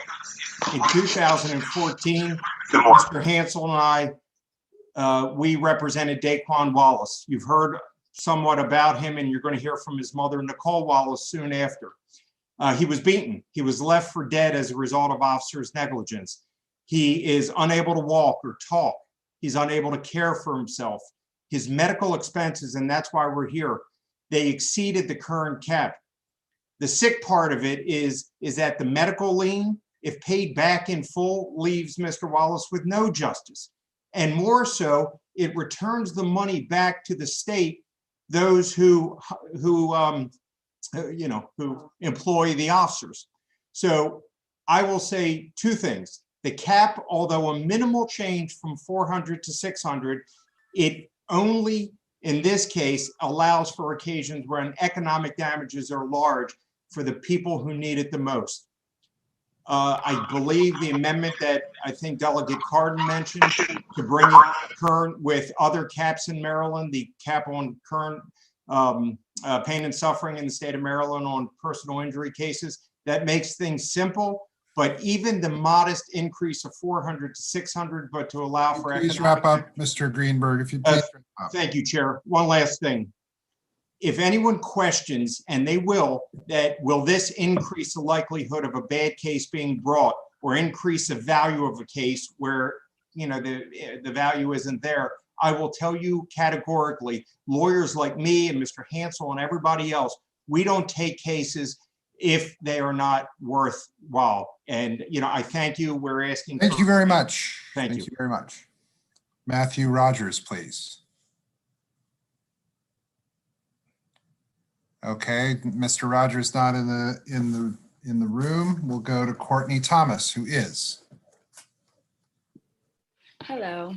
Mr. Chairman, members of the committee, thank you for allowing me to address you this evening. My name is Courtney Thomas, and I'm a lawyer in Prince George's County. I grew up in Prince George's County, attended Prince George's County Public Schools, and I'm proud to be a lawyer practicing in Prince George's County.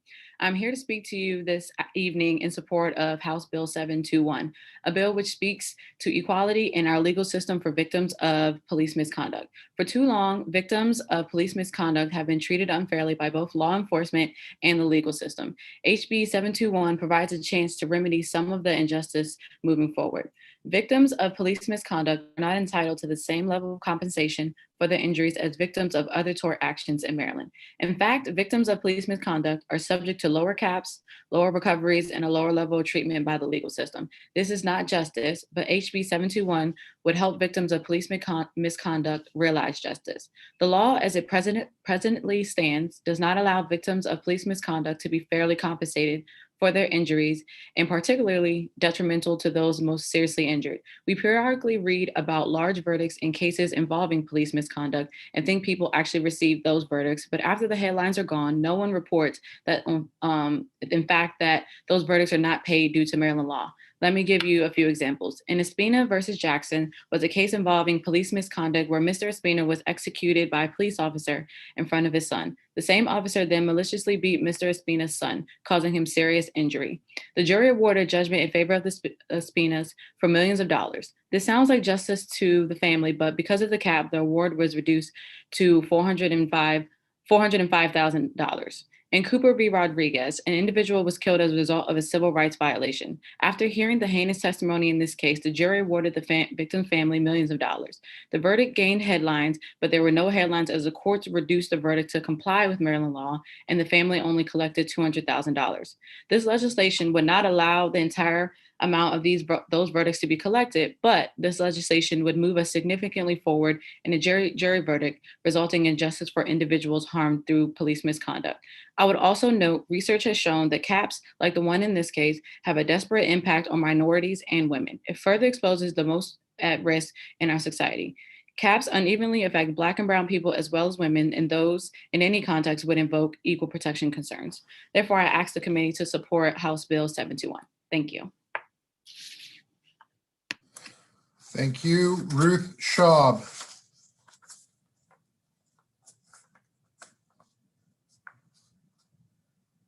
Or is that another? Nope, Ruth Schaub not in the waiting room. Gwen Marie Davis. Hi, and thank you so much for allowing me to testify for you all today. My name is Gwen Marie Davis, and I am here representing the Maryland Association for Justice. I would urge you to support House Bill 721. For reasons stated earlier, I just want to reiterate some of the things that were already stated, that right now, the caps are only for $400,000. That means no matter how high a jury awards a plaintiff who was injured at the hands of a police officer, for example, they would only be able to recover $400,000. What we're asking for is a modest increase in the cap to $600,000. That would still be lower than most of the other caps in Maryland. For example, $875,000 is a pain and suffering cap on a personal injury case. So oftentimes what happens is people who are injured at the hands of police, for example, they could have Medicare, Medicaid liens, or medical bills that exceed even the cap of $400,000. They could be totally bound to a wheelchair, disabled for the rest of their life, but no matter what, the cap would only be $400,000. I am urging you to please increase support this bill to modestly increase the non-economic cap for this. This will help a lot of victims, and oftentimes they are people of color, women, and other minorities. So we would ask you again to please support this bill. Again, thank you again for your time, and I look forward to the favorable report.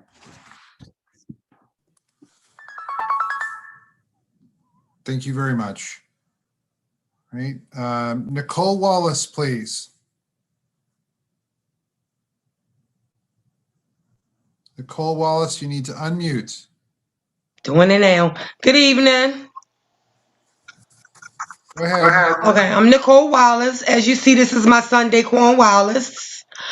Daquan Wallace was a healthy young man. Officers allowed him to get beat very bad. Now he's confined to a bed in a wheelchair. His bills is more, way more than the cat. It extends, it is very hard taking care of him. I then got my car repossessed, and I went through hell and back, excuse me. Trying to work everything out with him is very hard. But the cat, he would never, that would never work out for him. He would never be compensated with that. His bills is more than that. And it ain't just destroyed just his life, it's my whole family. It didn't turn everything around. We take care of him at home. So him in his wheelchair and confined, he can't do for himself, he can't talk. He would never be able to walk again. He'll never be able to talk again either. But it's very hard. It didn't destroy my whole family, my other kids. So I'm asking, please, please, because the cat, it ain't gonna work out. His bills is more than that. He'll never be compensated for that. You know, he needs a 24-hour around the clock. We up through the night, so it's a lot of work, very hard work. But I'm asking, can you please, I will really appreciate it. Very much. Thank you. Erica Hamlet, please.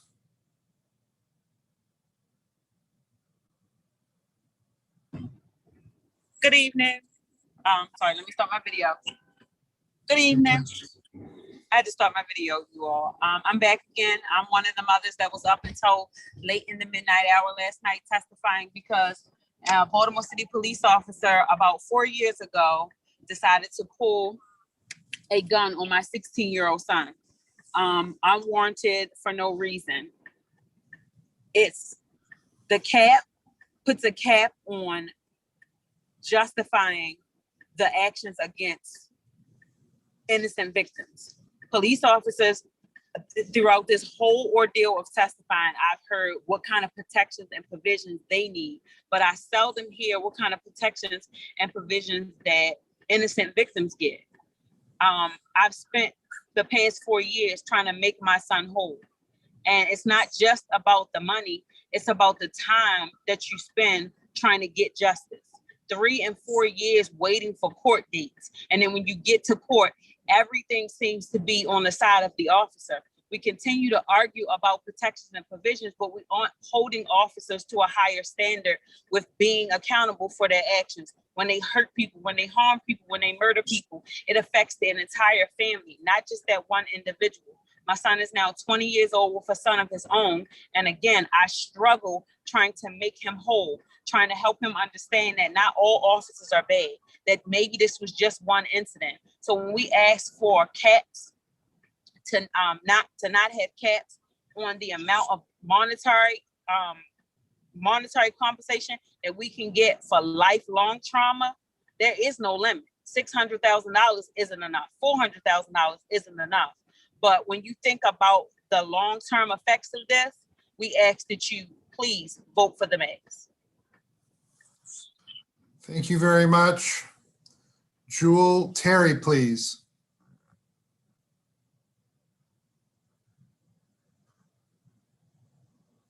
Jewel Terry. Okay. Well, hello. Yes, go ahead. 2 minutes. My husband talk for me.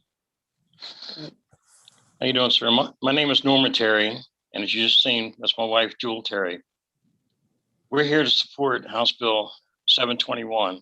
It may be too late for us, but it's the right thing to do.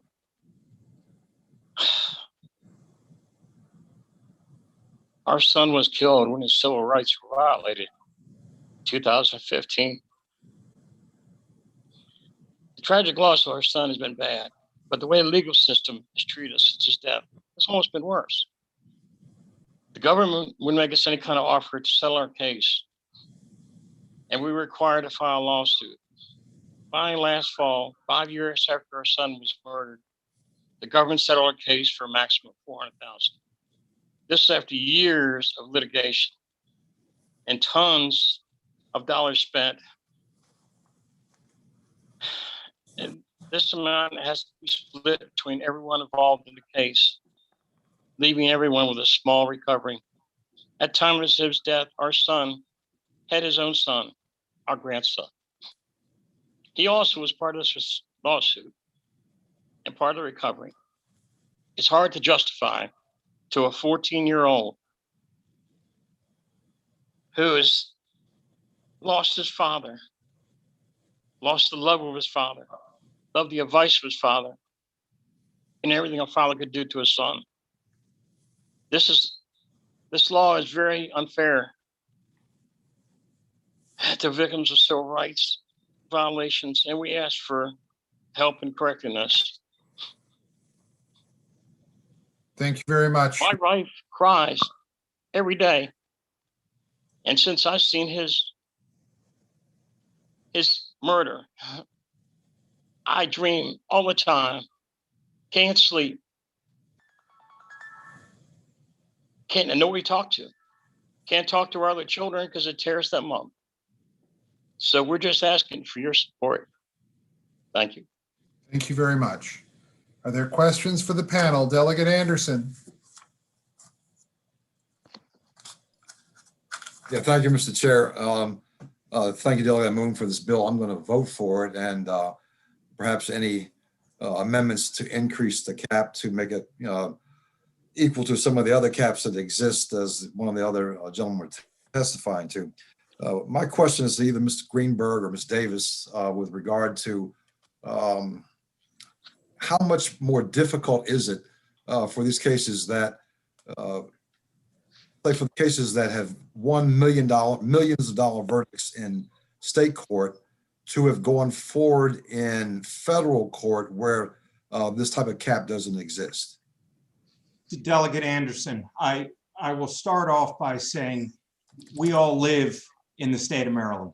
We should have access to state court. We shouldn't have to go to federal court, which actually can pose significant problems to the individual officer.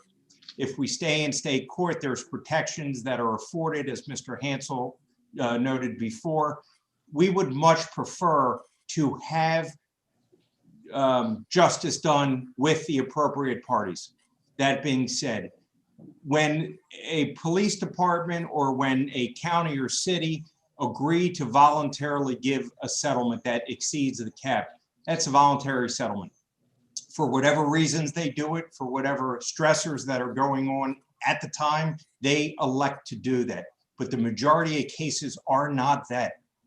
This bill just brings parity to those people, you know, the Wallaces, the Thomases, the Kellys. It brings parity to those who need it most, who didn't have the luxury of stressors, as I mentioned before, that are currently against that particular city or county. Does that answer? Yes. Okay, thank you, Delegate. Are there any further questions? Seeing none, thank you all very much. That concludes the testimony in favor of House Bill 721. We're going to go now to the opponents. Matthew Peter, Bill George, and Michael Sanderson. Each will get 2 minutes. We will let them in the room.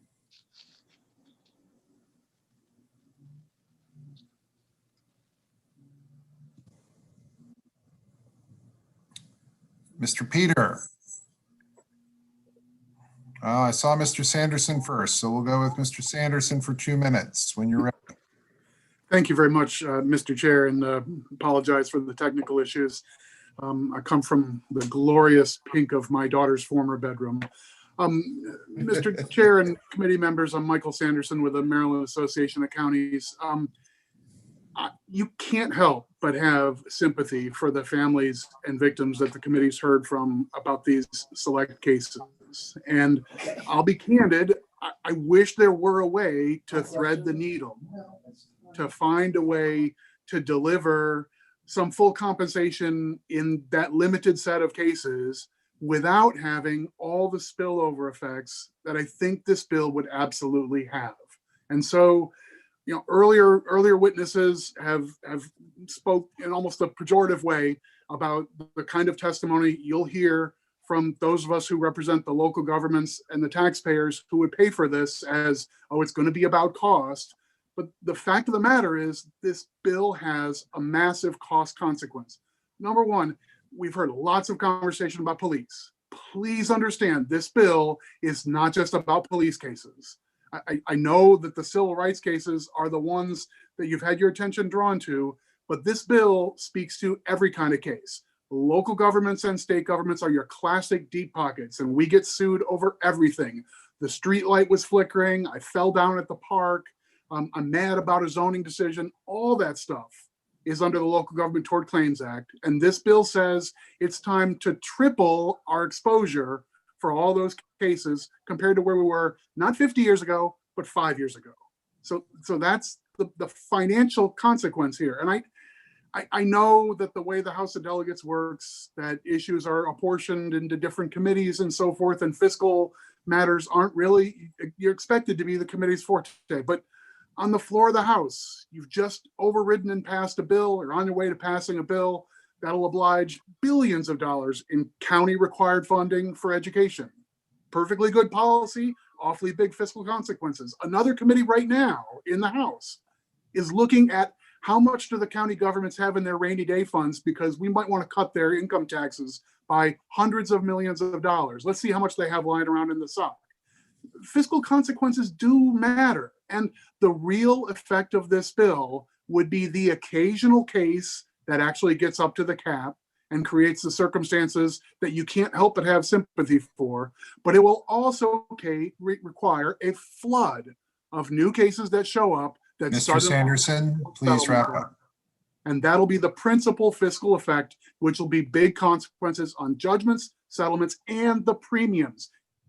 Not free. Thank you, Mr. Chair. Thank you. Bill George. Thank you, Mr. Chair and members of the committee. Bill George with the Maryland Municipal League here in opposition to Senate Bill 721. I echo much of what Mr. Sanderson from the county perspective has laid out for you on behalf of local governments generally. His point about the impact of the caps being increased, affecting other areas of causes of action is incredibly important to take into consideration here. Understandably, a lot of the focus has been on civil rights issues and police misconduct, and perhaps rightfully so, but there are other causes of action that would be roped in if the caps are raised for all of these causes. Local governments have an expanded liability beyond many private entities. Sidewalks don't close at night.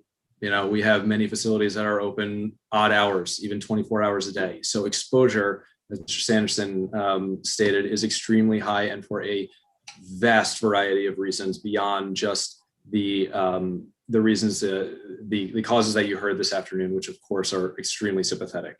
The other is, I'll touch on briefly on the police aspect of this, and that is the local governments will end up footing the bill for these civil rights and police misconduct cases, even if the local government takes every single precaution and step needed along the way. A lot of your discussion on other bills is around police training, certification, mental health screening, that sort of thing. A local government can tick all of those boxes when recruiting, hiring, and employing an officer. And in the course of the line of duty, something goes wrong, and the local government is still on the hook, regardless of whether or not those precautions have been taken ahead of time. So please take that into consideration as you debate this bill. Happy to answer any questions and ask for an unfavorable report. Thank you. Mr. Peter. Good afternoon again, Mr. Chairman, members of the committee. Just to remind you, I am one of the staff attorneys at Local Government Insurance Trust. I've been defending these cases involving law enforcement officers for 20 years. At the trust, one of our primary goals is to resolve claims when they come in, if they should be resolved. We don't like to see cases go into litigation that don't need to go there. If there is misconduct, the cases need to be taken care of early. We defend the cases at litigation that we need to, and we try the cases that we need to. Now let's talk about, we've heard a lot about, you're going to hear about fiscal impact. Well, let's talk about the actual numbers. All right. In the last 4 years, the insurance rates for our members have gone up approximately or over 40% in insurance premiums over the last 4 years based upon the types of claims that are coming in and the number of claims that are coming in. These are significant dollars that our members have to pay, the money that is not available to fund other projects. In addition to seeing an increase in premiums, let's talk about what the impact of the last tort claims, last time the tort caps were raised 5 years ago. Since then, legit's seen an increase in the total number of claims of 40%. Right? That increase seems to be that attorneys saw the increase in the cap, and it caused more attorneys to start making claims that weren't previously brought. Right? The fact of the matter is that most of these claims are not valued at the cap. They're not worth the cap. Since the cap was last raised in the police and public official claims, we haven't settled any cases or had any judgment entered against us in state court for the cap. The vast majority of our claims fall below it. But the reality is every time we have to pay one of those claims, it costs the trust money, which means it costs taxpayers money.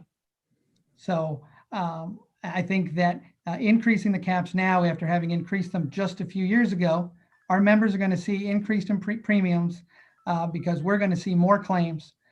And with regards to the more claims, I will tell you that 5 or 6 years ago, I would have known which attorneys bring police claims.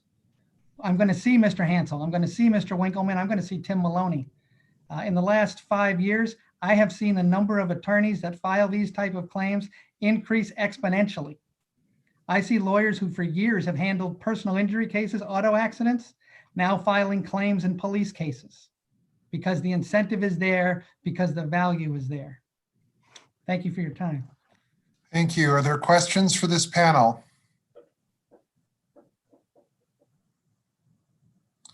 Seeing none, we thank you all for your time this afternoon and evening. All right, that concludes the testimony on House Bill 471. Committee, just so we're clear, for tomorrow, I believe both caucuses are meeting in the morning prior to a 10 o'clock session. I believe that, well, I know the Democratic caucus at 8:30. I don't know about the Republican caucus. The House will be on the floor at 10 o'clock. We are set for hearings at 1:30. I think that's when they're announced. However, there is a second floor session tomorrow from 2 to 4. I would fully expect that we will be in Judiciary tomorrow at 4 o'clock after the floor session. I will say about 4:30.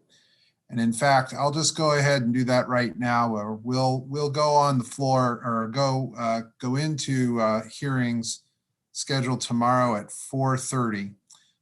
If anything should change, I will announce that from the floor and we'll post it on the MGA's website.